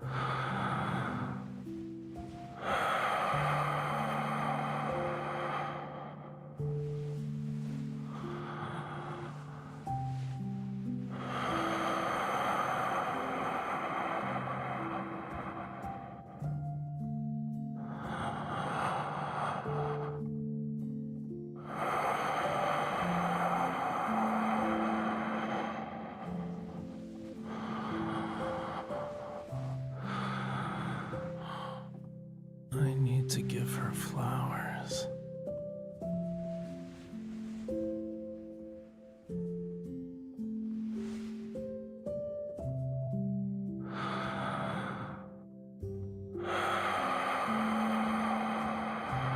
Okay, I am back.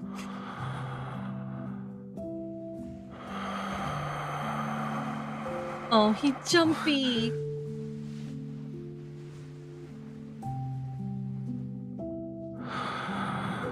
Okay, you can hold my hand.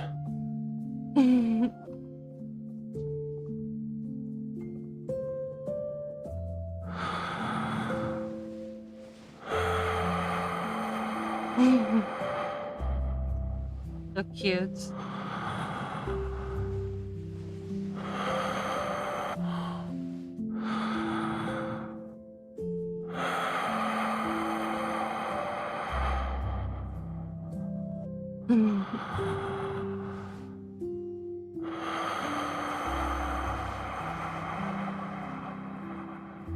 Got like 2 minutes, but since I'm already back, you can end it here.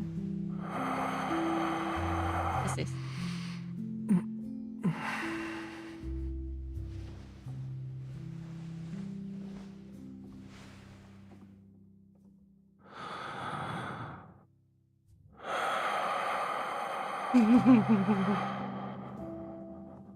I can't help it.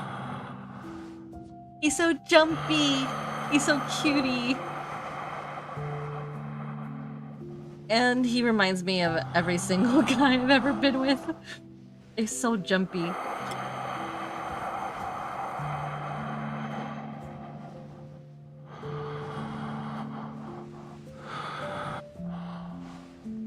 I'm not a... Right. Okay, I gotta end this. Why is my hand empty? Because I'm walking away.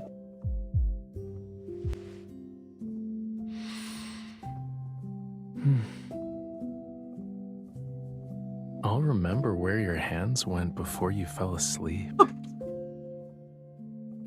No. You don't know where my hands went. I mean, they could have gone lower. Cutie. Ah! Oh! Oh, so I got caught! I got caught!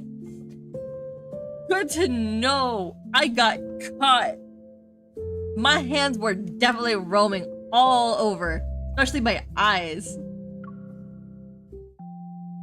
I was looking for a special slit. Sorry, I couldn't help it. I could not help myself. Rafayel is too pretty.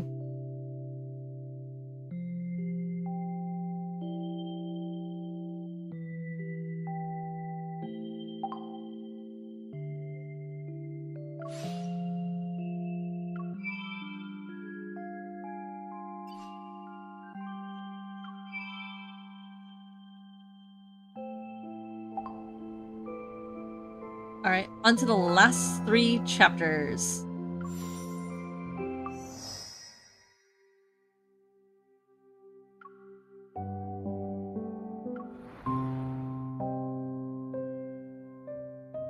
I hope everybody got snacks and some more water. I did not get more snacks because if I eat now, I won't be able to sleep.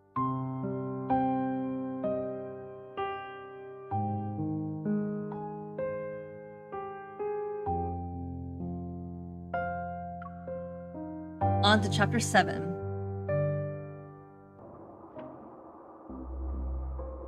The The pain in my shoulder wakes me.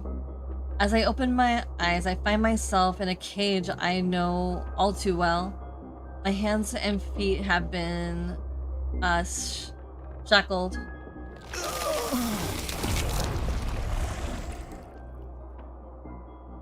Sensing a protruding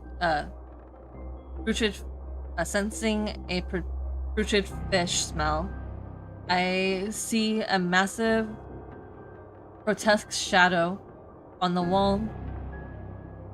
It's accompanied by the sounds of something vicious being torn and peeled apart. I suddenly recall this spell he cast on me, and one he used to control me. Indeed, it's an ancient curse, but it's far too weak to control my bride. These magics can't be wielded by humans. Tell me where you found it.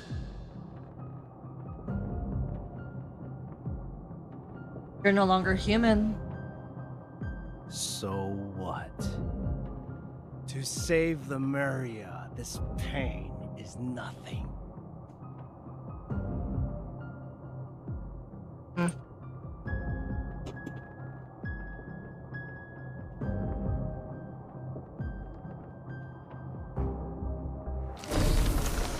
The shadow on the wall suddenly contracts. A moment passed, and I slowly it slowly returns to its humanoid form. With so many sea monsters paralyzing your body.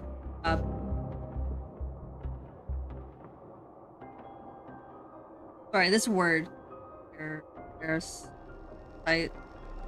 Parasiting your body.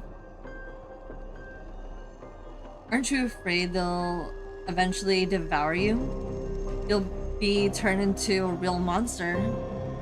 The human body is too fragile. It's incapable of helping me in my quest to revive Lemuria.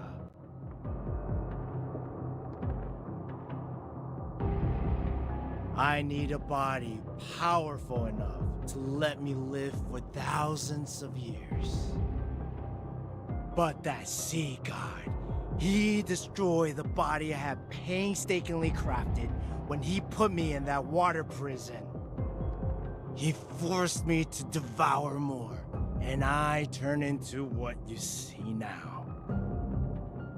Wait, I don't see anything. Noticing the countless festering cracks and deformed joints on hands, I feel nothing but shock and pity.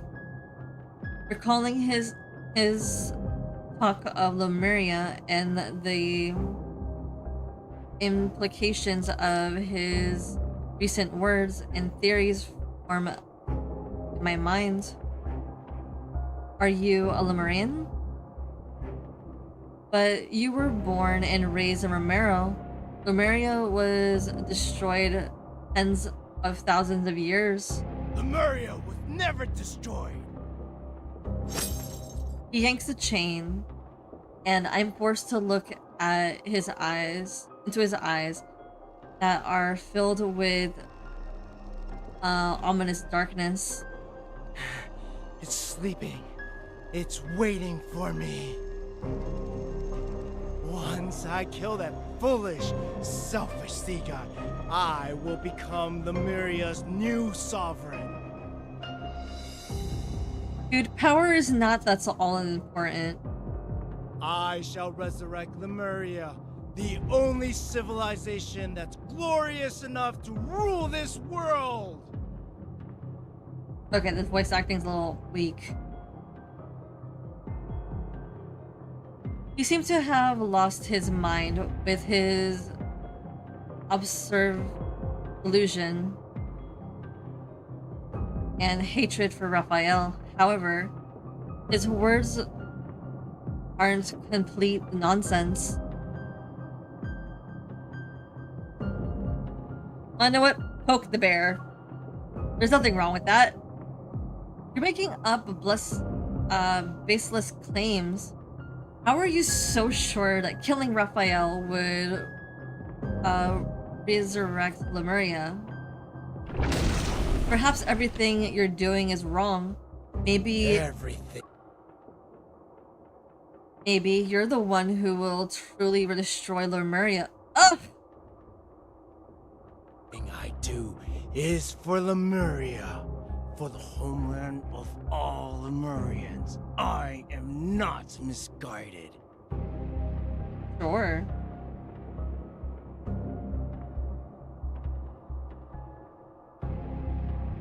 The wound on my shoulder is torn open again. I endure the pain and continue speaking. Then, how is this related to your kidnapping me? Don't you remember? No.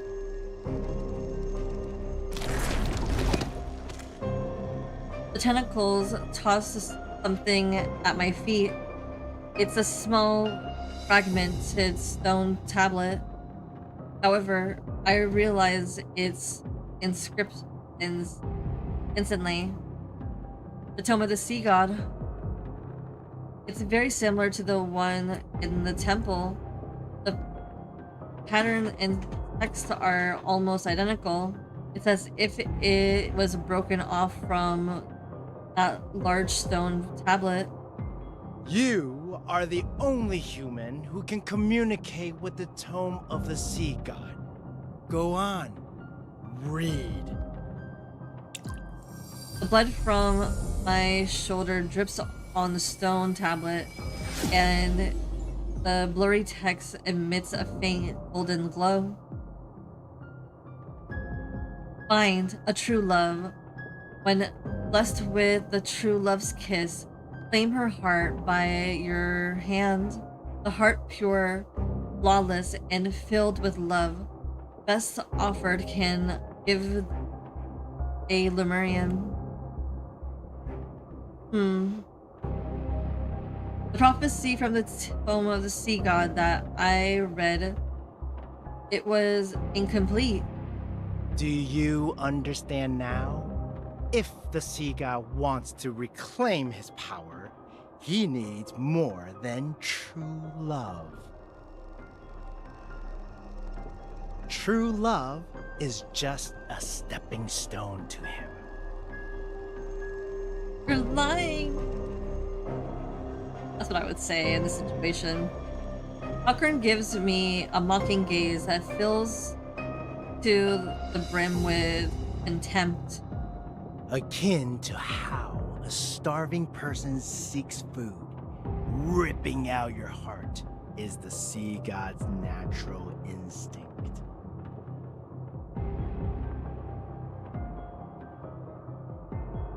I don't believe you. Even if he wants to kill me, I need him to say it. What a foolish, stubborn lass. Don't tell me you've already fallen in love with him. Well, love is not the right word I would describe. You don't need to know that. How unfortunate. He laughs with a malicious delight. When he remembers everything from those years, he'll ensure your very existence tastes oblivion. Is he referring to what happened before Raphael fell asleep? Huckern pulls out a bottle covered in vinegarous and unscrewed the stopper. The eerie vapors drift out. Come, witness the events from the annals of Lemurian history. See how you and that sea god destroyed Lemuria. It was an accident. We didn't do anything. I hold my breath, but the eerie vapors seep into my skin in an instant, invisible, invading every fiber of my being. Within moments, dormant memories awaken like magma breaking through the freezing earth. It bursts every blood vessel in nerves in me. It hurts. Hearing pain tears through my body. My mind is plunged into chaos, yet something gradually comes into focus. Are you willing to be my follower? Rafayel?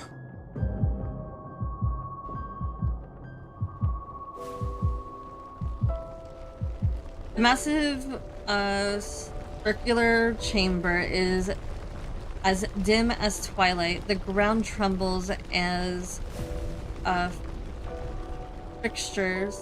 fractured stones cascade down from the dome ceiling. My body is suddenly pinned down. A sharp dagger is pressed against my chest. The tip draws drips drops of blood. Rafayel? No, that's not right. Rafayel before me is a brighter, more radiant young man. Yet the dark blue flame that burns in his eyes and his expression are unnaturally detached.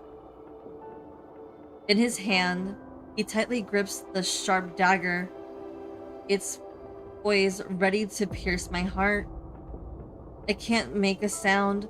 I grab the handle of the dagger and use all my strength to fight against death itself.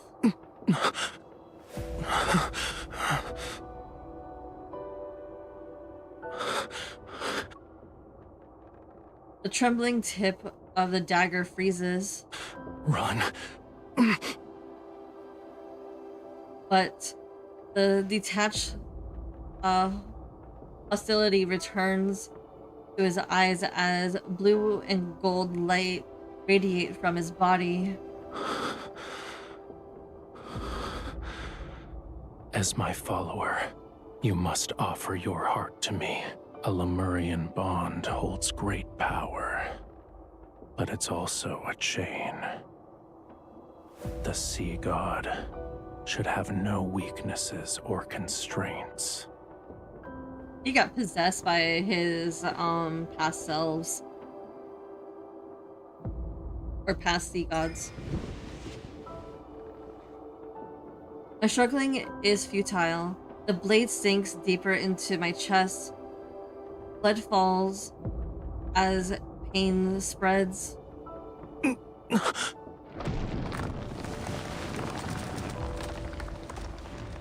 There's a loud crash and the restraints on my body loosen. Rafayel leans against the wall that's far away from me. Pain has contorted his face. Inside the stone niche burns a gentle yet feeble flame. It's so weak that a breeze can extinguish it. Stay away from me. Those dark blue and gold lights still surround him.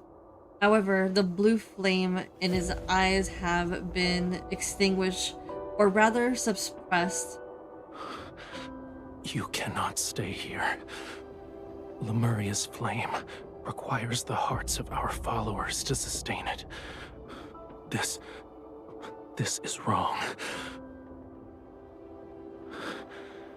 Should it continue, 'tis only a matter of time before I lose control and hurt you again. You must find a method that will allow it to burn forever. That shall be Lemuria's true path.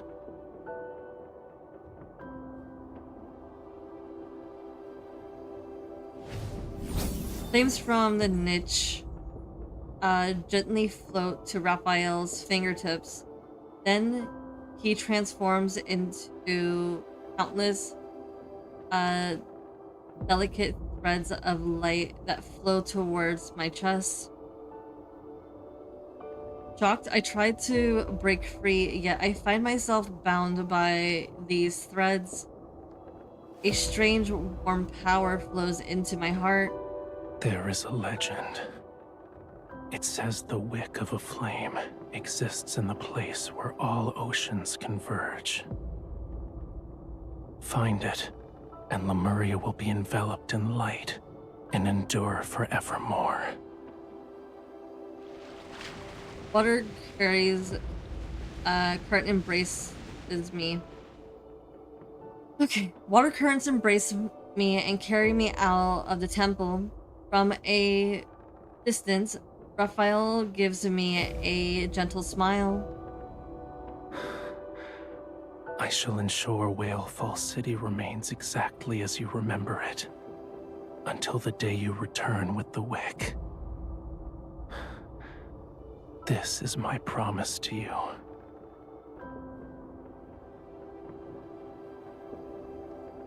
For 'tis Lemuria's vow, a bond everlasting.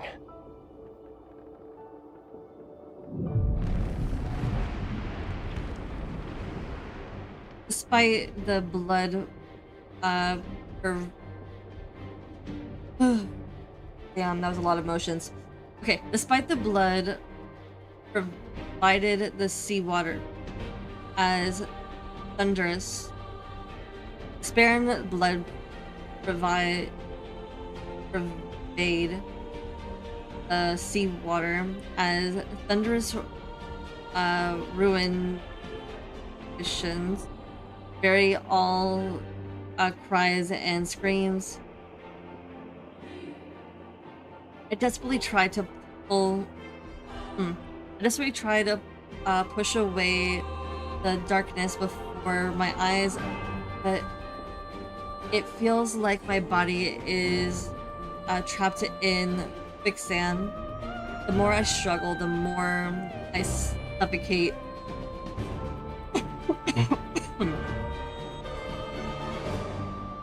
That human deceived you. She deceived all of Lemuria. Oh, shut up. A human stole our flame. Lemuria will perish. Not true. Why did the sea god deceive us? Why didn't he protect Lemuria? Again, not true. The sea god has changed before we even realized it. He fell in love truly. The seawater drowns their despair, and yet I can't defend Rafayel. It isn't Raphael's fault. It's because I didn't fulfill my promise to Rafayel. There was no wick that existed in a palace where the oceans converge, or at the end of the sea. Lemuria could never exist forever. Lemuria was a civilization that should have never existed. Destruction was its predetermined fate. The last god of the sea perished, along with Lemuria. They dissolve into the ocean. It's not a slumber, it's oblivion. He will disappear from this world. I will never be able to find him, see him, hear him, hear the song he played for me on the flute, or see his smile. My heart silently cries out, and it awakens the unwavering determination of my former self. I won't let Raphael die. I shall save him, and the price that must be paid, it doesn't matter.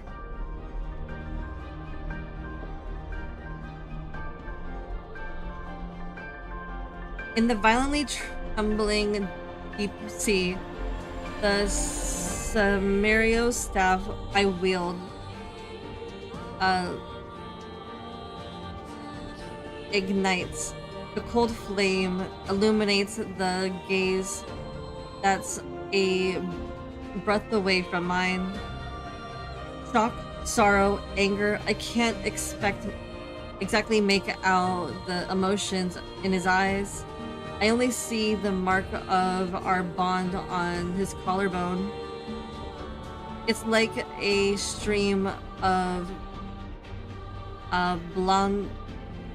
blinding, bright, burning blood. Countless threads of light transform into runes. I raise the staff and let the phantom pierce his body. I hear my own heart as I speak.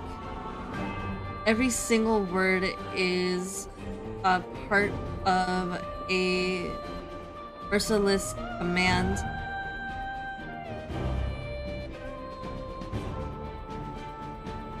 The power of Lemurian's vow. Raphael, you shall be forever imprisoned here until Lumeria welcomes the opportunity for rebirth. Until this world reaches the moment when you can be awakened. His divine gaze, once clearer than seawater, transforms into a black tide. It freezes when he looks at me. You betrayed me. Not necessarily. I actually was trying to save you. Once the seal is complete, he plunged into the depths of those abyssal waters. I hear the deafening sound as if the entire ocean is being swept apart. Boundless black waves surge in from all directions.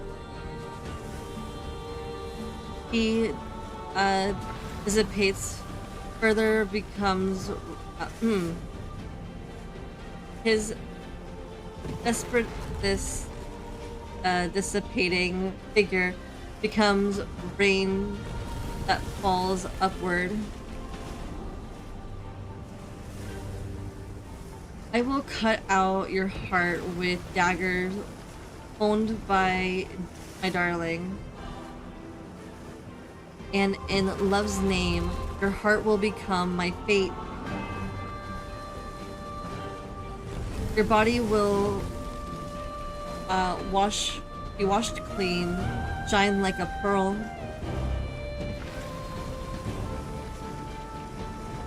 I will. How many snacks did you bring? I will care for your heart. I will care for your heart till we meet again and you reclaim it for yourself.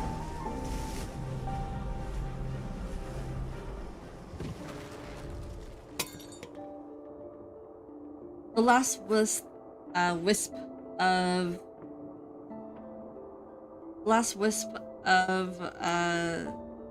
smoke dissipates and the bottle clatters to the ground. The tide of memories recede as my consciousness returns to the cold, gloomy tower.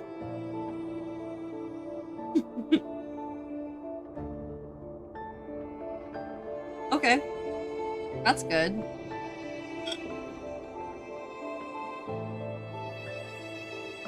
Do you remember now? You stole the flame and sealed away the sea god. And he trusted you so easily. Lies, lies, lies. I mean, he did trust us, but we did not steal the flame. First, making that absolutely clear. Yes, we did steal him away, but it was for his own good. Why are lies just flowing through people's mouths? You are the ones responsible for Lemuria's destruction. That's actually not true. Is because of miscommunications and a lot of other things. We're not going into it. I'm not arguing and debating with a madman. I made a still reeling. My mind is still reeling from the impact of those memories. As I lift my head, my gaze focus on the former Castilian.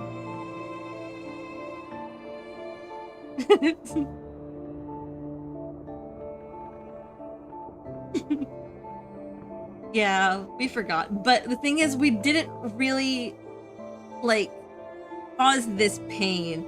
It just happened.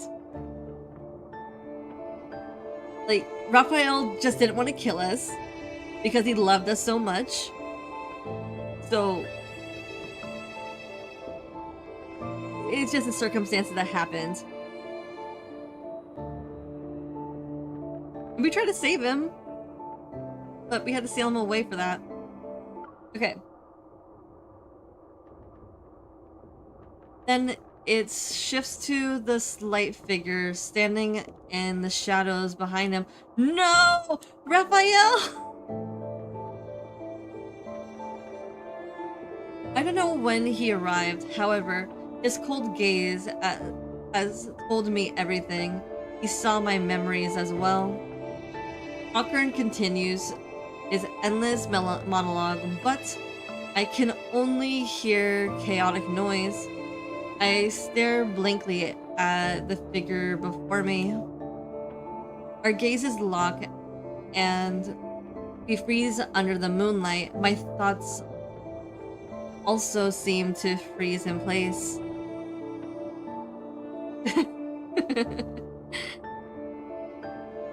I swear, you, me, same thought process. We have the same thought process. You can lock me up anytime. Not you, Hawkhorn. Or Fuckthorn. I'm gonna call you Fuckthorn because that's exactly what you are. You're a motherfucker. You're crazy and you're nuts. But Raphael, you can lock me up anytime.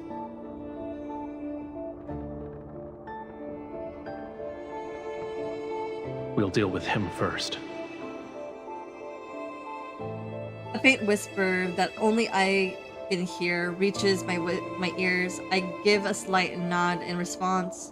He will kill you, cut out your heart, and leave your body out to rot. You will not receive a proper burial. If you want to live, your only option is to kill him before he can act. What kind of bullshit is he speaking? Your bond with him is your sharpest blade. You can order him to take his own life. As you can see, anything is possible. Yes, I remember. I was the one who sealed Raphael. I tried to speak as calmly as possible, but I'm also responsible for Lumeria's downfall. Why is Raphael your only target for revenge? Don't you hate me too? Of course I do. However, I'm willing to let bygones be bygones if you kill the sea god. He just wants power. Remove my shackles then. Can I do anything if I like this? I lift the chain slightly. You better hurry. He's already here.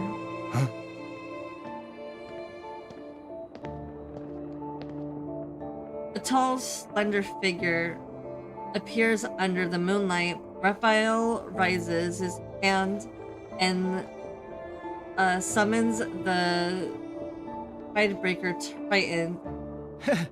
How convenient. You've delivered yourself to me. Delusional.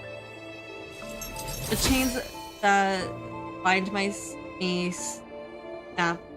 I rub my sore wrist before materializing a silver sword and take 2 steps forward. In a swift, silent, Rafayel is the first to speak. It was you.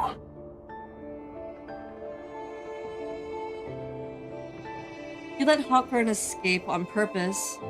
He was used as bait so you can find out who sealed you away.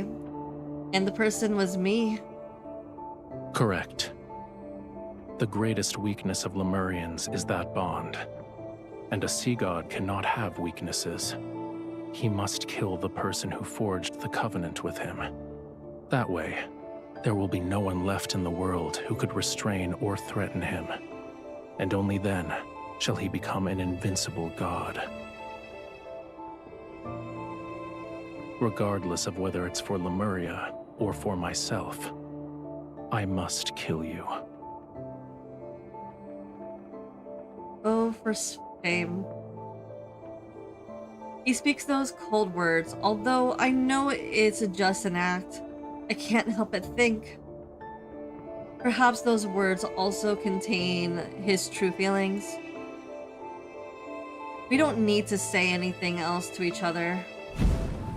I raise my silver sword as lightning flash at the tip of the Thunderbreaker, a Tidebreaker blue,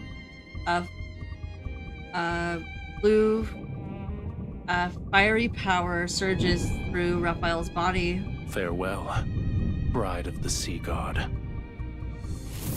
When the tip of my sword clashes with the Tidebreaker Titan, our weapons are diverted to the side.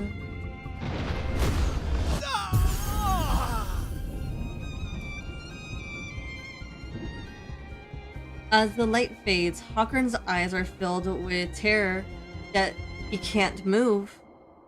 His body's shattered amidst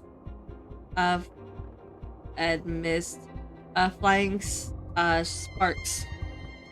A putrid stench fills the air as various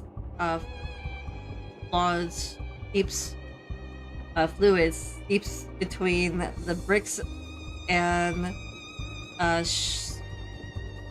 spreads across the floor. Ew, we made him explode. Don't taint Lemuria's glory with your disgusting ambitions. Ew, we made him explode. A man who lost himself to madness has no right to save Whalefall City. Hawkern's eyes bulge with fury as gurgle sounds escape his throat. Then he crumbles and turns to ash. He made him explode!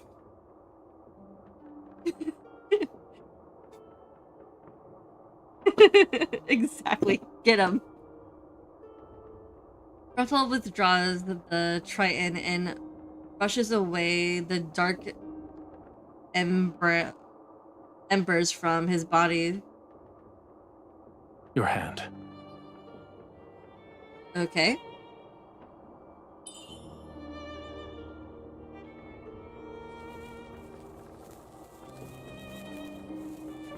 A small flame dances from his fingertips and travels up my forearm. The fluid and blood marks left by the speckles disappear. You are afraid of me. No.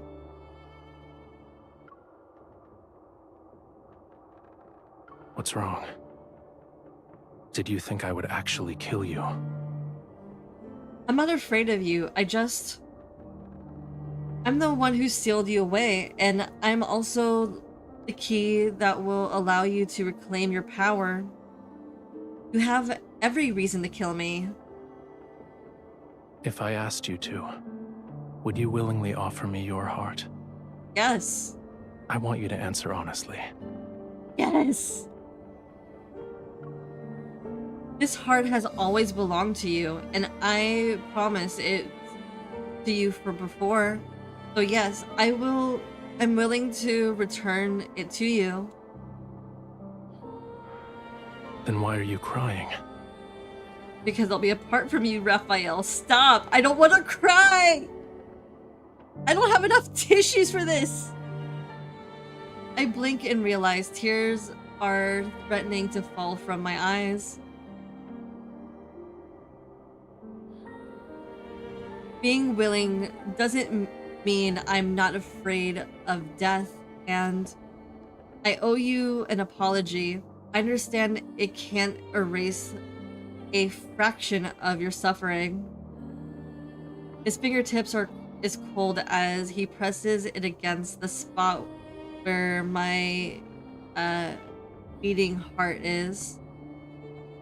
Our noses almost touch. We're so close that one breath would close the distance between our lips. What I want is a heart with pure and utter devotion. Its love for me should come from the very depths of one's soul. Do you think it is that? I didn't have to answer you. Even if it was that heart, this heart now bears an invisible fissure that can never be fully ended. The answer is clear. Your heart is of no use to me. For now, at least. Okay. Go back. No. Your injuries haven't fully healed yet. You should get some rest. I know something that can heal me. It's in your pants. All right.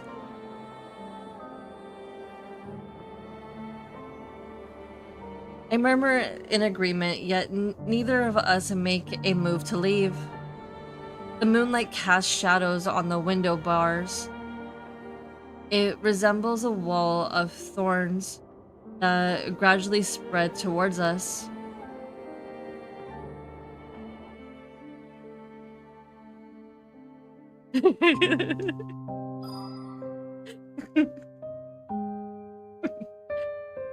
Exactly. Do what Zane does. He heals us with his great member. His great powers. Great.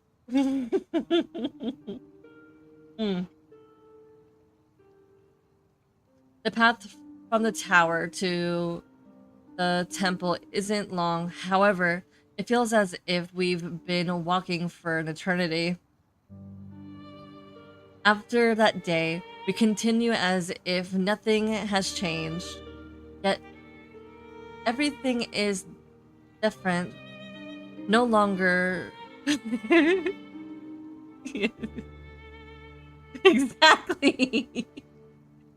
How is it the god of annihilation can do all the healing through physical, like, affection? And yet you can't even do that, Raphael. I'm ashamed of you.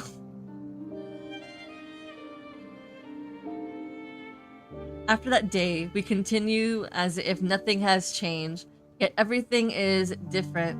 We no longer watch the faint light on the horizon in the morning, nor do we light all the candles in the temple on cold nights.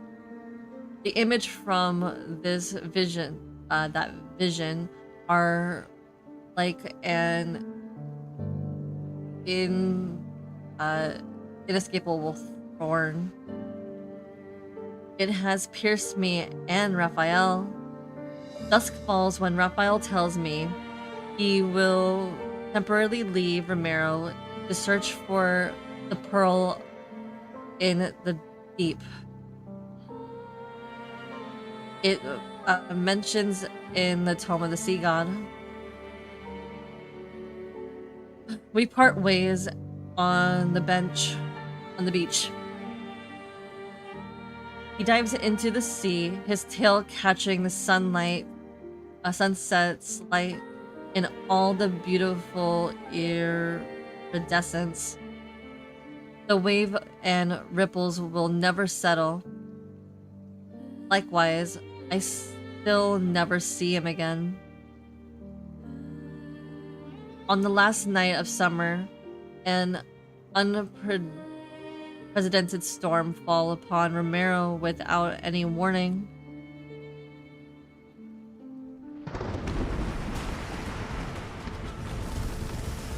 The water has risen past an average person's waist. With the rain, they rapidly engulf every building, shop, and slope. I watch from the top of the temple. Beyond the rain lies a hazy black ring surrounded everything. The seawater surges and churns.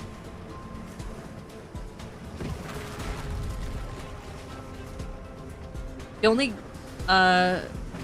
give out the order to reinforce the embankment and clear the waterways.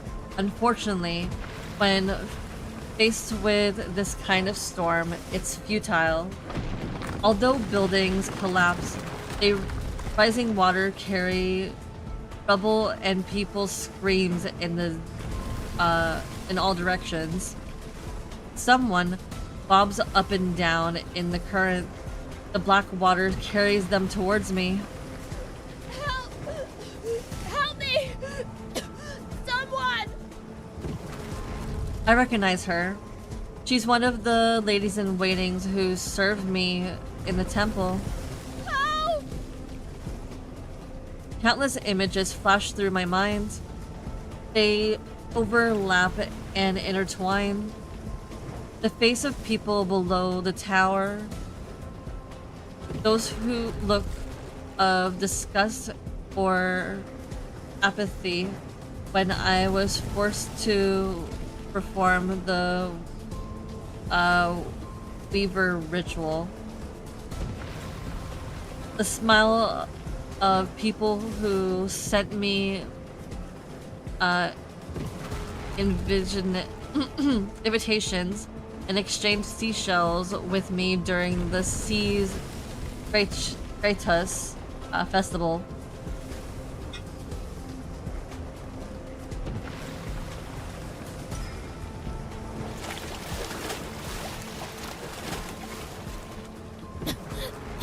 Your Highness,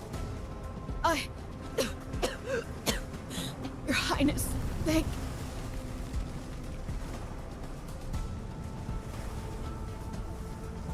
The nearest shelter is in the north. Go! Before she thanks me, I harshly interrupt her. The lady in waiting steadies her weakened body. Her eyes, once soaked with despair, flicker briefly with hope before it dims.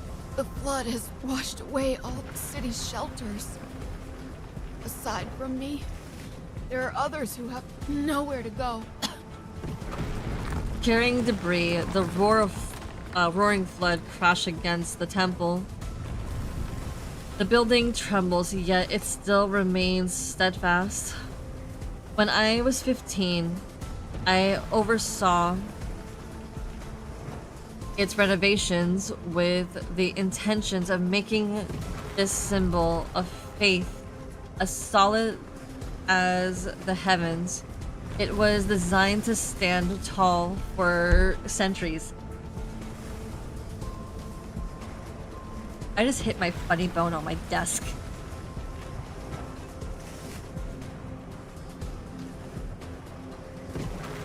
Tell everyone to take shelter in the sea god's temple.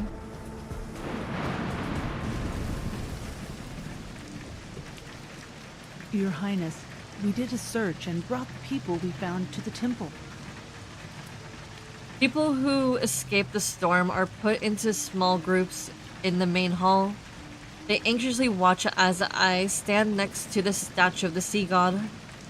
I look outside. The rainfall wraps around Ramiro like a sheet of rough gauze.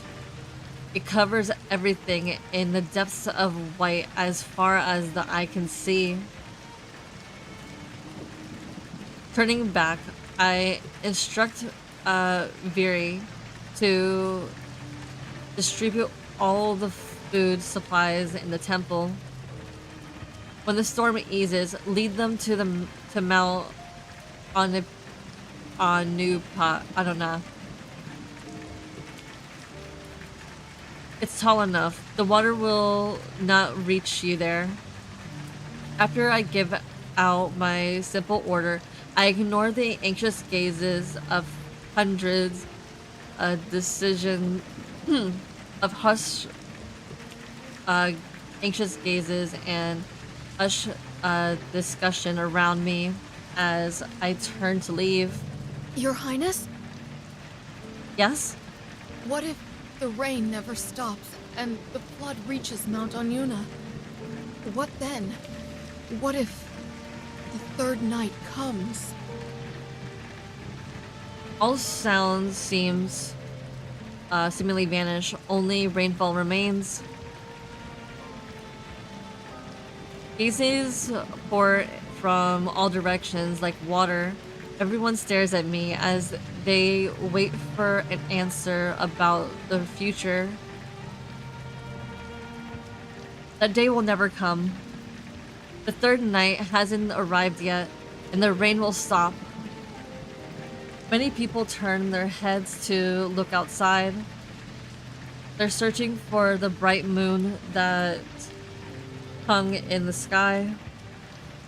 The tension, the tense uneasiness in the temple has disappeared to some extent. As for how long this rain will last, that remains to be seen. Perhaps that what they need isn't a direct answer, but words that can serve as a pillar of support. Expressing the many uncertainties in my heart, I look at the misty blackness beyond the rain. My promise to Rafayel isn't valid anymore, huh? If only this heart truly fell in love with him, then he'd prevent the sea from swallowing Romero and allow me to live. But back when we decided to fall in love, neither of us anticipated what today would bring.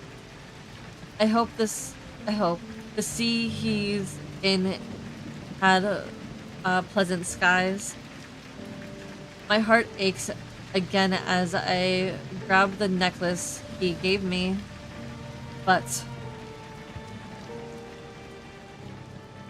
what I want is a heart with pure and utter devotion. Its love for me should come from the very depths of one's soul. Do you think it is that?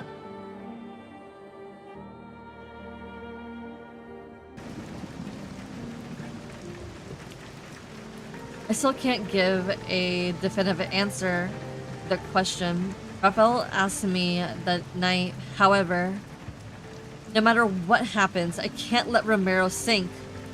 I must survive until the day I see Rafayel again.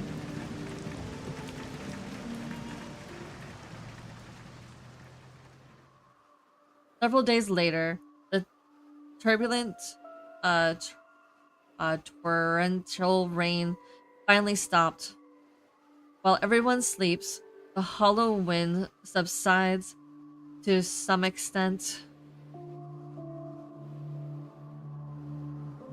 Wading through the accumulated muddy water, the ladies in waiting carry out my orders. They evacuate everyone from the city. I press my faintly aching temple. I'm unable to dismiss the ominous premonition lingering in my heart for some reason. Oh no. I look up. The moon has vanished without a trace. Moonlight drawn in murky gloom drowns murky gloom. Within the blink of an eye, black clouds surround the last trace of light from the heavens and earth. The eclipse! The eclipse is here! The eclipse! No! It's happening! Prophecy from the top of the sea god! Romero is about to be submerged! After being momentarily stunned, I finally realize that there are no black clouds in the sky. A massive wave is raising from the sea. Fury, take everyone back to the temple. But these feeble struggles are no match for the approaching cacophony. The waves swiftly unfurl its deathly embrace over Romero. A loud sound explodes across the sky. For a moment, everything is as bright as day. Golden light cleaves through the massive waves. Water flows back and reveals a familiar silhouette. The seashell necklace around my neck begins to shake violently. Rafayel? The massive waves collapse and large wave splash touches the land. Rafayel raises his tidebreaker Triton, and the scales on his tail reflect a piercing cold light. I would love to see that.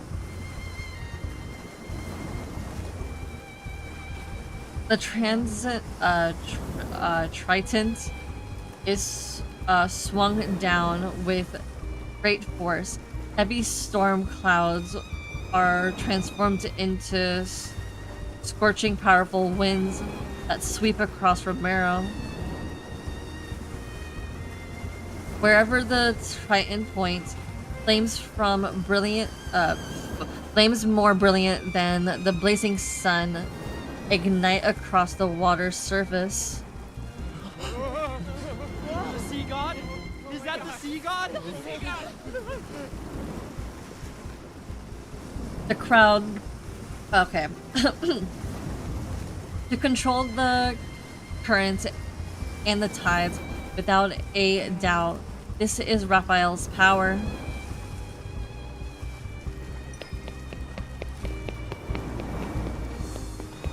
How's she running in heels?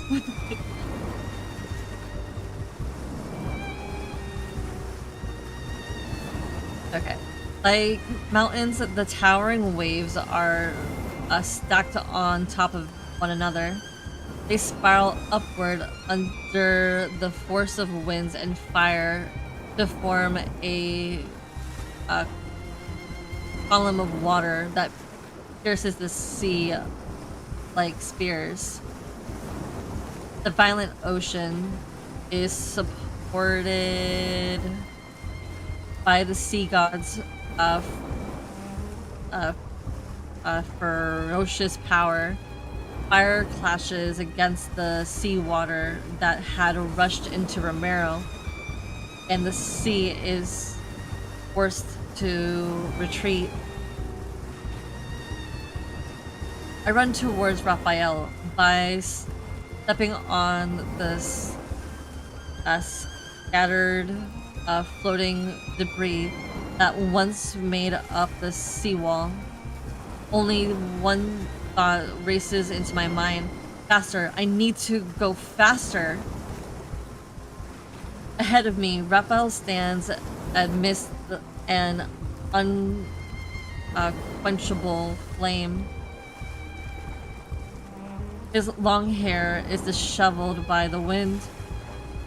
Raphael? Water and fire illuminate Raphael's eyes as he looks at me. A divine power surge in Raphael's gaze, well, his gaze. It's as fierce as a turbulent current surrounding him. Not even a trace of my image is reflected in his eyes. You shouldn't have come here. You can't tell me what to do. Return to the shore if you don't want to be reduced to cinders. Well, flip you too.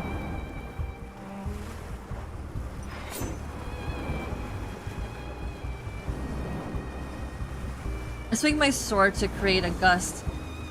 It cleaves the flames, and I leap through the opening to reach Raphael. Ignoring his trident that positioned as a barrier before me, I grab his rigid arms and forcefully intertwine our fingers.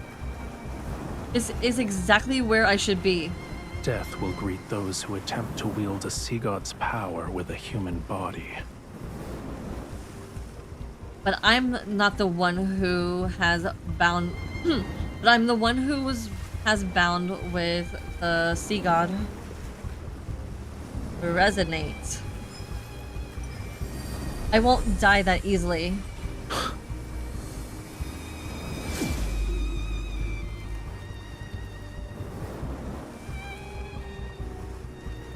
As soon as we resonate, a scorching heat that feels like it could burn everything spreads from Raphael's palm to my body. Divine power surges. At the same time, something else flows into my heart. In my days, I realize it's everything Raphael has never put into words. In the dark depths of the ocean, the sea ritualist him drifts down ethereally from the surface. It awakens his anticipation that has been suppressed for eons. During one of Romero's short summers, the indifferent sea god's heart experienced pure contented and joy for a first time. After he left the temple with an excuse of searching for pearls, the waves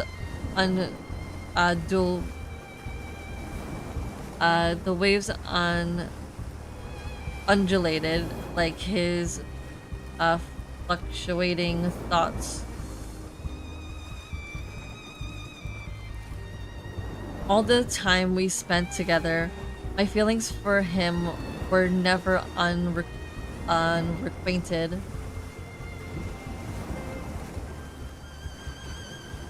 Raphael supports my waist as he hugs me from behind. His embrace is scorching hot.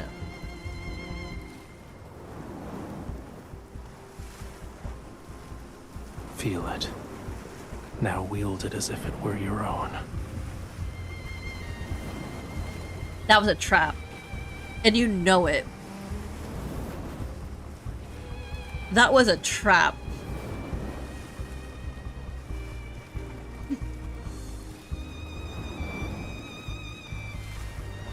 Wield what, good sir? Divine power collides with my nerves. My blood boils as my eyes become the same color as Raphael's. Power, representing heaven and earth advances from between my fingers. The last wave that threatens Romero is intercepted by fierce flames. Suddenly, the waves freeze just as they're about to surge forward. With a howl, a beam of sunlight breaks through the thick clouds and shine upon me and Raphael. Immediately, the waves fall as if weightless. They shed their forcity and gently push towards the shore.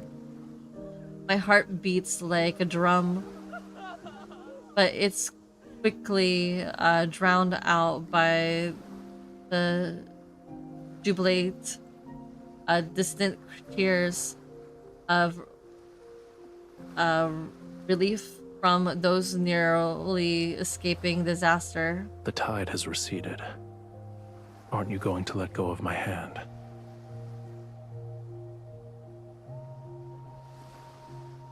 God, I'm sleepy.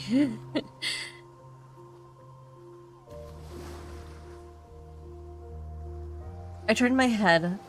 The burning divine power in Raphael's eyes slowly fades, and they return to what I'm familiar with.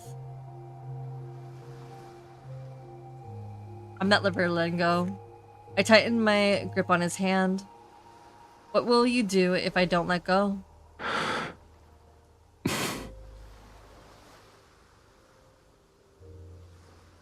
A long time passed, then he smiles faintly.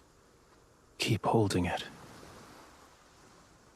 Neither of us will let go first.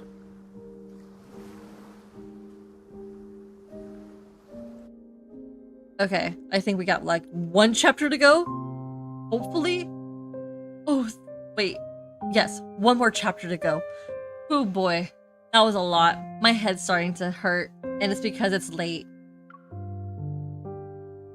But we have to push through one more chapter.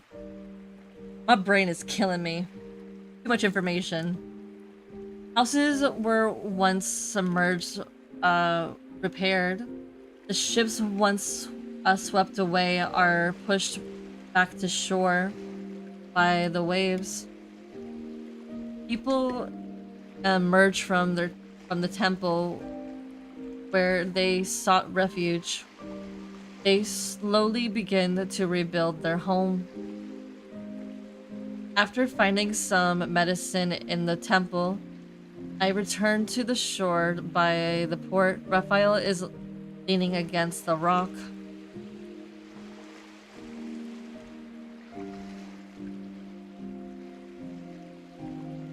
His eyes are closed and the dim daylight covers his body. His complexion looks paler than it usually is. He's sleeping.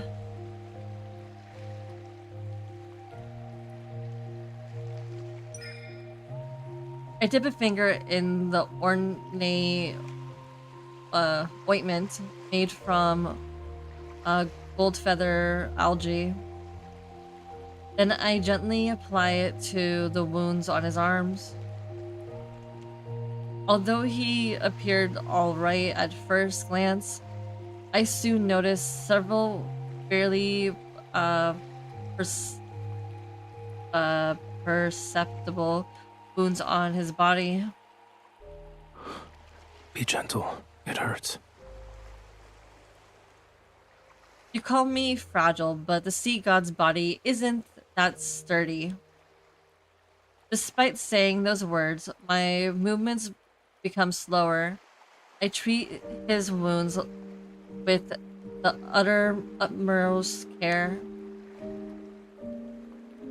Weren't you searching for pearls in the depths, in the deep? Why did you return? You thought I wouldn't?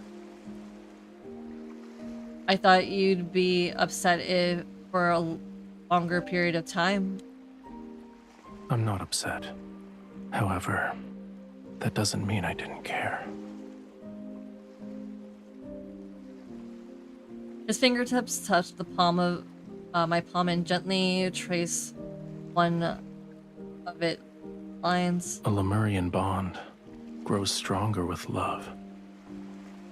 The deeper the connection is between the two parties, the more powerful it becomes. Back then, our bond was so powerful that you were able to seal me away for thousands, no, tens of thousands of years. Only a love with such pure and utter devotion is capable of doing that.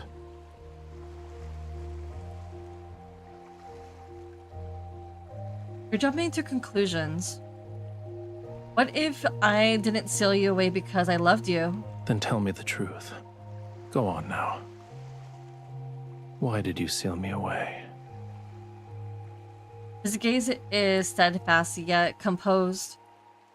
He's waiting for me to give the answer. He already anticipates.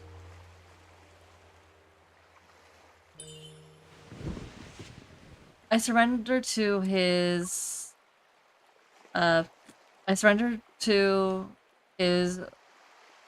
reasoning and gently kiss his cheek. You aren't wrong. After I finish applying the medicine, he stretches his body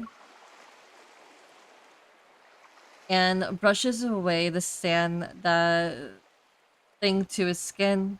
I heard you protected many humans.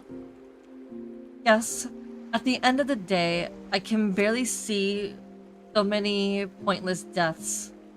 I still don't like Ramiro, but I can't bring myself to watch it perish. You didn't do anything wrong.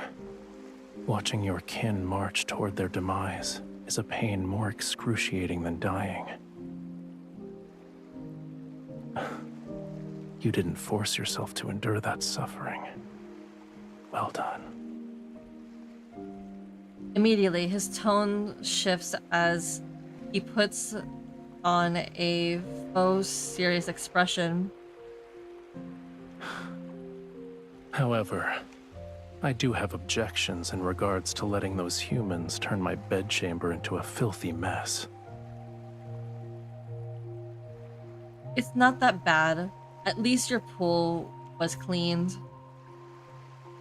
I already ordered a few people to clean it. I promise your bedchamber will be spotless. Good. He pushed himself up, but he pauses as he's about to stand. What is it? It's nothing. Oh my god, he's gonna lie to us.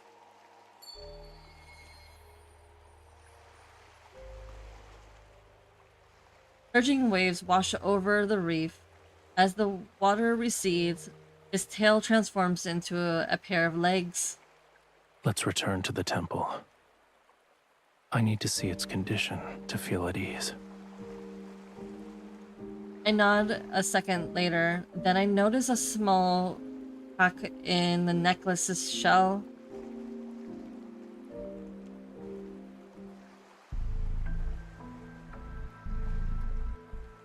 After that day, Ramiro gradually returned to its former state. There are no more sudden high tides and no more unexpected storms. The text in the Tome of the Sea God remains the same. The nightmare of Ramiro being submerged seemed to vanish into the thin air, along with overcast skies. prophecy didn't come to fruition, Romero won't think. The sea god and his bride protected us. We must express our gratitude and worship them forever.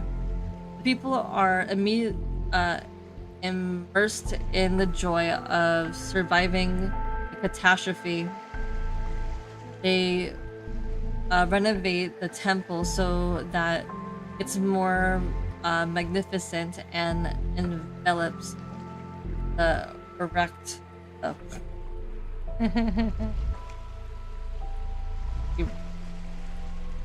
Okay, I said it right the first time. Erect taller statues and supply Raphael and me with endless streams of gifts. But has the dust truly settled? Your Highness. Passing through the crowd of onlookers, Viri hurriedly approaches. She bows before me. On the shore lies a dead, enormous silver fish. It's almost as large as several adult men. If they were lying down in a line in a row. It was discovered by the fishermen who were preparing to set sail this morning.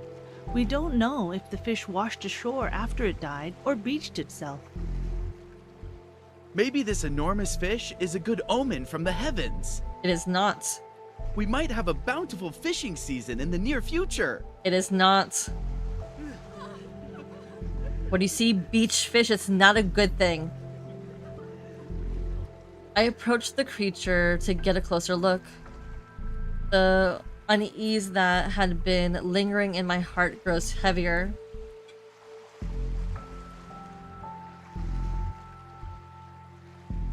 If I'm not mistaken, this is the Palametasis that's mentioned in the ancient text. It's a harbinger of misfortune, an omen of disaster.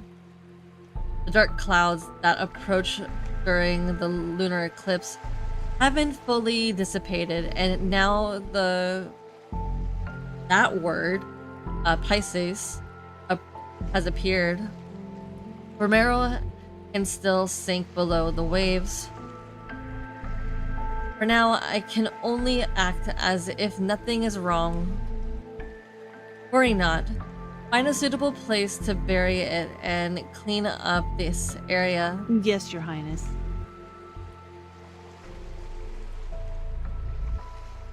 By the way, Ramiro was spared thanks to you and the sea god.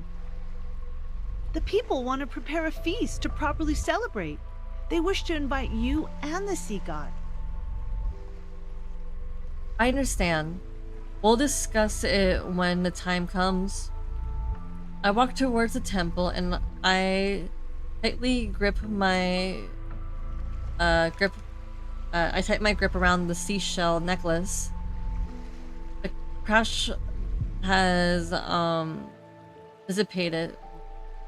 The crack has deepened these past few days. The seashell has begun to fracture in other places as well. I don't want to guess what that means. I just need to see Raphael quickly. Maybe then I can dispel some of the unease in my heart.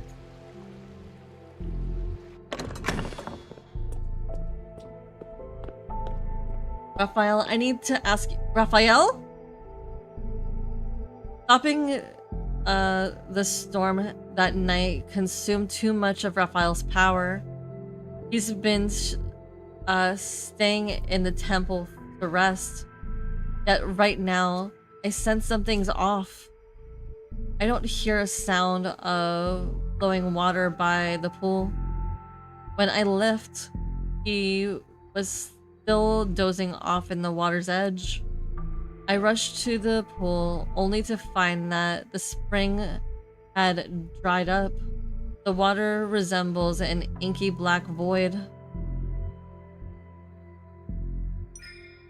Worried that something happened to him, I dive in to the depths. I soon spot Raphael's figure. The black water is unbearable, unbearably cold. I grit my teeth and dive deeper. I soon spot Raphael's figure. He appears to be unconscious as he sinks into this nether nothingness. Raphael?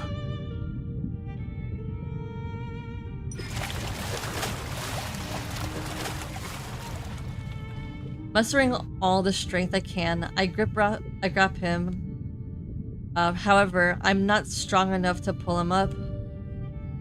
This won't work. I need to wake him up.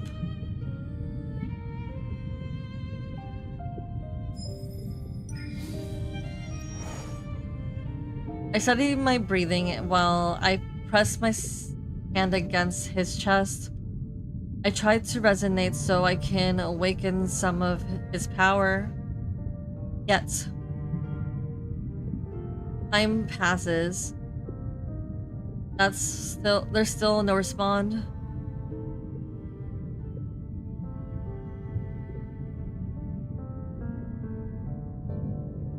His power. Okay, his power is like the dried up spring. With most of it gone, it cannot respond to my resonance or voice. Why is it like this? After the initial shock, I momentarily at a loss. Then I notice the turning current rushing into the a bold idea appears before me. There's a location that's closely connected to the sea god. I hold the unconscious Raphael tightly against me and swip in the direction of the current.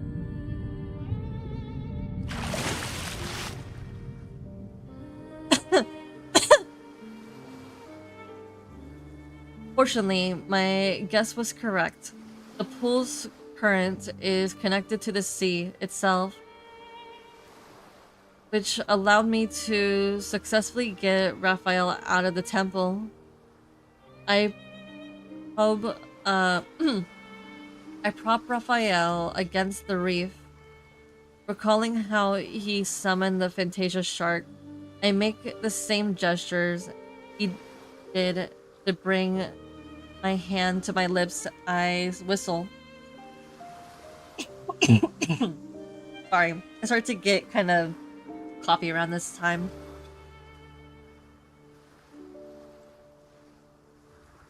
After many clumsy attempts, I finally succeed.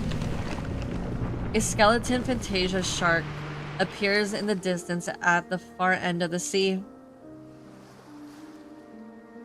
It swims to my side and uses its rigid bony snout to get a friendly nudge to my hand. Can you take Raphael and me to the sea god's tomb again? It doesn't seem to understand what I'm saying, so I repeat myself several times. Finally, it extends its thin bone and gestures for Raphael and me to climb onto its back. Thank you. After I steady Raphael on its back, the Fantasia shark turns around and transports us to the ocean's depths.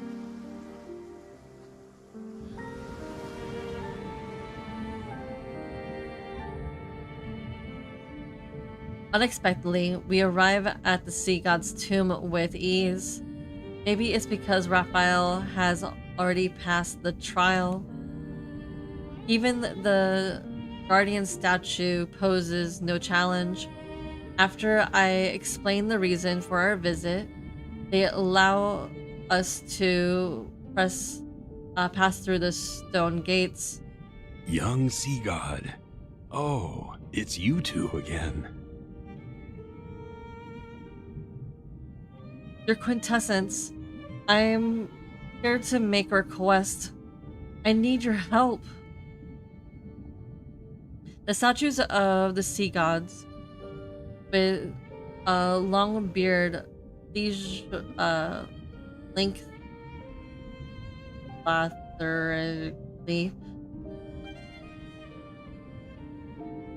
lethargically lowers his weapons. He slowly turns his head and looks at the unconscious Rafayel. He is about to fade from existence. Huh? He still needs to reclaim his true power, yet he almost exhausted the small amount of divine energy he possesses. What did he do to end up in such a state? What a shame. He will become the youngest sea god to fade away in our history. Several more sea god statues move out from their stone niche. They soon join the discussion. Is there a way to save him? He can't fade away like this. Of course. He needs true love. He needs a heart that loves him unconditionally. When he obtains the power to protect Lemuria, and the ocean recognizes his ascension to godhood, he will live for a long, long time. An almost immortal life. This is the only way to save him. A heart that loves him unconditionally? I recall the hidden prophecy in the tomb of the sea god. A heart that filled with love is the best offering for a Lemurian.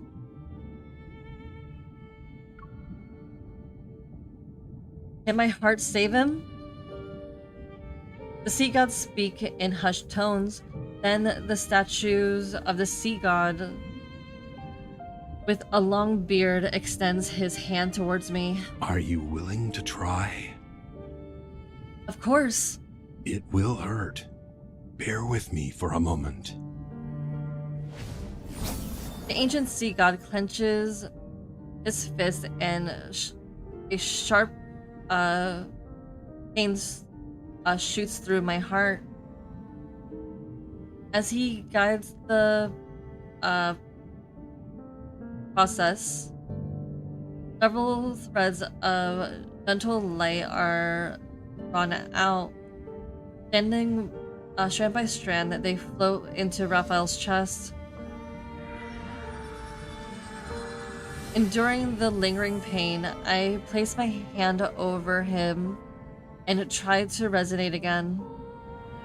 There's a response. Your pure heart and the devotion from your love is enough. However, you will dissipate into sea foam once you give up this heart. That decision is yours to make.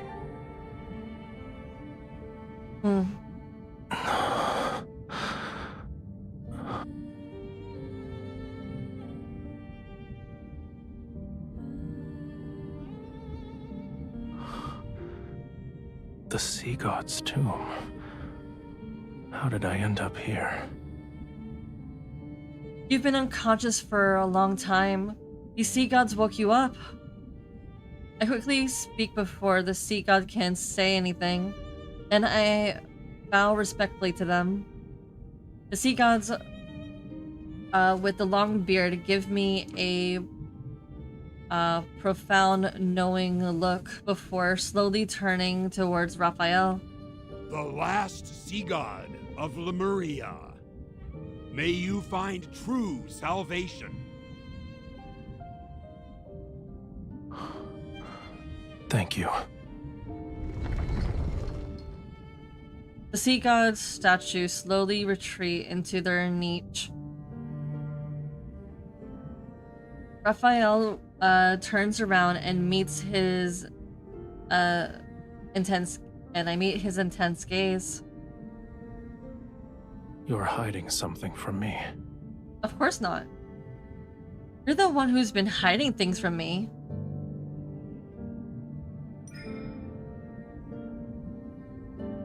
You've expected too much of your power. You extended too much of your power. Your body can't sustain itself anymore.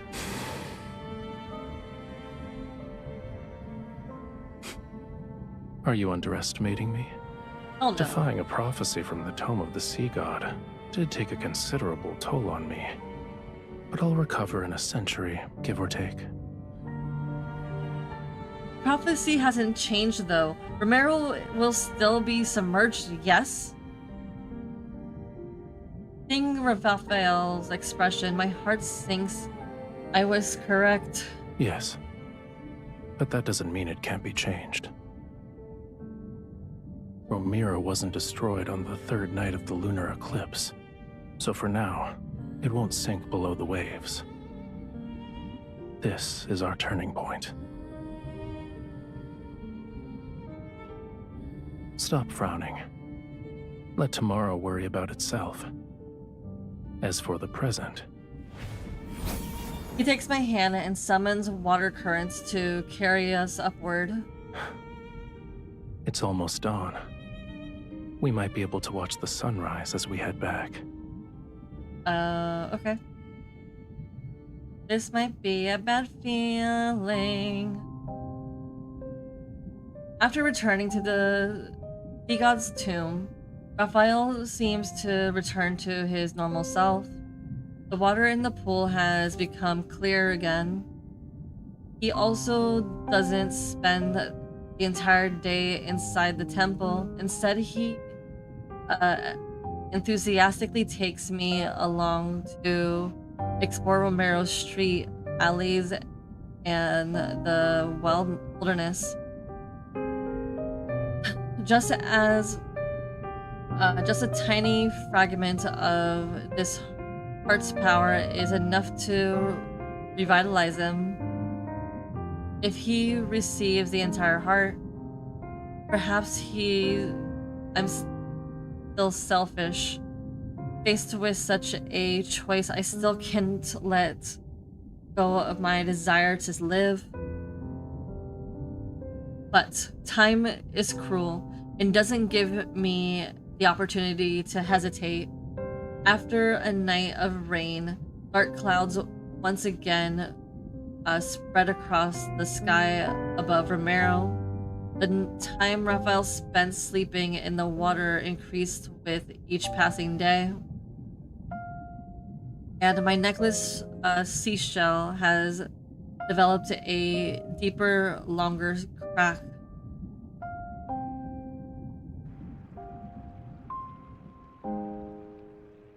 Raphael, the sky has cleared. Should we go to the foot of Mount Onia?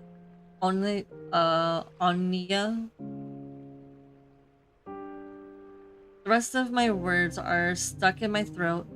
A large section of Raphael's tail that immersed in the water has turned a dull grayish white. You're overthinking it. Humans have all sorts of hair colors. Why can't my tail change color? Because you're sick.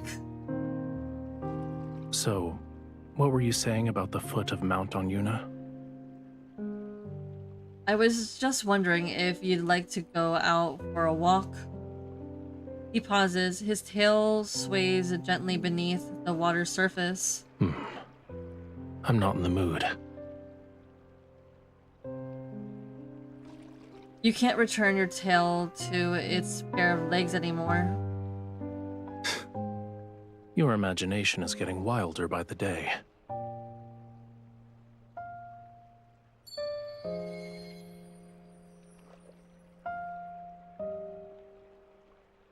He parts the ripples on the water surface.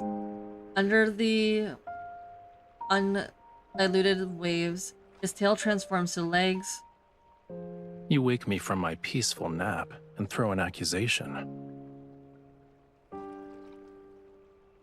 He adjusts his position and rests his head on my lap. He closes his eyes. You owe me a sweet dream. Alright, alright. I gently stroke the top of his head and lean down to kiss him. The seashell around my neck dangles.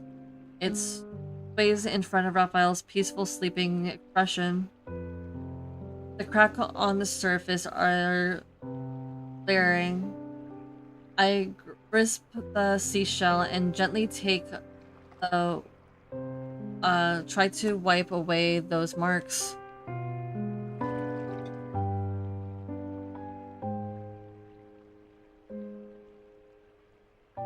I pretend not to see the scale on his legs. I pretend Raphael isn't showing any sign of something being off. I pretend that things on land will remain as peaceful as today.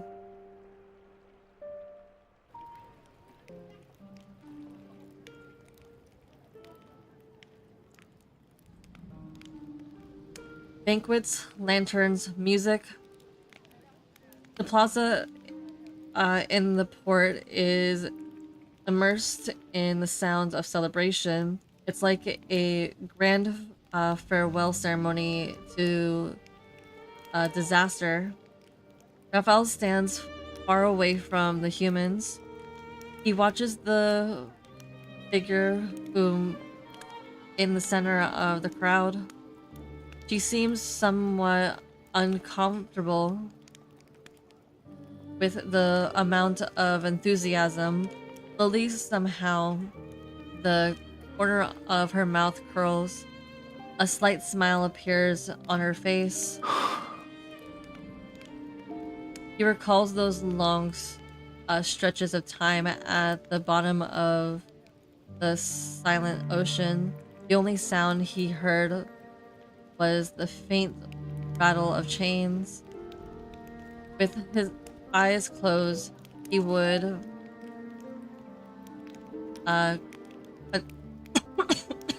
construct a illusionary world in his mind. He would imagine the slender and wonderful splendor and wonder of Willfall City, the place that had been long forgotten. Then a different voice broke into his world once day. Stupid tome of sea god, you're worthless in every sense of the word. You're actually useful. You would have revealed the sea god location. What gives you the right to only disclose the whereabouts of the bride of the sea god? It was a disconcerting voice. It could be considered too loud to the certain extent, yet it was like the sun occasionally appeared above the sea. He realized it was impossible to dislike. Using what little strength he had, he spoke to her for the first time. Perhaps their ending was already predetermined from the moment. The sea god must kill his bride. So, to truly escape or escade and ascend, to truly ascend to godhood, he must destroy their bond. He refused his fate before, but now he doesn't want to accept it either. We might have to actually bid each other farewell. He recalls the moment when she first spoke his name. His fingertips stained in their blood. He traced his name into the palm of her hand, one letter at a time. Even so, he couldn't intertwine his fate with hers along the line of her palm. In this way, they were spared from separation.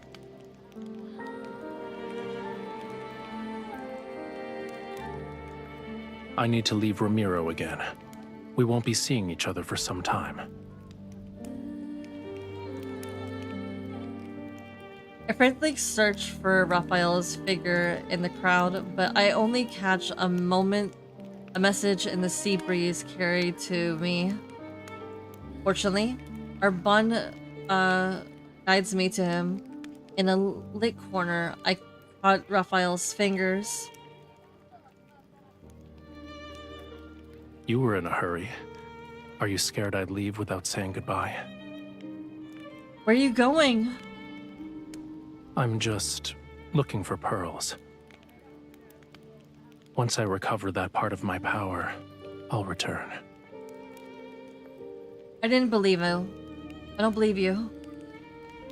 This life force is fading. His life force is fading away at an alarming rate under the illusion of an intact seashell lies a reality which creates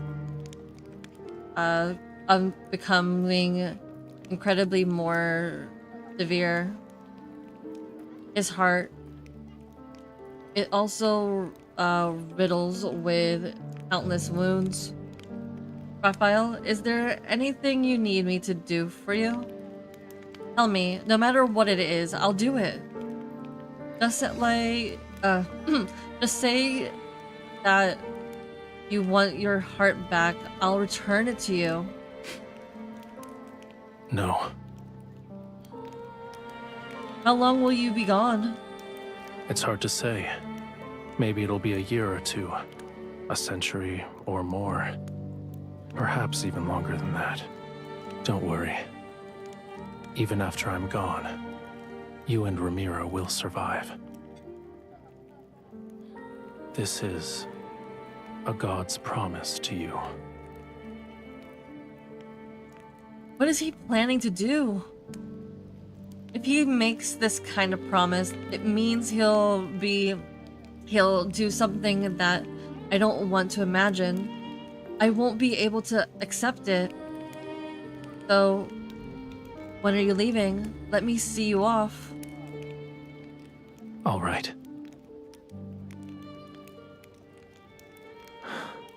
Okay, we're buffering a little bit. That means sea. we're close to the Kindle scene. His fingertips dig into my palm. The hesitation that swirls in my heart has finally crystallized into resolve. I will fulfill the promise I once made.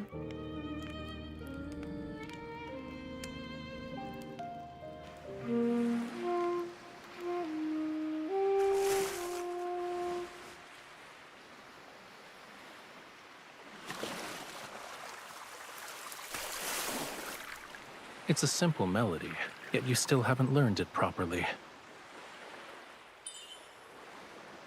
Romero taught me to be a ruler, not a musician.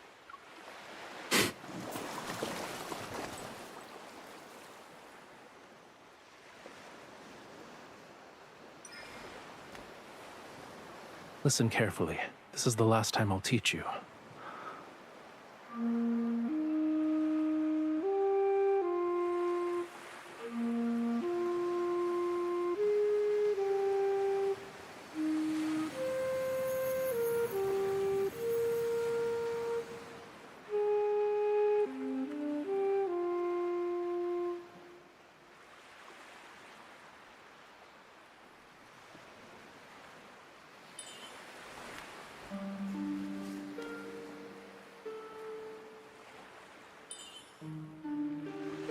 The tides have changed. The sea inevitably returns to where it belongs and separates from the land.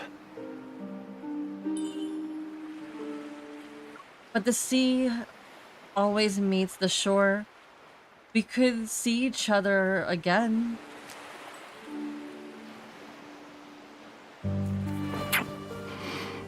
Oh, my heart. I love this man so much.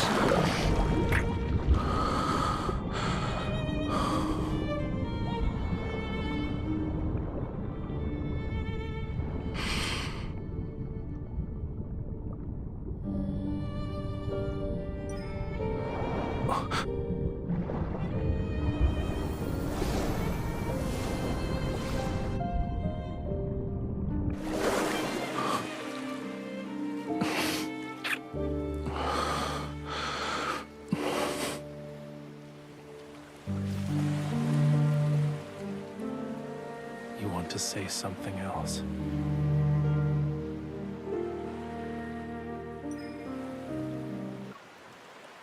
I'll pray to the sea.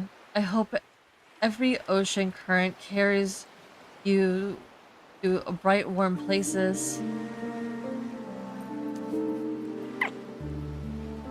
The sea heard your wish.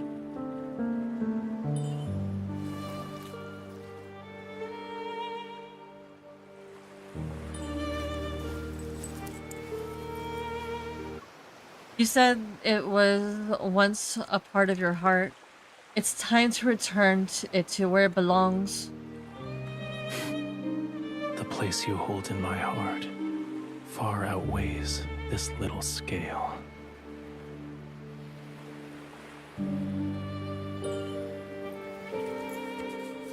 Because of my selfishness, I took the heart that belongs to you.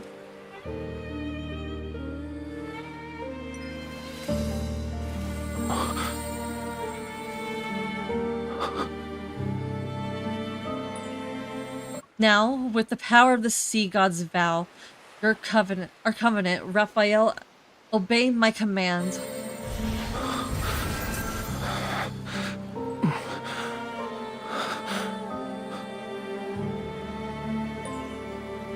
Reclaim this heart and end our everlasting bond.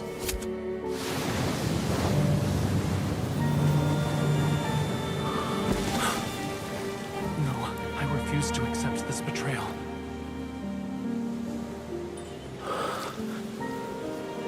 This heart can save you and Romero. My death is worth more than my life. The sea god doesn't need this heart. Our bond, it cannot end this way. I won't allow it.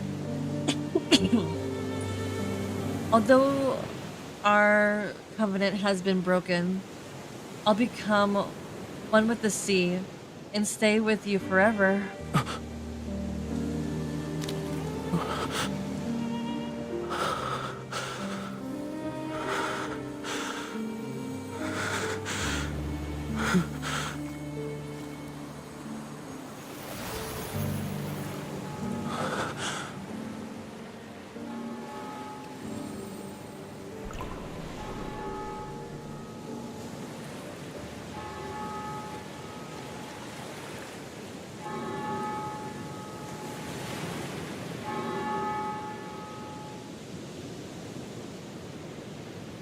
Anybody's eyes dry? Not mine. Well, damn. I don't need this. Daylight has arrived. The tides surge.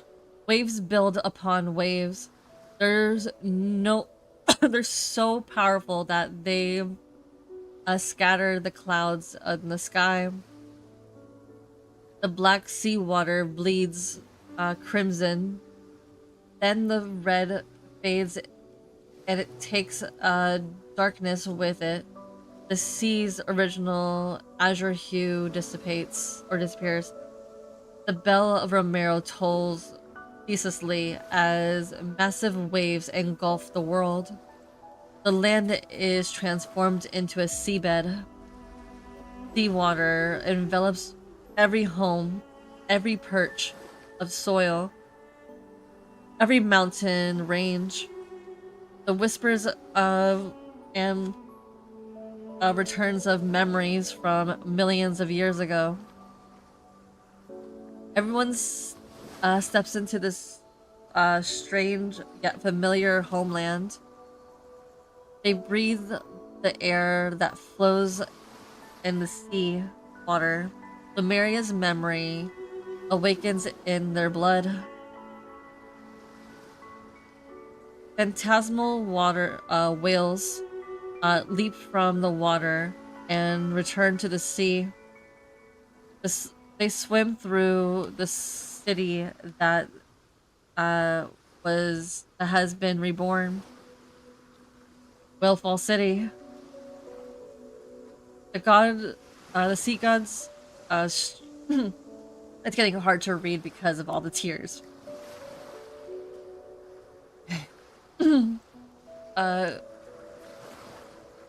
The sea god stares at his hands. There lies a pearl ring given to him by a young woman. It still gleams with a luxurious residence. It gleams it gently encircles his fingers, and like her embrace that never let him go, it shall keep him bound to the sea forevermore. Oh god. No one needs this. Oh god, that was so sad.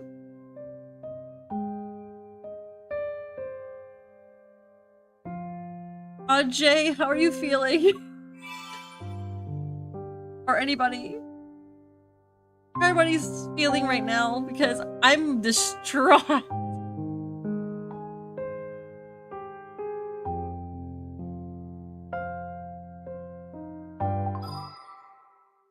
Oh, that was so sad. But that's the end of this, so... And it's late. So, I'm glad everybody enjoyed, and I will see you tomorrow. It'll be actually a full Twitch stream, not a Lads and YouTube stream. So, we're gonna be playing Knee Deep, the demo, on Twitch. And I will then post the VOD onto YouTube once I'm done. So, with that being said, it was a pleasure to hang out with you guys, my loves. Nos vemos en el próximo. Adios, mi amores. Good night, good morning, good afternoon, good evening. Until we see each other next time. Bye bye. Mwah.